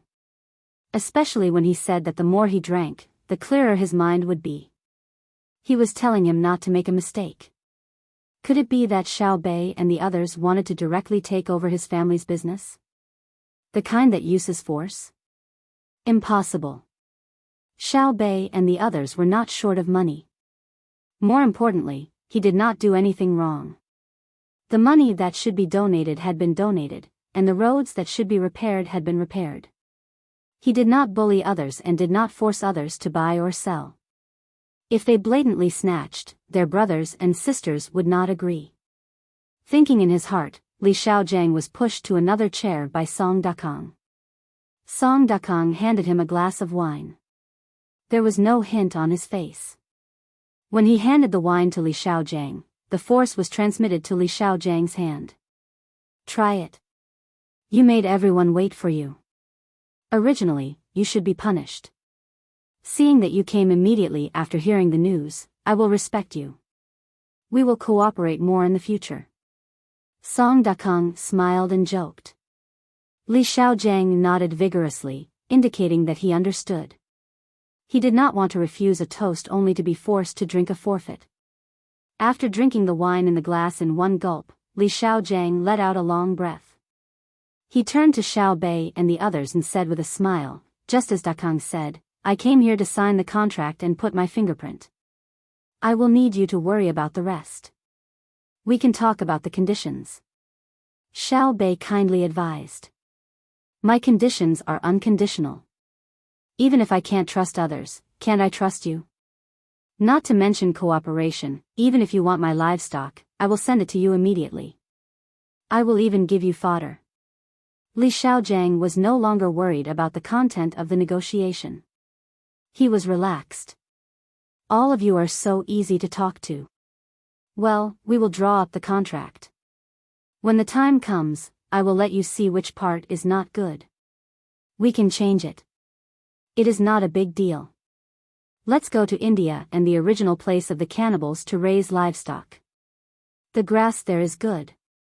If we find that the yield of beans, wheat, and rice is much higher than in our country, we can also plant them. When the time comes, we can extract oil and wine. The price of transporting them back is about the same as the local price. The profit will be big because there is no tax." Xiao Bei saw that the other party did not mention the conditions and was a little embarrassed. She introduced more. After her introduction, Li Xiaojiang was interested. He asked, "Xiao Bei, if we transport them back, it will be a lot of transportation, right?" "Not much. First go to the river, and then go to the sea. A ship does not need too many people. Going back and forth will only take a little time. Bean oil and wine can be stored for a long time and will not spoil. In fact, as long as the rice and wheat are not shelled immediately, it is not a problem to store them for 2 or 3 years. There is no need to use a special storage method. If we need something from the Tang Empire, as long as it is not very urgent, there is no need to transport it by land. It is just a small amount of daily necessities. A ship can carry a lot. We have steam engine power. And even if we don't want to transport, the ships have to go there in groups. We have heard from brother and sister that whether it is India or India, we will try our best to use water transportation.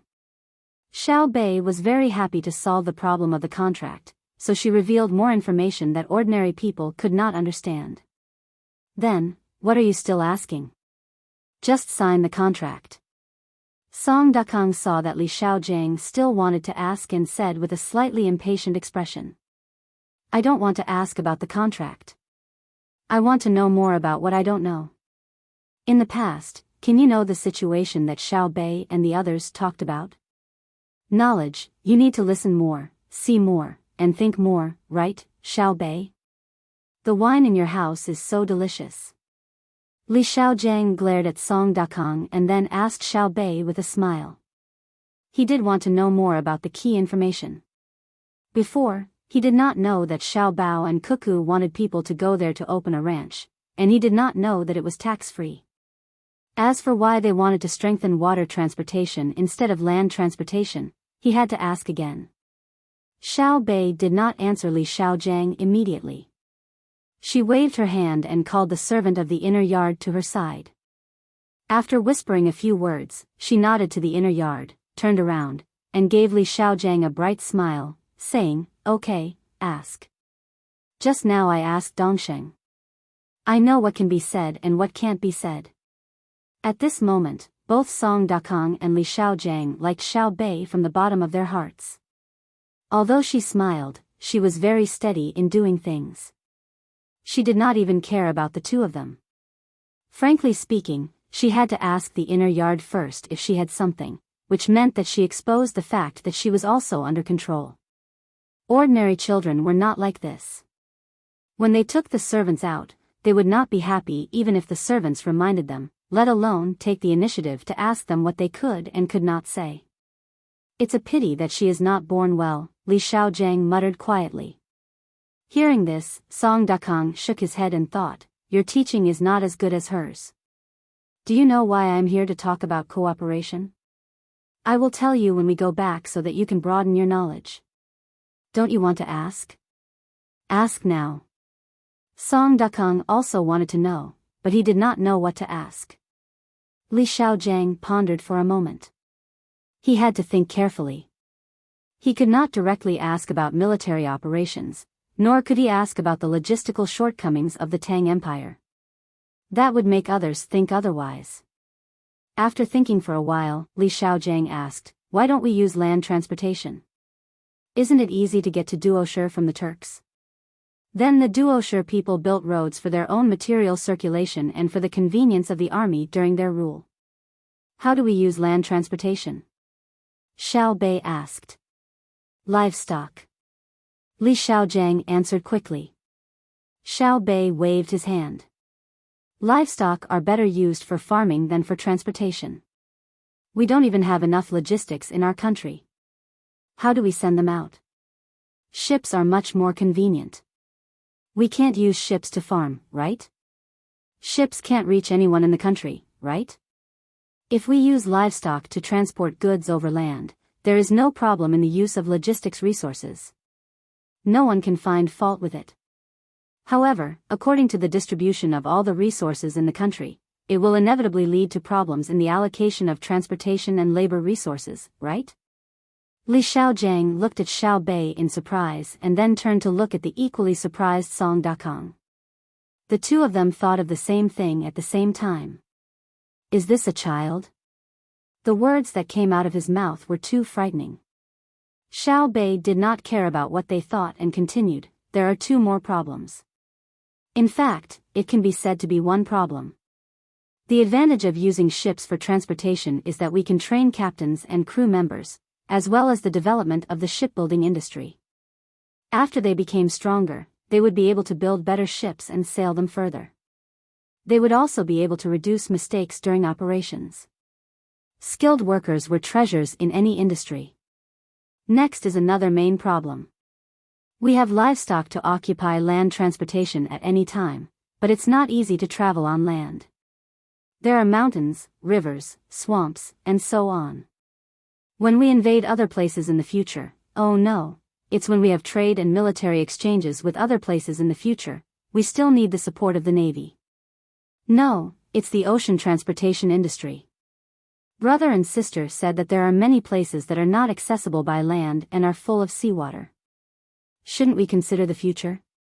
For example, the seeds that my family sent people to a very, very far place to bring back are only a small part of them.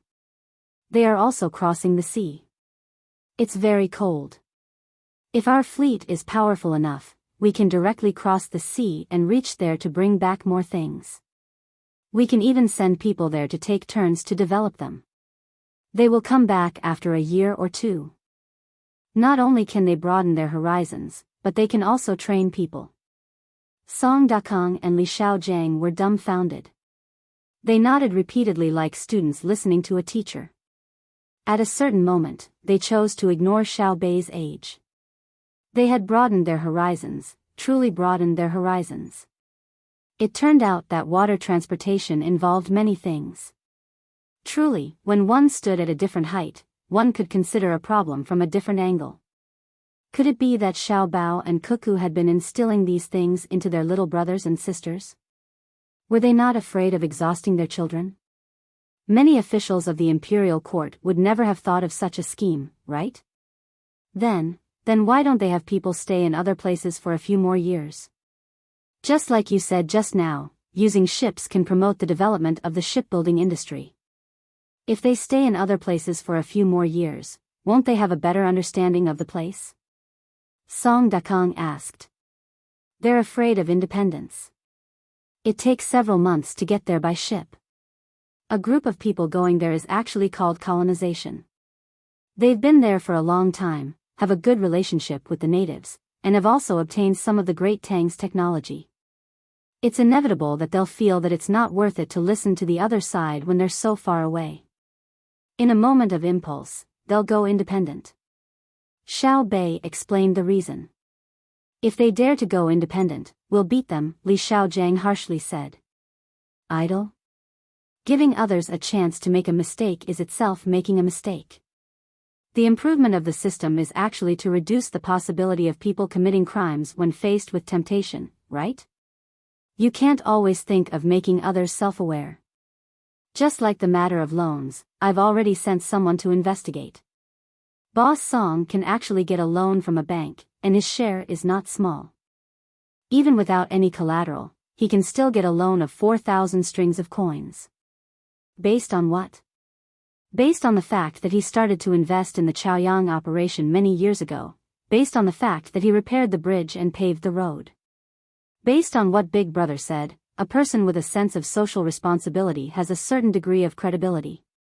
Thus, I've always wanted the local merchants to support the school and give them benefits. Now, it may seem like an exchange of benefits, but as time goes by, it'll gradually become a habit.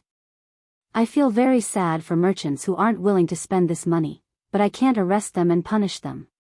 They didn't do anything wrong, so I can only use other benefits to entice them to invest.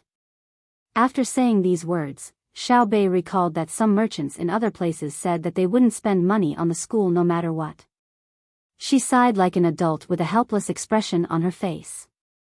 However, no matter how one looked at her when she sighed, she looked very cute. Song Dakong and Li Xiaojiang looked at Xiao Bei's cute appearance, but they couldn't feel happy at all. Li Xiaojiang drank another cup of wine and said angrily, "Some merchants are just not sensible. They only consider the rules set by the imperial court. As long as they don't break the rules, it's fine. As for paying more, that's not okay. In my opinion, they are fools. Dakong is investing money in the school because he really likes children. I also invest, but I don't like children. I only like my family's children. I invest money to show off and let others see that my business is big and good. I have money. You said that you earned a lot of money and returned to your hometown in glory. Don't you want to give others some benefits? The rich people in the village know how to build a good house. If I earn money and invest money in the school, won't others praise me more than if I only build a house for myself? I won't talk about the loan. I'll just say that I'm giving money to the school. If something happens to my family one day, who doesn't want to work hard after receiving benefits from me? When it was Xiao Bei nodding, Xiao Yuan and the rest were equally surprised. Xiao Bei's thinking was too simple. Today, I spend money to let your child go to school. Tomorrow, if my child falls, you have to carry it back. You owe me. It was a very typical idea of using kindness to get repaid. But if you say that he was wrong, he really wasn't wrong. Because he was the one who showed kindness first. If you received benefits from him, shouldn't you repay him? It was a simple exchange of interests in social behavior. It was simple, realistic, and always had an effect. That was why people hated ungrateful and repaying kindness with ingratitude. Alright, I support you to continue thinking this way. You are clear about the problem of colonization. Do you have any other questions? If you miss this village, you won't have this opportunity again. We can't tell you every time. Xiao Bei asked Song Dakang and Li Xiaojiang again. He was in a good mood today, so he said more. As long as he didn't say anything that really needed to be kept secret, it was fine. I don't. Song Dakang didn't think much. He was a little more foolish than Li Xiaojiang. But he came at a good time. If it were another era, his dog would have been gone. I do. Li Xiaojiang sat up straight. What I'm asking is, if you only consider the situation of colonization and rebellion, how can you do it? How can you prevent people from rebelling in faraway places and also obtain more benefits there? It involves the research and application of technology. Now you see the steam engine ships. In the future, there will not only be ships, but also, what else can I tell you? In any case, if you want to go there from the Tang Empire in the future, it won't take a few months, just a few days.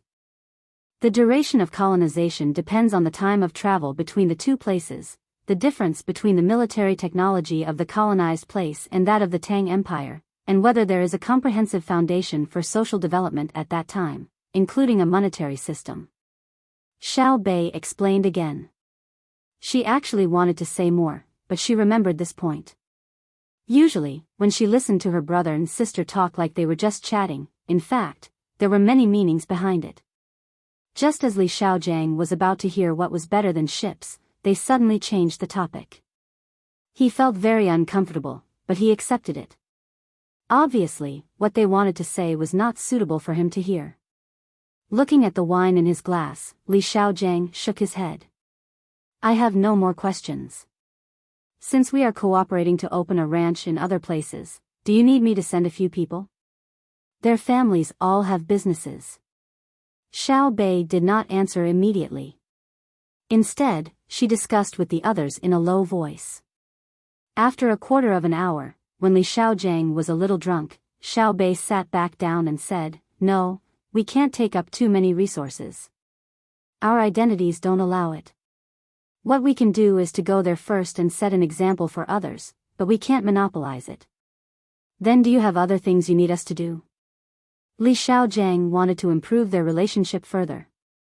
You raise livestock in your family, right? Xiao Bei asked. Seeing the other nodding, she said happily, Yes, raising livestock is really good. Tomorrow, no, tonight, you call the breeding technicians in your family over to my restaurant. I have something for them to do. What about me? Song Dakang asked. You raise your dog well. It is estimated that in 3 months, or 5 months, your family can let the dog breed again. Don't be afraid of spending money. I will give it to you.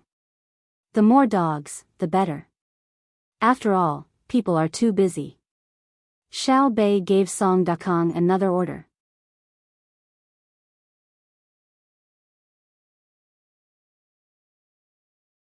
Chapter 1256.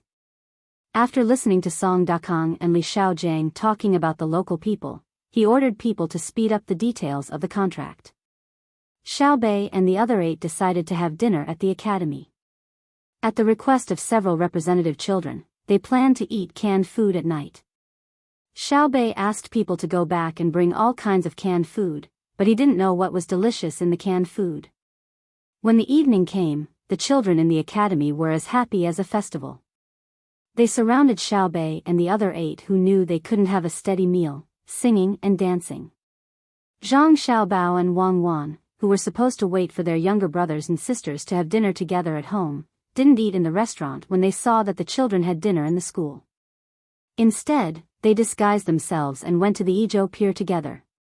The lanterns and torches at the pier had lit up a large area in advance. The ships didn't stop because of the sunset. The ships that needed to rest had special places to park.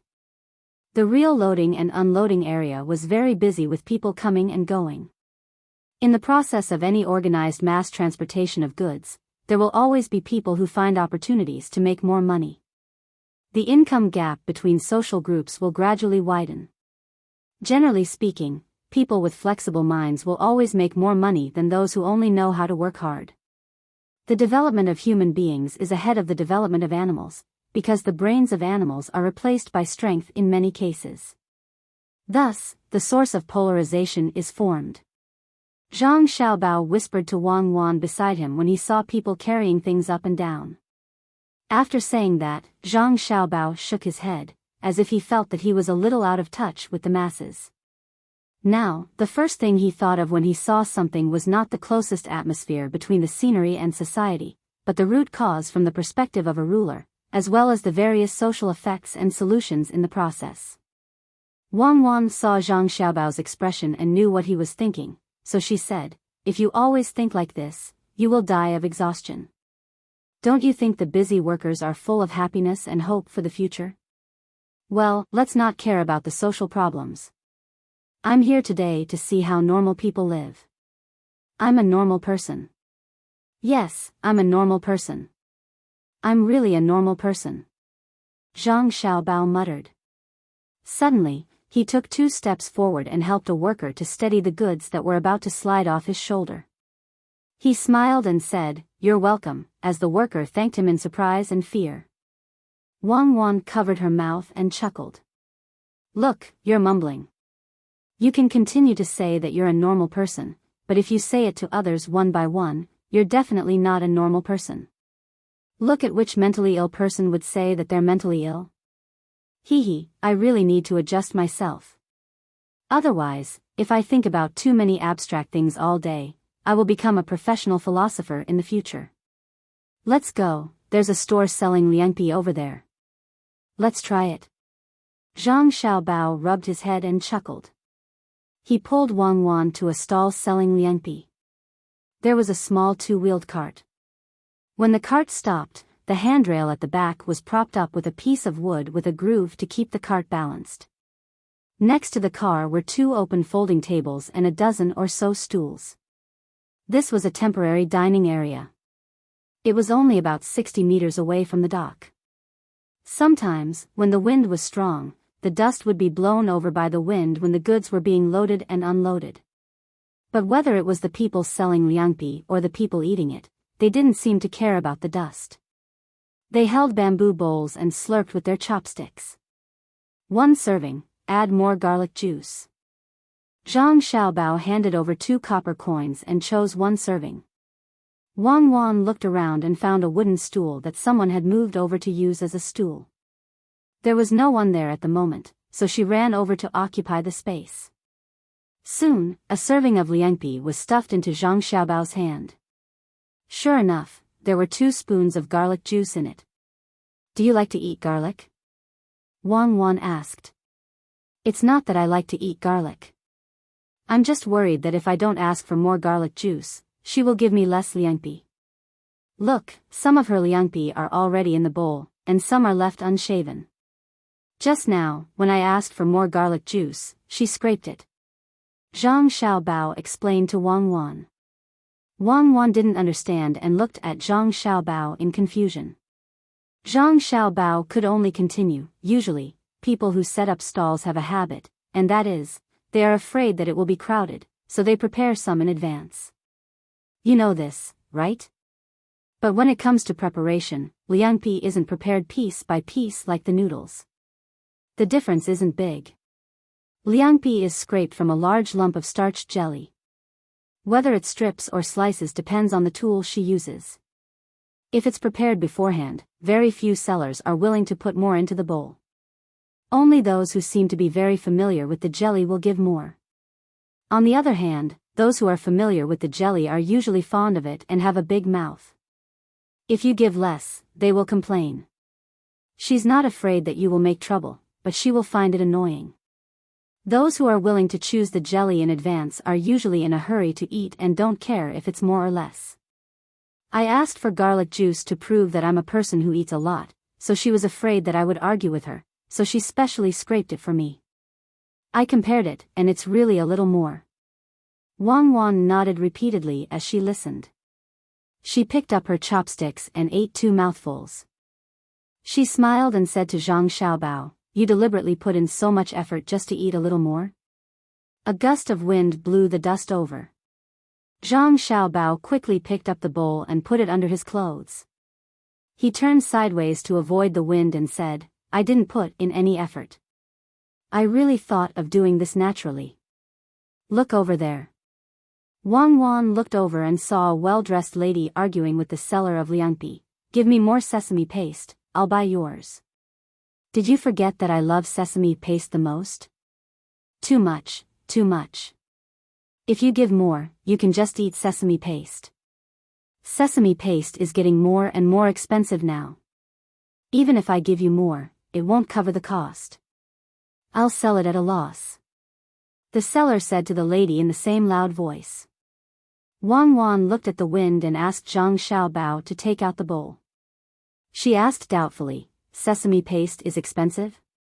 Does that mean that sesame oil is also starting to become expensive? And sesame? It's expensive.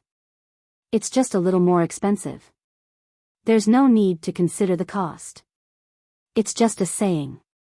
This is the real life of a normal person. It seems that I'm a normal person."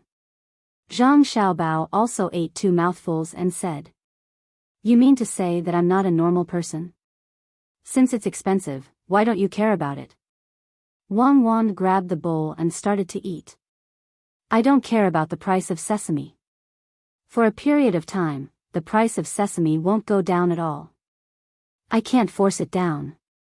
That's against the rules of the market. It's a non-essential consumable. As long as the price of salt, oil, and grain doesn't fluctuate beyond the normal range, I won't ask about it.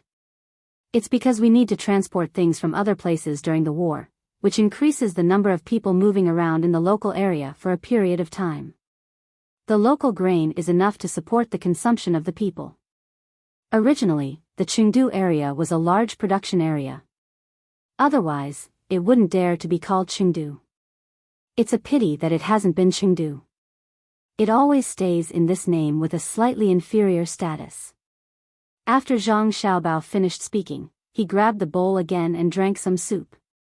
It was sour and sweet, very satisfying. But to the extent that it's not a situation of inferior status has never appeared. It can't become a capital, but its influence has always been widespread. It's because the environment and water transportation are developed. Izhou's liangpi is different from other places. How can there be so much soup? Wang Wan looked at Zhang Xiaobao drinking another mouthful of soup and asked casually. Zhang Xiaobao burped and smiled. "It's not that there's a lot of liangpi soup in Izhou. It's a soup that's specially mixed with a little sugar and a little vinegar. The cost is increased, but the sales are also increased." Wang Wan thought about it, but she really couldn't figure out why this was done. Zhang Xiaobao didn't explain. Instead, he shouted at a person who was also holding a bowl and wanted to squat down to eat. He asked, "Brother, is her soup good?" It's good, it's good. When you're tired from work, you should have a bowl. It can quench your thirst and fill your stomach. Otherwise, when you're hungry, you won't have the energy to work if you eat too much. If you don't eat, it'll be even more boring. After a bowl of liangpi, you can continue to work. This is called efficiency, little brother. The person turned around and said. He also taught Zhang Xiaobao what efficiency was. Zhang Xiaobao nodded repeatedly as if he had been taught something. He gave the person a thumbs up. With a smile on his face, the person found a relatively sheltered place and squatted down to eat. After 2 mouthfuls, he got up and ran to the stall to ask for more soup. Wang Wan put down her chopsticks and said to Zhang Xiaobao, "You're really interesting. You even cooperated with others. Comrade Xiaobao, tell me, did you learn what efficiency is just now?" "No." Zhang Xiaobao shook his head. Who dares to say that he knows how to maximize efficiency? All efficiency improvement plans are just plans. No one dares to say that their plan is the best because there are still uncertainties. Do you want to calculate all the probabilities clearly? It's just like how no one knows how much rain a certain cloud in the sky can turn into. I've been walking on the path of increasing efficiency, but there's no end in sight. Wang Wan lightly clapped her hands twice as if she was applauding Zhang Xiaobao. Looking at the soup in the bowl, she also ran over to ask for more. When the person was unhappy and added a large spoonful of soup, Wang Wan embarrassedly took out a copper coin and gave it to the person. In the end, the person added another spoonful of soup and garlic juice. Wang Wan also drank a mouthful of soup and smacked her lips twice as she said to Zhang Xiaobao, "I ate a stomach full of dust. The situation of our hygiene is really worrying." "What hygiene? Didn't you taste it? This soup was boiled first and then cooled. There's the taste of seasoning in it, not star anise powder directly. Firewood is not valuable, and the seller is also afraid that the people working at the docks will have a stomachache. What's there to be afraid of? Let the white blood cells in your body take care of it. Don't you usually breathe dust? Especially the roads in Tang, they are all made of earth and stone, and very few of them are cement.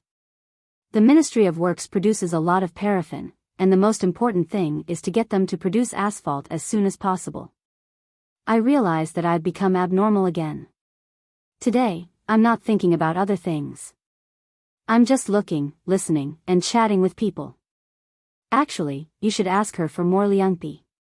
It's just a copper coin. You don't have to buy soup. She probably feels guilty now and keeps looking at you." Zhang Xiaobao did not look at the person selling liangpi at all. Wang Wan looked back. Sure enough, the person was looking at her from the corner of his eyes. She could not help but sigh. "Xiaobao, why are you so familiar with the common folks' things?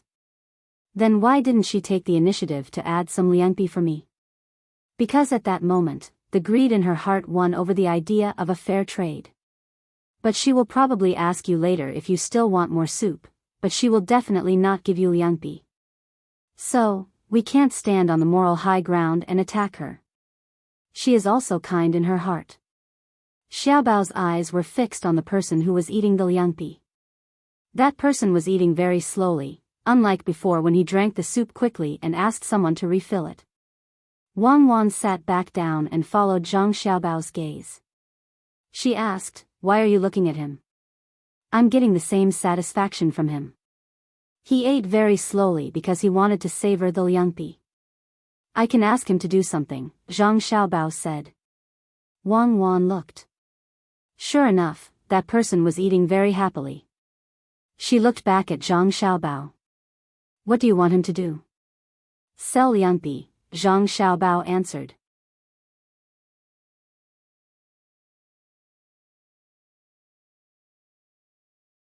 Chapter 1257. "You want to sell cold jelly?" Wang Wan didn't believe it. "Yes." Zhang Xiaobao nodded affirmatively. "Do you have nothing to do? If it wasn't for Zhenla, we would be at the front line somewhere. We are staying in Izhou because we are worried that the garrison in Annan can't withstand the attack of Jean La's army. When the war starts, we will immediately take all the armed personnel in our family to that place for emergency help. Why don't you take advantage of your free time to think about national affairs and come here to sell cold jelly? Your ability shouldn't be used on a small business in a city. Wang Wan thought that Zhang Xiaobao personally selling cold jelly was a waste of talent. Zhang Xiaobao took the chopsticks and sucked the liangpi in his mouth. He looked at the sky as if he was savoring the taste. I just found out that there is no mustard. It's good that there is no mustard, so the people working at the docks don't have fast blood flow, and eating mustard will increase the incidence of cardiovascular diseases. I'm asking you a question. Why did you say mustard? Wang Wan looked at the person who was squatting and eating, afraid that he would leave after eating. Well, you ask and I answer. Don't you think that not going to the front line is more of a deterrent to the cannibals? Staying in Izhou can take care of the whole front line. Our guards can't be directly used to attack one side to complete the tactical arrangement, right? Our soldiers should be used at the critical moment. When the team is pulled out, there is only one battle strategy, which is to attack. And it must be unstoppable and invincible. It's not a lightning battle, but a thunderous battle, crushing all the way. If you really play a defensive counterattack, when the newspaper reports and the people see, oh, God of War Cuckoo can't beat them. Right? So we should just stay here and wait for the time to move. What does that have to do with you selling cold jelly? Wang Wan admitted that Zhang Xiaobao was right. But what does being stationed in Izhou have to do with cold jelly? I want to be a normal person. I really have nothing to do recently, except to plot against my younger brother and sister and set up a trap for them. I can't continue to make national policies, and I don't have any good policies at the moment. Is cold jelly bad? Do I have to sell my face? It's too expensive, right? Zhang Xiaobao seemed to be giving an explanation, but his purpose was different from Wang Wan's question. Burning newspapers at the grave? Who are you trying to fool? You set a trap for Xiao Bei and the others. I know. This is your old profession. You used to do this when you cheated people in the past. You gave people chance after chance, and in the end, they fell into your trap. The only difference was that when you were scheming against Darren, you had to go in a bigger circle and involve more karma. I don't object to you using trickery on your younger siblings. Using it for good is good, using it for evil is evil. Then why don't you trick more people? Deceive them in a good way. Wang Wan admired Zhang Xiaobao's ability to make connections, but she didn't want to see him use his ability to sell cold jelly. And from the way Xiaobao instantly thought of lying to his younger siblings, she could tell that Xiaobao was really used to it. That kind of smooth arrangement was the best interpretation of his former identity. Fortunately, she was watching over him and reached an agreement to not let him do anything to his own people. Otherwise, it might not have been a big deal. Xiaobao used to cheat people because the country's system was too stable. Unlike now, as long as he showed his ability, he could easily gain the recognition of the upper echelons. Li Longji would make an exception and promote him. This was an era that was used to making exceptions. At that time, Xiaobao probably wouldn't be able to walk the right path. Many people would want to take advantage of him and suppress him. The upper echelons of the country wouldn't care about his ability. Or rather, they would only care when he had great achievements. For example, when he finally returned to the country, the upper echelons finally cared. But it was too late. He came back to bury his bones in his hometown. But it wasn't the absolute upper echelons, but the upper echelons wanted to take his money and convict him. Then, they would secretly release him to do things for some people. The meaning was that if they didn't kill you, you would be indebted to them. So at that time, Xiaobao had to take an unconventional approach to achieve his goal. Now, the great Tang was much more flexible in selecting talents. There were disadvantages, but there were also advantages. With Xiaobao's love for his people, he wouldn't continue to be so ruthless. Who knows? Anyway, she was in charge of him now. His abilities were all used to treat his own people well and treat outsiders badly. Moreover, when he did things, it was very reassuring. Even if it was a small matter, it had a deep meaning. For example, selling cold jelly? Thinking of this, Wang Wan came back to her senses and placed her hand on Zhang Xiaobao's hand. She smiled sweetly and said gently, "Hubby. Hubby. Is there something you haven't told me?" Zhang Xiaobao couldn't help but tremble. He became nervous. No, I was just thinking about what you said just now. You said that my ability shouldn't be used on a city. In the past, we discussed that the country has many experts. The real experts are quite capable. If they put down their bodies, they can easily make a county rich. At that time, I mentioned it before. But after their status rose, they forgot about the things below and only thought about fighting for power.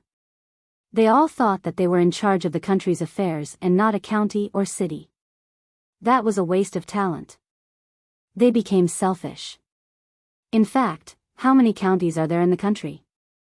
They have so many people. Let's just say that they need 3 to 5 years to solve 1% of the poverty in the county. Then, they can lead the surrounding counties and provide a model for other similar counties. In 2 generations, the entire country will be revitalized. However, they were unwilling. The composition and promotion structure of the local officials also determined the degree of local construction. Local officials were not allowed to hold the position of the head of the local department. The young foreign officials were gilded, while the old ones were retired. Now, you can treat me as one of those experts. What I need to do is to calm down. As long as I have time, I will plan for a small group of people in a city. If I don't do it, I will be idle. If I do something, I will gain something. After Zhang Xiaobao finished speaking, he removed his hand from Wang Wan's hand and used the fastest speed to gulp down the bowl of cold jelly. He also drank the soup until there wasn't a drop left. He put the bowl down, gasped for breath, and showed a sincere expression to Wang Wan. Wang Wan pursed her lips and smiled. She put her hand on his hand again. "Hubby. Look, the moon is so round today." Zhang Xiaobao looked up at the sky. It was the 3rd day of the Lunar New Year, and the moon had just appeared not long ago. He nodded. "Yes, I can clearly see Chang-Yi feeding the rabbits. The moon is like a silver plate, and the moonlight is like water. The reflection in the river is broken and condensed with the river. The quiet environment is like a cauldron, and the lights are shining brightly. It is quiet and noisy. If Hatang moonlight is written like you, Lao Zhu will be scolded to death." Wang Wan was amused by Zhang Xiaobao's words. "Do you think that if you don't write like me, no one will scold you?" What I said does not seem to be logical at first glance, but from another perspective, it shows the unity and opposition of contradictions. For example, the boundless blue sky was filled with large patches of dark clouds. You shouldn't question why there were dark clouds in the blue sky, and why there were large patches of them. You should think that the sky was indeed blue, and there was no end to it. Then, a group of dark clouds came over, large patches of them. In other words, if you first draw a blue sky without a single cloud, and then you draw dark clouds. In this way, you are not wrong, right? As for how to adjust the color, that is a matter of skill. However, you cannot say that the sky is not blue because there are dark clouds, but that when you look at it, the color of the blue sky is covered by the dark clouds. Zhang Xiaobao did not blush at all as he justified his statement. "Then let's talk about the cold powder, shall we?" Wang Wan did not continue to discuss the moon with Zhang Xiaobao. "This big brother, are you done eating? Do you want another bowl? I will treat you." Zhang Xiaobao stood up and walked behind the person who was eating the cold powder slowly. He slapped the person's back, causing the person to cough. There are still 2 more mouthfuls. The person who was slapped was unhappy. Zhang Xiaobao retracted his hand and scratched his head. "Sorry, I saw wrongly. Big brother, please continue eating. I want to treat you to another bowl." This person really did not care about being slapped. He reluctantly ate the remaining 2 mouthfuls of cold powder and raised his head to drink the soup. I say, little brother, next time be more careful.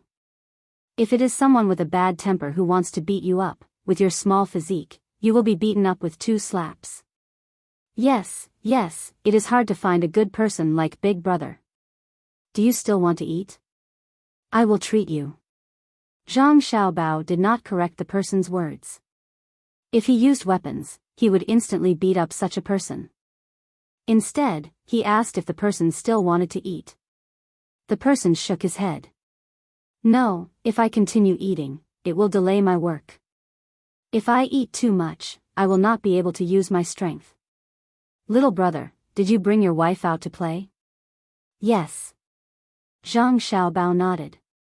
It is getting hotter and hotter. My wife at home said that she wanted to come out, so I did not dare to not come out. I was afraid. Wang Wan looked at him indifferently.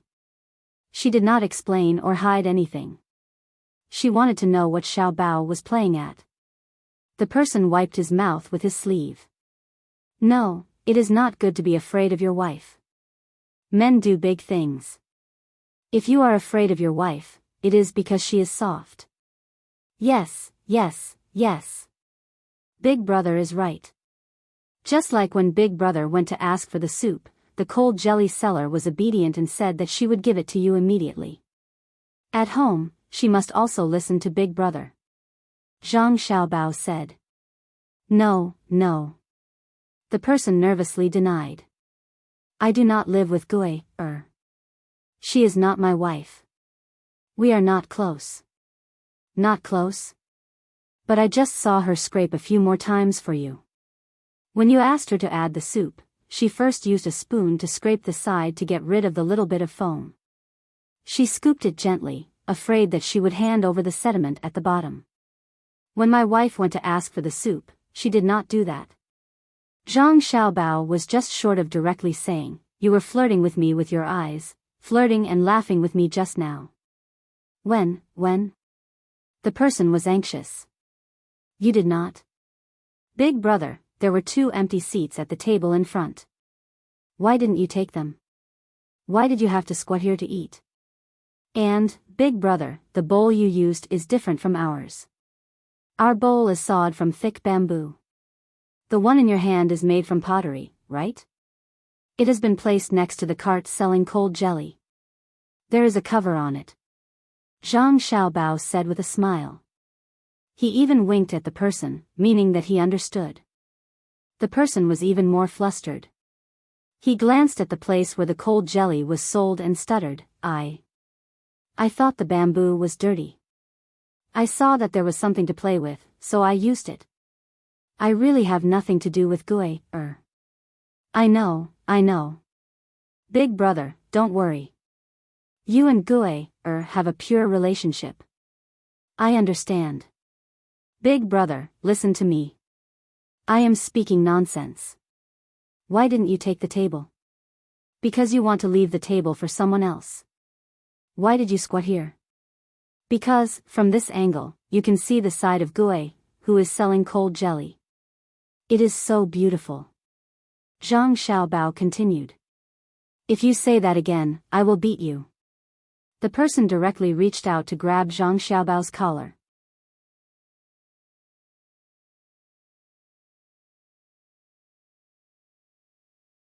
Chapter 1258. In the blink of an eye, Wang Wan made a hand gesture to the surrounding people. Zhang Xiaobao reached out and grabbed the other person's wrist. Big Brother, let's talk things out. What are you afraid of? Everyone loves beauty. The person tried to struggle, but found that he was not as strong as Zhang Xiaobao. At first, he was shocked, but after looking at Zhang Xiaobao carefully, he did not swing his other hand that was holding the bowl. He said to Zhang Xiaobao, little brother, a real person doesn't show off. Even so, you can't slander Gui. Big Brother is so strong. As expected of the leader of several people at the docks. You're good at work. Zhang Xiaobao said as he let go of the other person's hand. Wang Wan looked on calmly, not worried at all. The other person was just one person. Xiao Bao could deal with him easily.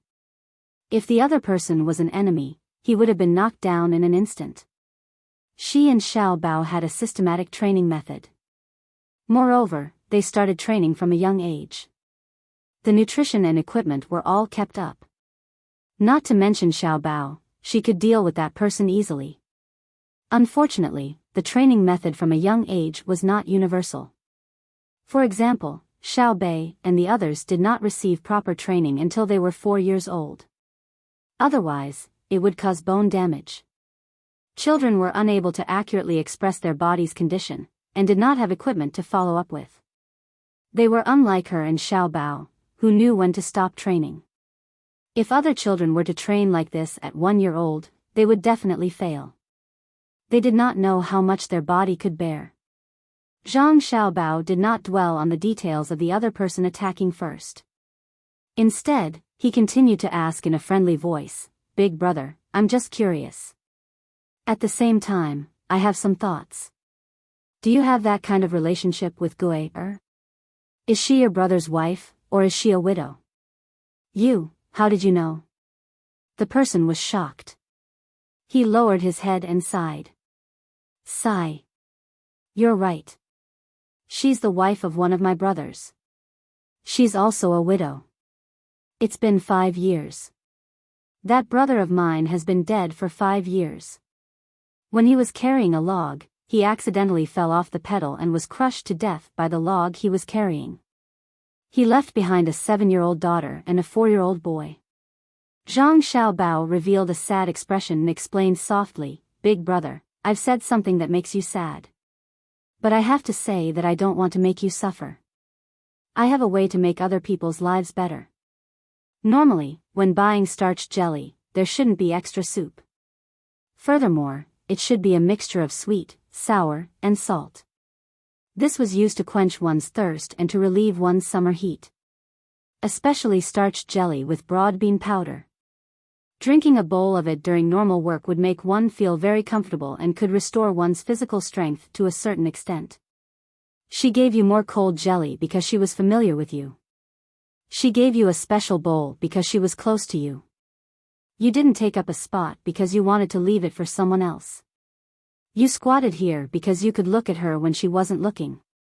You gave her money because you didn't want to make her life difficult. She came to sell starched jelly with soup specially prepared for people like you who worked at the docks. Looking at her figure, she had children.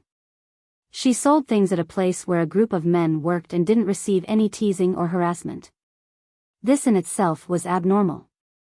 So, either she was the wife of one of your brothers who worked at the docks, or she was a widow, and a widow who was protected by you guys. Moreover, she only prepared another bowl, and that bowl was for you to use.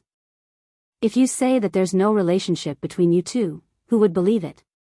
Either she needs you to take care of her husband, or there's only a layer of paper between you two, but no one is willing to break it. Now I know. You think that if you say it out loud, you'll let down your dead brother, but you're afraid that she can't take care of 2 children by herself. She doesn't want you to look down on her and think that she's a shameless woman." After Zhang Xiaobao finished speaking, he sighed. There were too many helplessness in the world. Just like the song, the joys and sorrows of the world were as easy as turning over one's hand. Looking at the green mountains and blue waters, one can't help but wonder. Wang Wan also stood up and came to Zhang Xiaobao's side. She looked at the person in front of her and didn't say anything. She didn't want to comfort him, because he seemed to be strong enough. She didn't want to say that Gui Er, who sold starched jelly, was suffering, because the gentleness in the heart of this man who worked at the docks didn't need to be stirred up. This person was about to go silly. He stared at Zhang Xiaobao in shock. After a while, he swallowed his saliva and asked, Since you guessed it, then tell me, other than the fact that I feel sorry for my dead brother, what other reason is there that I don't want to tell her?" "It's because she doesn't have much pressure to survive. Her daughter and son are taken care of by the school. Usually, she can get a sum of money from the court every month. She doesn't have to pay taxes for her business.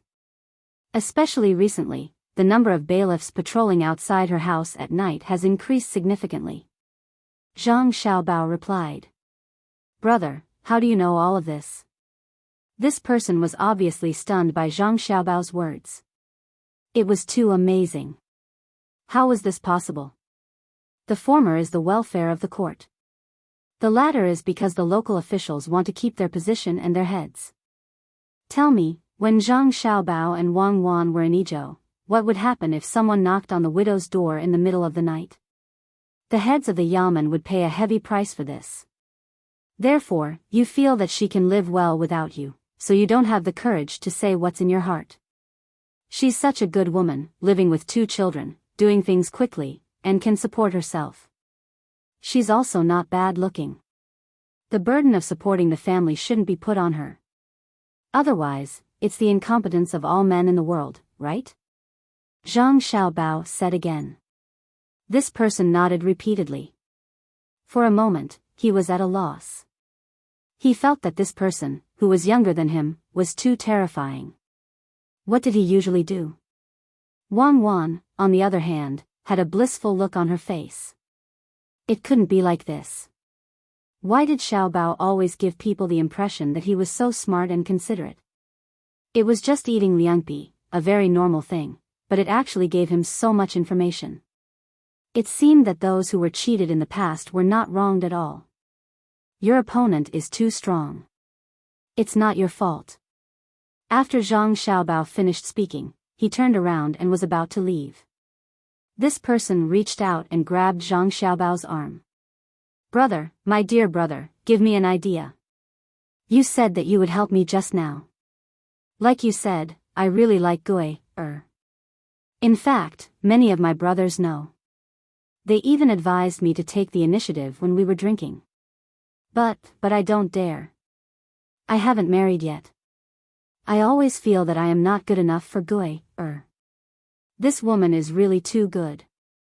Tell me, as a person who works at the docks, what can I give her? Then do you know what she wants? Zhang Xiaobao asked back. This person shook his head. Zhang Xiaobao thought about it.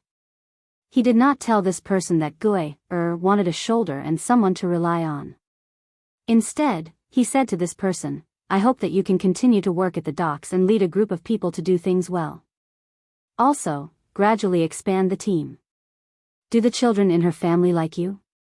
It's okay. I used to go to Baby's Candy House to buy things for them to eat. It's a pity that Baby's Candy House doesn't sell cakes anymore. Her daughter's birthday is coming soon. During the new year, I promised to buy her a big birthday cake. This is troublesome. This person began to worry about something that seemed very small to an adult. Wang Wan pulled Zhang Xiaobao's clothes hem. Zhang Xiaobao immediately said, there will be cakes, and there will be sodas. Why do you sound so awkward? Big brother, don't worry. I will help you think of a way. You can see that I don't have bad intentions. Just now, when my wife asked for soup, she gave me an extra copper coin. I won't take advantage of others. I will ask Gui to return it. When the other person heard this, he thought that they were complaining about the copper coin. Don't. Zhang Xiaobao quickly stopped him, you don't lack a copper coin. The future is long. Big brother, how about I provide you with a feasibility report? Don't talk nonsense. Wang Wan rolled her eyes at Zhang Xiaobao, what feasibility report? Big brother doesn't understand. Just tell me what to do. I believe that big brother will listen to you. Yes. Sister-in-law knows more. Brother, you have to listen to your wife more in the future. This person smiled at Wang Wan. There was no expression in his eyes that should not be there. Wang Wan was so beautiful that normal men would not be able to look straight at her. Perhaps some perverted people could look straight at her, but if they knew who Wang Wan was, they would probably regret it very much. Zhang Xiaobao really wanted to scold the other person. Just now, you said not to be controlled by your wife. In the blink of an eye, you changed sides? Looking at the busy situation at the docks, Zhang Xiaobao said to this person, How much longer do we have to finish work? I don't know. If you are not tired, continue working. If you are tired, take a break. Now that there are many boats coming and going, take the opportunity to earn more money. Other than me, there are 22 brothers who have families. Children are actually harder to raise than before. Why are they hard to raise? Isn't there a school to take care of them? Wang asked. Sister-in-law, you asked a good question. When I said raise them, I meant raise them well, not raise them. It is easy to raise them, and there is no need for the family to fork out money. The family has to buy books for the children to read, have to specially boil water for them to bathe every day, have to make beautiful new clothes, have to prepare good candles, or else the adults will lose face. People will say, look at the imperial court, Xiao Bao, Cuckoo, and the others helping you raise your children, but you don't do anything for them. Whose children are they? I don't have children, so I raised Gui's children as my own. Especially her son. The last time he called me father, Gui was still there. I was so scared that I ran out of her house without even putting on my shoes. This person's face immediately turned red when he talked about what he thought was embarrassing. Zhang Xiaobao shook his head. This stupid thing. The woman already taught her child to call you father, but you actually ran away. Your IQ and EQ need to be tested. You are a weirdo. That, big brother, do you know how to do carpentry? Zhang Xiaobao could only change the topic. I don't. You don't know how to saw wood and make a table? Of course, I don't know how to do carpentry. Carpenters need to carve, engrave, paint, inlay, and carve. This person answered honestly. Zhang Xiaobao suddenly understood, yes, it is not easy to be a carpenter these days. You need to have professional qualities. The money you earn is not much, but the relevant skills are definitely not lacking. Wealth, it is the wealth of treasures. Zhang Xiaobao then said to this person, how about this, big brother, see if you can let your brothers take a break. I will go back with you to Gui's house and make some things. After that, we can earn more money. From tomorrow onwards, Gui will not have to come out to sell herself. No, if she doesn't come out to sell, what will she do? People will become stupid if they are bored. This person disagreed. Please listen to me slowly. Zhang Xiaobao said as if he was singing.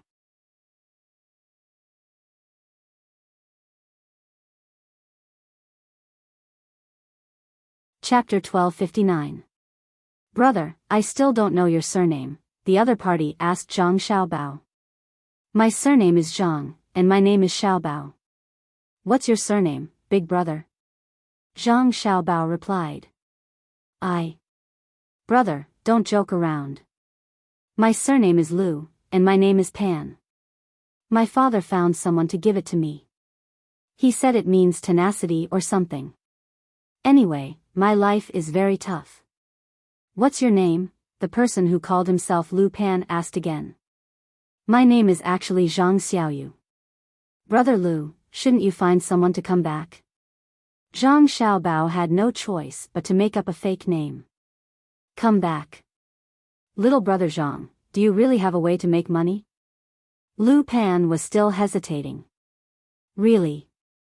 Making money is very easy, especially small amounts.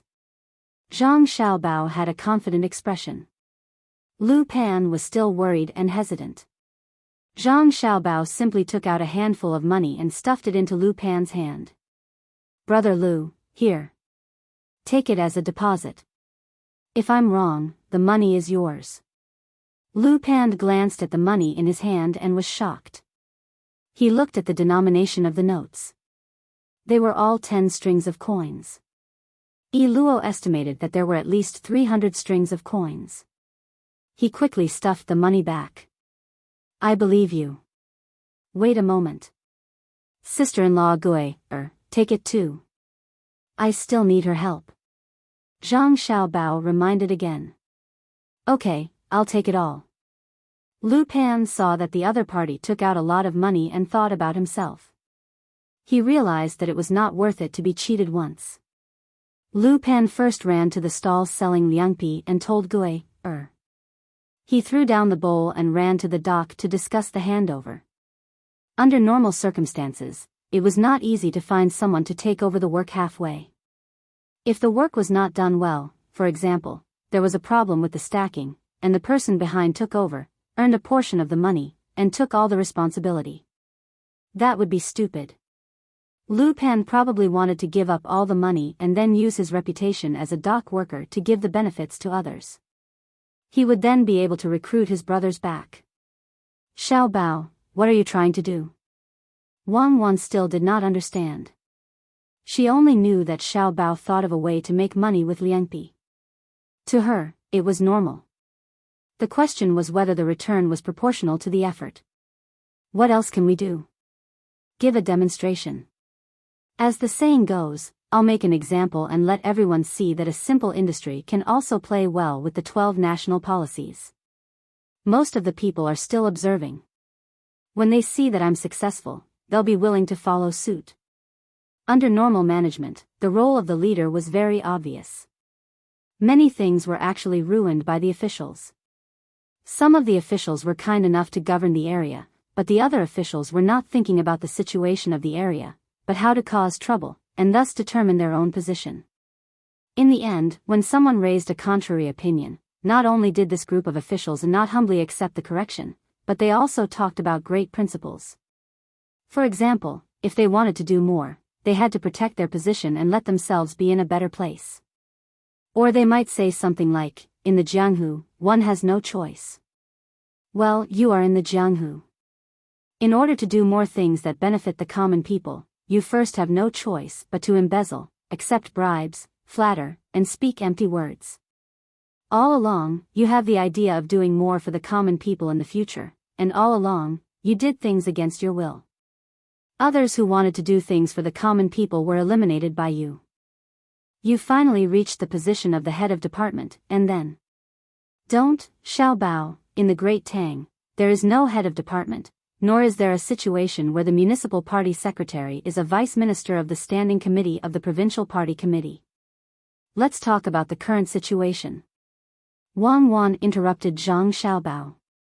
Okay, all the way to the position of a third-grade or fourth-grade provincial governor, you found that because you used the excuse of climbing up the ranks in the Jianghu to get rid of many officials who were willing to do things for the common people, while you were in a high position, you did countless things to harm the common people. So now, you need to start doing things for the common people and realize your original life dream. You, on the other hand, need to explain to the people who came to you that you are now a provincial governor, not a village chief or county magistrate. If you care too much, how can the people under your rule live? If you do everything, what can the people under you do? So, as the secretary, as the provincial governor, you mainly care about people. If you maintain the balance between the officials under you, you will be successful. And you will also say that many people don't understand you. In this position, there are too many things to consider. You have to maintain the overall correct path and not be biased. At the same time, you are under a lot of pressure from the capital. It is you who desperately communicate with the higher-ups to maintain the stability of the local development. Harmony, many common people don't know the importance of harmony. In the process of development, there will definitely be problems. But, do we not do anything in order to not make mistakes? The officials in the capital are watching, and so is the emperor. Then why can't we maintain a harmonious scene so that the higher-ups can see prosperity? Do we have to make small problems infinitely bigger? Problems do exist, but we can't stop development because of problems. As the municipal party secretary, as the provincial governor, the production of the entire province, the GDP of the people has doubled compared to previous years, a growth rate of 100%. The average income of the common people has reached 1,500 copper coins per month. What does this mean? It means that the path I have been taking is right. As for how the 1,500 copper coins are averaged out, it doesn't matter. I gave you the opportunity to develop, but you didn't work hard. You dragged down the GDP, so how can you have the nerve to complain? And a small number of people are facing difficulties in their lives. This is the pain brought by the reform and development. As the provincial governor, I have to take care of the majority of the people, not a few people who don't have the ability to develop and adjust themselves. Do you want me to directly give money to people who don't have a good life? That would be instilling lazy thoughts in the entire province. Wife, why aren't you against me? Zhang Xiaobao said a lot of things, and all of them were true. After he finished speaking, he seemed to have vented his feelings and was in a good mood. However, he found that Wang Wan didn't interrupt him like before. Wang Wan sighed softly. Xiaobao, you said so much about the situation that existed at that time. Then tell me, how should I change it? Don't be like that person called Lang something Ping more than 100 years ago. He spouted a bunch of nonsense. Now that things have happened, what's the use of him saying nonsense to sell himself? He only knows how to act like an actor on TV, but he doesn't talk about how to solve and prevent the problem. Many fools listen very seriously and think that he is very impressive. Then tell me now, how do you solve the problem and not keep criticizing it when you know the problem? Don't talk about solving the problem of governance. According to what you said, from the section chief level to the central government, they are all rotten. Even if you can take them all down, who will fill in the positions during that time? You can just take down a mayor and find a normal person to tell him that you are now the mayor. Do you think he will be the mayor? If you take them all down at once, the country will collapse. Zhang Xiaobao was stunned after hearing this. After thinking about it, he admitted, yes, I have been criticizing it in the past, but it is useless. I need to solve it. China belongs to everyone, so I have to start with myself. If I feel that society's imagination is wrong, the first thing to consider is what I have done. If my actions are to go with the flow, I have no right to criticize others. I should not be thinking about going against the flow. What I need to do is to do my best to guide. The solution you asked me for is actually very simple. The reason for this problem is one of the problems of China's bureaucracy since ancient times. The other is the problem of economic expansion. To solve the bureaucracy, the upper echelons need to have absolute control over the military. They need some people to replace the current officials. If it is difficult, then solve the economic problem. First, investigate the illegal merchants at the bottom and punish them harshly. Let the people have a sense of hope and expectation for the upper echelons. Then, investigate the merchants in the middle. They have been playing the role of a link. After investigating them, the people will realize that the situation around them has changed.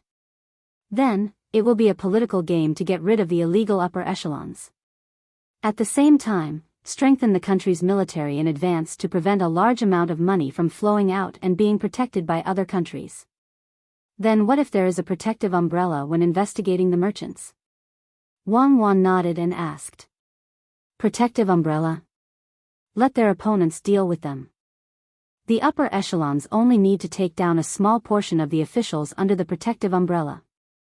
The strong ones will send a signal to the other officials under the protective umbrella to let them fight each other. Then, the upper echelons will laugh at the situation. The final result is that the officials under the protective umbrella will first make a move on the forces under their protection. They are all shameless anyway. They can just find an excuse and compromise with their opponents at the same level. Only then can they keep their position or step down with dignity. During this process, encourage the people to sue the officials. According to the normal principle of fairness, let the people win a few more times to give the people confidence. Then, for 5 to 10 years, some of the officials will not dare to secretly collude with the merchants. After they retire, the new officials will want to collude with the merchants again. However, they will realize that the people are no longer the people they used to be. They know how to resist. Even if the leaders at the top change, they have no choice but to follow this rule. Zhang Xiaobao explained his method of changing a common social phenomenon. He started with the merchants. Although a portion of the merchants would be wronged, if others could suffer, why couldn't they? Then do you think the people will listen? As you said before, many of the people are not complaining about the bad society. They are complaining that they can't occupy a position where they can get more benefits. They scold the officials and profiteers because they can't be officials and profiteers. How do you think we should change it? Wang asked another question that was difficult to answer. Losses. Use losses to exchange, Zhang Xiaobao answered. How? Who are we going to lose? Wang asked again. We will lose the country's economic and international political interests. We will raise the industry standards for foreign investors. We will even confiscate the assets of foreign investors. We will show a strong stance internationally and suppress the neighboring countries. The upper echelons can even broadcast a strong speech on TV and scold people. This way, the people will feel that their country is very powerful. Although it is an illusion, at least they will feel that their backs are straight. The result is that the countries that trade with our country will be very angry. They will use various means to sanction China's foreign enterprises and be politically isolated for a short time. However, there is no need to be afraid of a large-scale war. That will destroy the world. It will be a long process to get through this period and then make concessions internationally. But if we want to keep the roots of this nation, we must do it. First, we will mention the pollution of the enterprises and cause public opinion. Then, we will investigate and pull down some of the officials and give a hint to the opponents of the same officials in other places. Then, we will investigate every official who is exposed. After Zhang Xiaobao finished, he waved his hand. Don't talk about it. It's useless. Let's talk about it now. I want to use practical actions to tell the people of the Tang Empire that cold jelly can also be made on a large scale. Let them see it and they will learn. And then we won't go to war. We can use it to divert domestic conflicts and give the Ministry of Works Technology some time to adapt to the civilian application. From then on, all problems will no longer be a problem within a few years.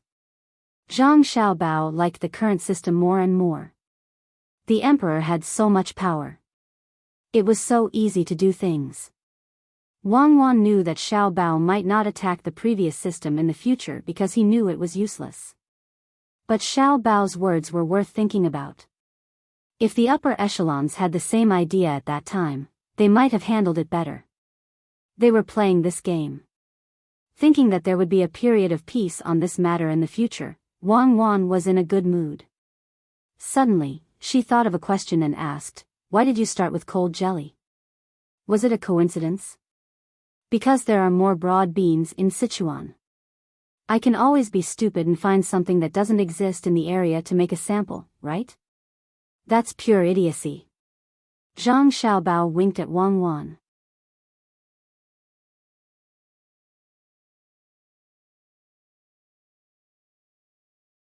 Chapter 1260. Lu Pan came back quickly. As the leader of a group of dock workers, he had a lot of authority in the hearts of the other 22 people. He said that he had met a benefactor and wanted to support Gui's business. The 22 people gave up the rest of their work, including the money they should have earned before, and came with him. Everyone was wearing fine linen clothes, and there was a large patch sewn on the shoulders with cotton cloth. It seemed that the patch was not patched after it was worn out, but rather, an extra piece of cloth was added before it was worn out. First of all, this attire reflected the better life of the people of Tang. In the past, they were all bare-chested, and when they carried things, they would put a sack under them. When the crumbs on the sack fell down, they would be stuck by the sweat on their bodies, which made them itchy and allergic. Gui no longer sold her cold jelly outside. She waited for others to finish the little bit in their hands before she took the bowl and brought them home. With a group of men around, she naturally did not need to push her own cart. The group left the dock and walked for half an hour before they entered a residential area far away from the main street. At this time, all residential areas had their own courtyards. No matter how big or small they would definitely use fences to enclose an area. Inside the fences were some vegetables that they usually ate. Almost every family set aside an area to pick onions, so that there was no need to buy them. In Gui's courtyard, there were 4 chickens, 1 male and 3 females. Their wings were cut short to prevent them from flying over the short fence around the vegetable field to eat the leaves. There were 2 rooms and a warehouse on the side. The windows of the main room were covered with paper, and the house was built with mud and grass. The walls were flattened with a trowel, which could be considered as a kind of pressure press. There were exposed rafters in the herringbone frame, and above them were blue tiles. Judging from the situation, the tiles were just scraped this year, and someone added a hat on the chimney. Looking at the surrounding courtyards, they were also not bad. Zhang Xiaobao and Wang Wan were very gratified. This area in Izhou City belonged to the slums. When they came here, many families were living a better life, which showed that the overall quality of life of the people was improving. For a long time, they had not heard of anyone starving to death. Unless he stayed at home and did not know how to ask for food from others when he was hungry, or went to the local government, he would naturally be able to eat. They didn't set up a separate department for the relief of the common people. They were directly assigned to the yamen. If there was a problem, they could directly go to the yamen to find the yamen. This was to prevent the external departments from arguing too much back and forth. Gui was a single woman with 2 children, so it was impossible for her to take care of the roof tiles. As a single woman, she would need at least 5 days to take care of the roof tiles. If she slipped and fell, it would increase the court's medical expenses. Even if the medical treatment was free, one could not risk one's life. Little brother, come in and take a rest. Gui did not care about the 23 dock workers. Instead, she was very enthusiastic towards Zhang Xiaobao, but this enthusiasm carried a sense of distance. Zhang Xiaobao walked in with Wang Wan while Gui went to make tea. Some people went to fetch water from the wells in this area. The dock was very dusty, so they wanted to wash their bodies and cool down before continuing with their work. When Zhang Xiaobao saw that the tea was black tea, he was immediately worried. After thinking about it, it was understandable. The local tea must have been fermented for many years. Otherwise, tea would not be so famous. If it was sold to people who lived in the grasslands, they would prefer fermented tea. If it was green tea, it would be less effective for cleansing the stomach. The real tea leaves of the tea horse sect were not specially picked to make black tea. During the process of transportation, the tea leaves would be exposed to the wind, rain, and sun, and the tea leaves would be fermented. After half a year, they would be traded at a place. Black tea was very magical. Sister-in-law Gui, there is no need to make tea. Xiaoyu and I will just drink some water. The tea is too hot and will not quench our thirst. Wang Wan stopped Gui and gave a lame excuse. Are you not used to the local tea? Gui asked bluntly. She then said, my family is busy.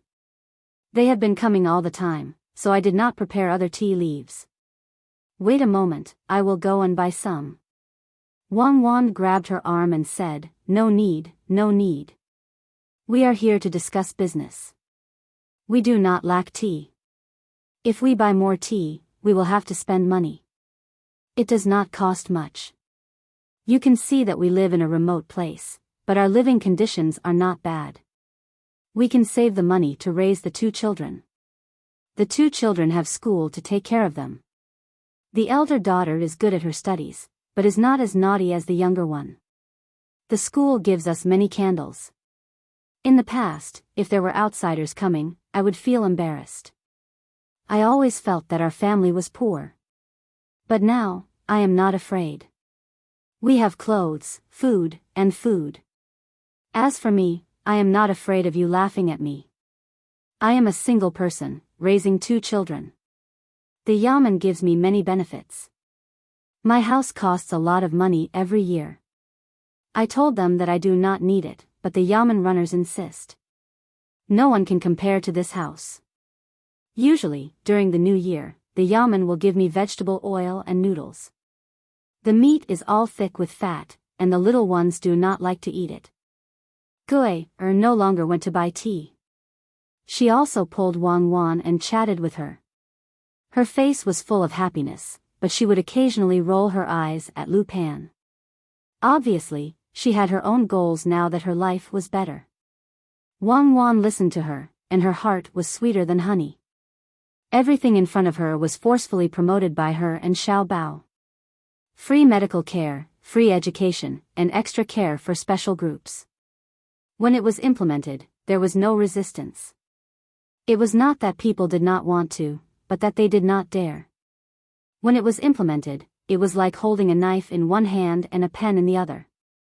If the pen was not put down, the knife would be put down. There was no room for negotiation. The imperial court paid a large sum of money every year for this, but did not have to contribute much in terms of disaster relief. Most of it was borne by her and Xiao Bao. It was like a large family that once controlled the country's politics and economy. Therefore, when they obtained power, they had to bear a large part of the responsibility. Moreover, they had to fulfill their dream of developing China. Therefore, the two of them contributed to the good lives of the people. Instead of praising them directly, it was better to experience the lives of the people from the side. Sister-in-law Gui, do the children want to eat lean meat? Why don't they eat more fish? When children are young, they like to eat fatty meat because it's easy to chew and can provide the body with what it needs. When they grow up, they can't eat too much. It's not good for the body, and it'll affect their health if they gain weight. Wang Wan gave the idea to let them eat fish. As for whether they liked it or not, this was not a problem. Xiao Bei and the rest were starting to ask for children's newspapers. Gui nodded and patted Wang Wan's hand lightly. She said, "Sister, you know more. Your hands are so tender. One look and I can tell that you're a child of a rich family. You haven't suffered much." Wang Wan was speechless. "I haven't suffered much? Do any of you know the pressure Xiao Bao and I have endured? Although we have the best food, clothing, and other necessities, a person's happiness is not measured in this way. When the road to achieving one's dreams is long, walking on it is dangerous, and the requirements are not just food, clothing, and shelter. When we go back, I'll get someone to send some cosmetics to sister-in-law. Actually, sister-in-law doesn't need much makeup. Just put more stuff on your face. You just feel that you have something to do."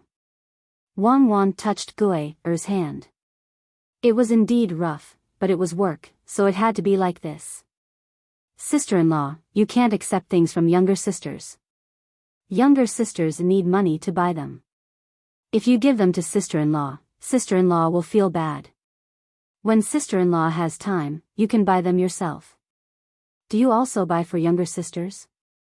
Gui glanced at Lu Pan, who was standing there foolishly, and said. Wang Wan understood. She shook her head and smiled. "How can a woman buy her own cosmetics? Isn't it because my disappointing husband gives them to me? He gives me a bunch of things that are useful and not useful.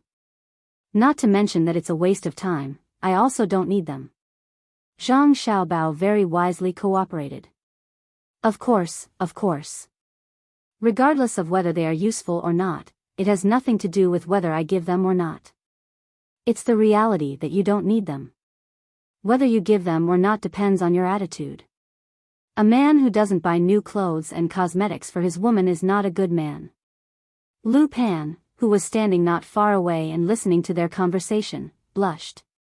He rubbed his hands in embarrassment and stammered, I'll go out for a while." After he finished speaking, he wanted to leave. Zhang Xiaobao immediately stopped him. "Brother Lu, don't be in a hurry. It's more important to discuss business." Then he lowered his voice.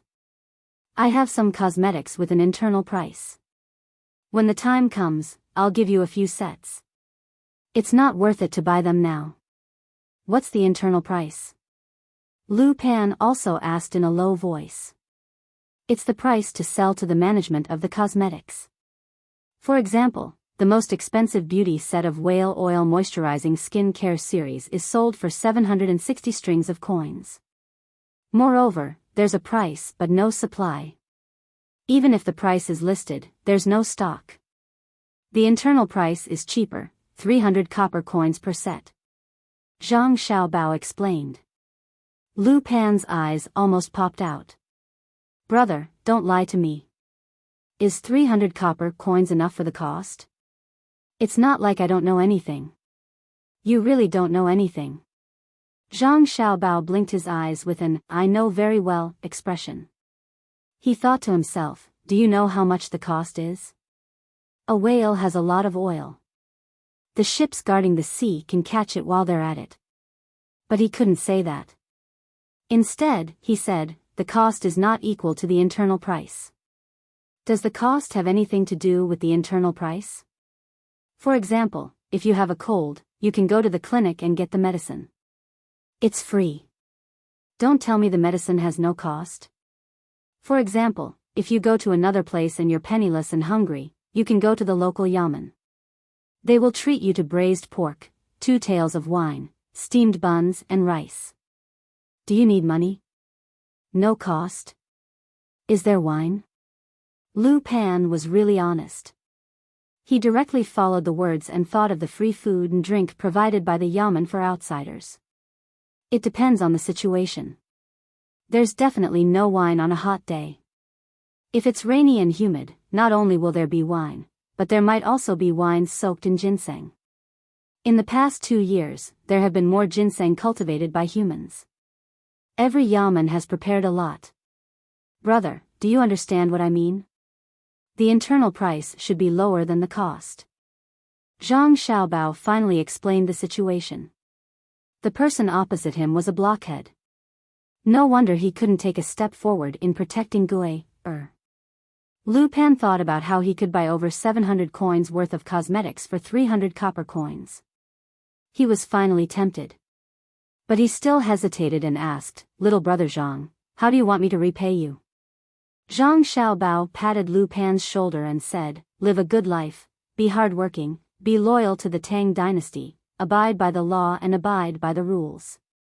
That's the best way to repay me. I've always thought of that, and that's what I do. Lu Pan didn't understand what his actions had to do with repaying the other party. Very good. I've already received my reward. Here's the water. Let's wash up. We'll talk later. Zhang Xiaobao said as he saw people carrying in 4 large buckets of water. He called Lu Pan over. Wang Wan was talking to Gui, sister-in-law, you should raise a few more chickens. You haven't looked at the backyard, but the front yard is big enough. It's enough to raise 20 more chickens. If you really can't do it, you can tie a rope between their legs so that they won't be able to take big steps and eat the vegetables in the field. Let me think, if you have 23 hens, 1 rooster would be enough. You don't need to use eggs to hatch the chicks.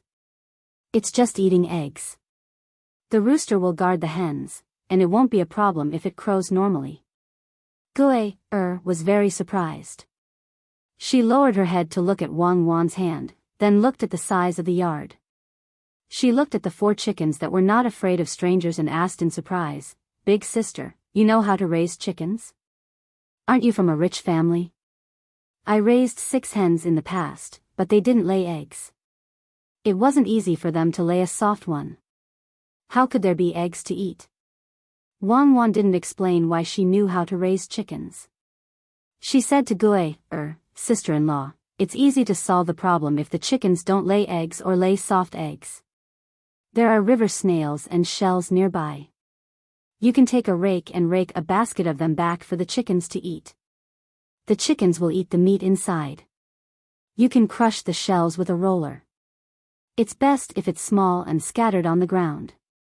The hens will eat it themselves.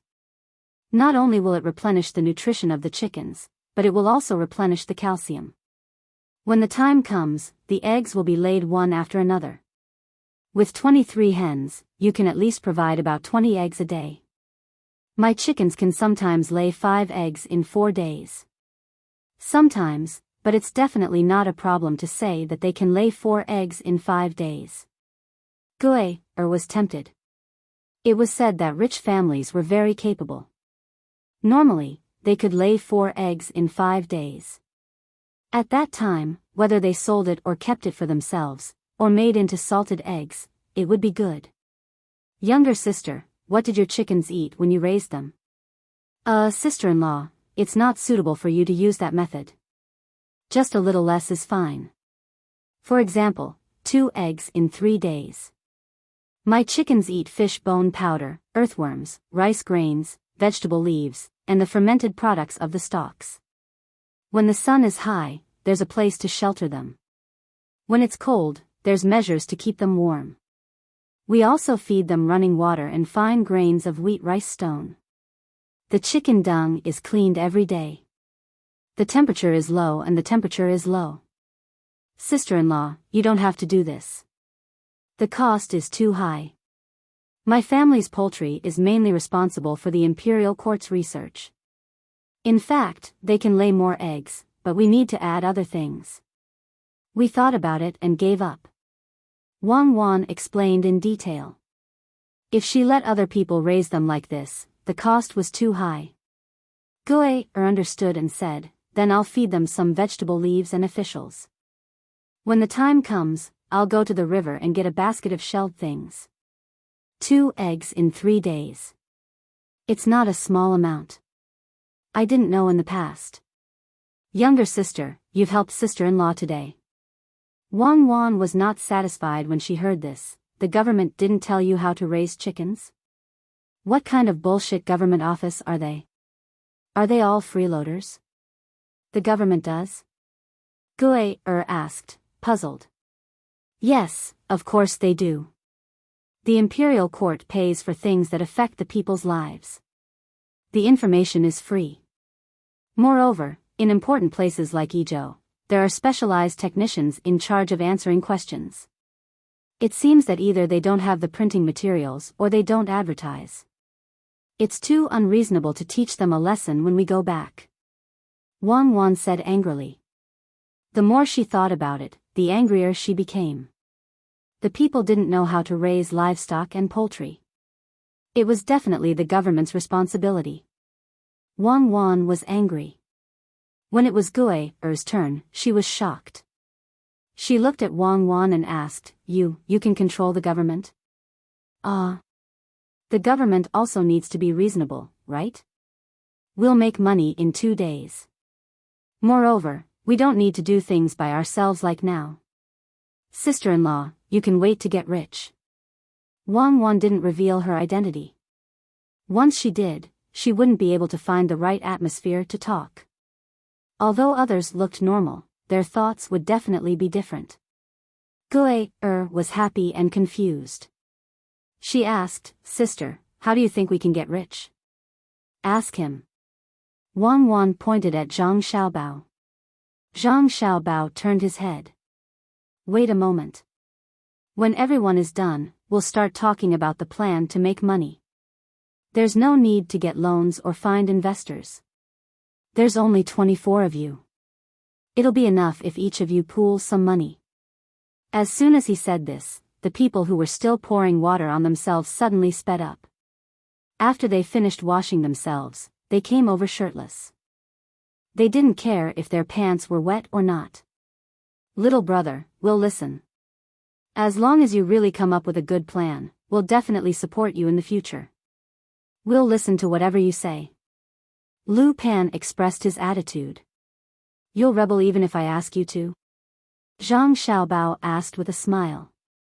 Lu Pan was stunned. He scratched his head and said, Brother, you're joking. We admit that we owe you a big favor by earning more money. But if you ask us to rebel, that's impossible. At most, we'll return the money we earned to you. If we really want to rebel, the surrounding neighbors will tear us apart before the army and bailiffs are mobilized. Even if we really rebel, where can we run to if we avoid the neighbors and the army? If we run out, will we still have a home? We don't think that the Tang Empire is bad. We're living a good life now. The emperor is reasonable. Xiao Bao and Cuckoo have been working hard to get more benefits for us. If we really rebel, we'll let them down first. Brother, we've learned enough. You can't make the same joke again. Otherwise, we'll take it seriously. We'll first capture you two and send you to the Blue Sea Silver Sand restaurant to be dealt with by Xiao Bao and Cuckoo. Well, you see, Brother Lu, I'm just joking. We're giving you a lot of money now. We're giving you more benefits than Xiao Bao and Cuckoo. Don't tell me you still think they're good. Zhang Xiaobao asked again. Wang Wan glared at Zhang Xiaobao with dissatisfaction. You're talking about how to earn money. What Xiao Bao and Cuckoo? Do you want to hear others praise you? Zhang Xiaobao was embarrassed. He really wanted to hear others praise him. It would make him feel better. Who didn't want to hear good words?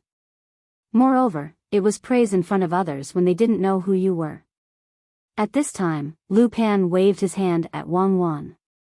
Sister-in-law, Xiao Bao and Cuckoo should be praised. They're such good brothers and sisters. To be honest, if there's a disaster in Tang Dynasty and a lot of people die, I'll just feel sad for a while. It's too far away from me and I can't help much. If there's a need, I can take out some money, but the dead can't be brought back to life. If one day I hear that something happened to Xiao Bao and Cuckoo, I don't know who to cry to. Then it's over. The whole Tang Dynasty is over. Don't talk about them. Look at my mouth, they can't be in trouble. Even if they catch a cold, as long as we know the news, we'll be worried. Good people have to live a long life.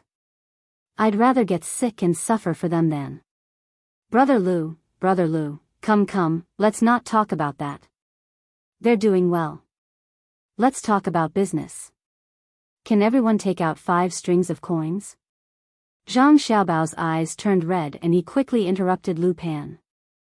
Wang Wan also lowered her head and blinked her eyes. What else could one ask for after being an official like this? In the future, the evaluation of officials should be decided by the people. The people would know best if one did a good job. During one's term, has the income of grain increased? Has the welfare of the people stabilized? Has the living environment improved? That's the most important thing. As for why you would cry whenever you see the people suffering from disasters, and then boast and promise this and that, you are just like an actor. Perhaps you could fool some people in the past, saying that you are cute, a baby, and so on, but the social environment is getting worse and worse. Then are you not embarrassed to be a high-ranking official of 2 worlds?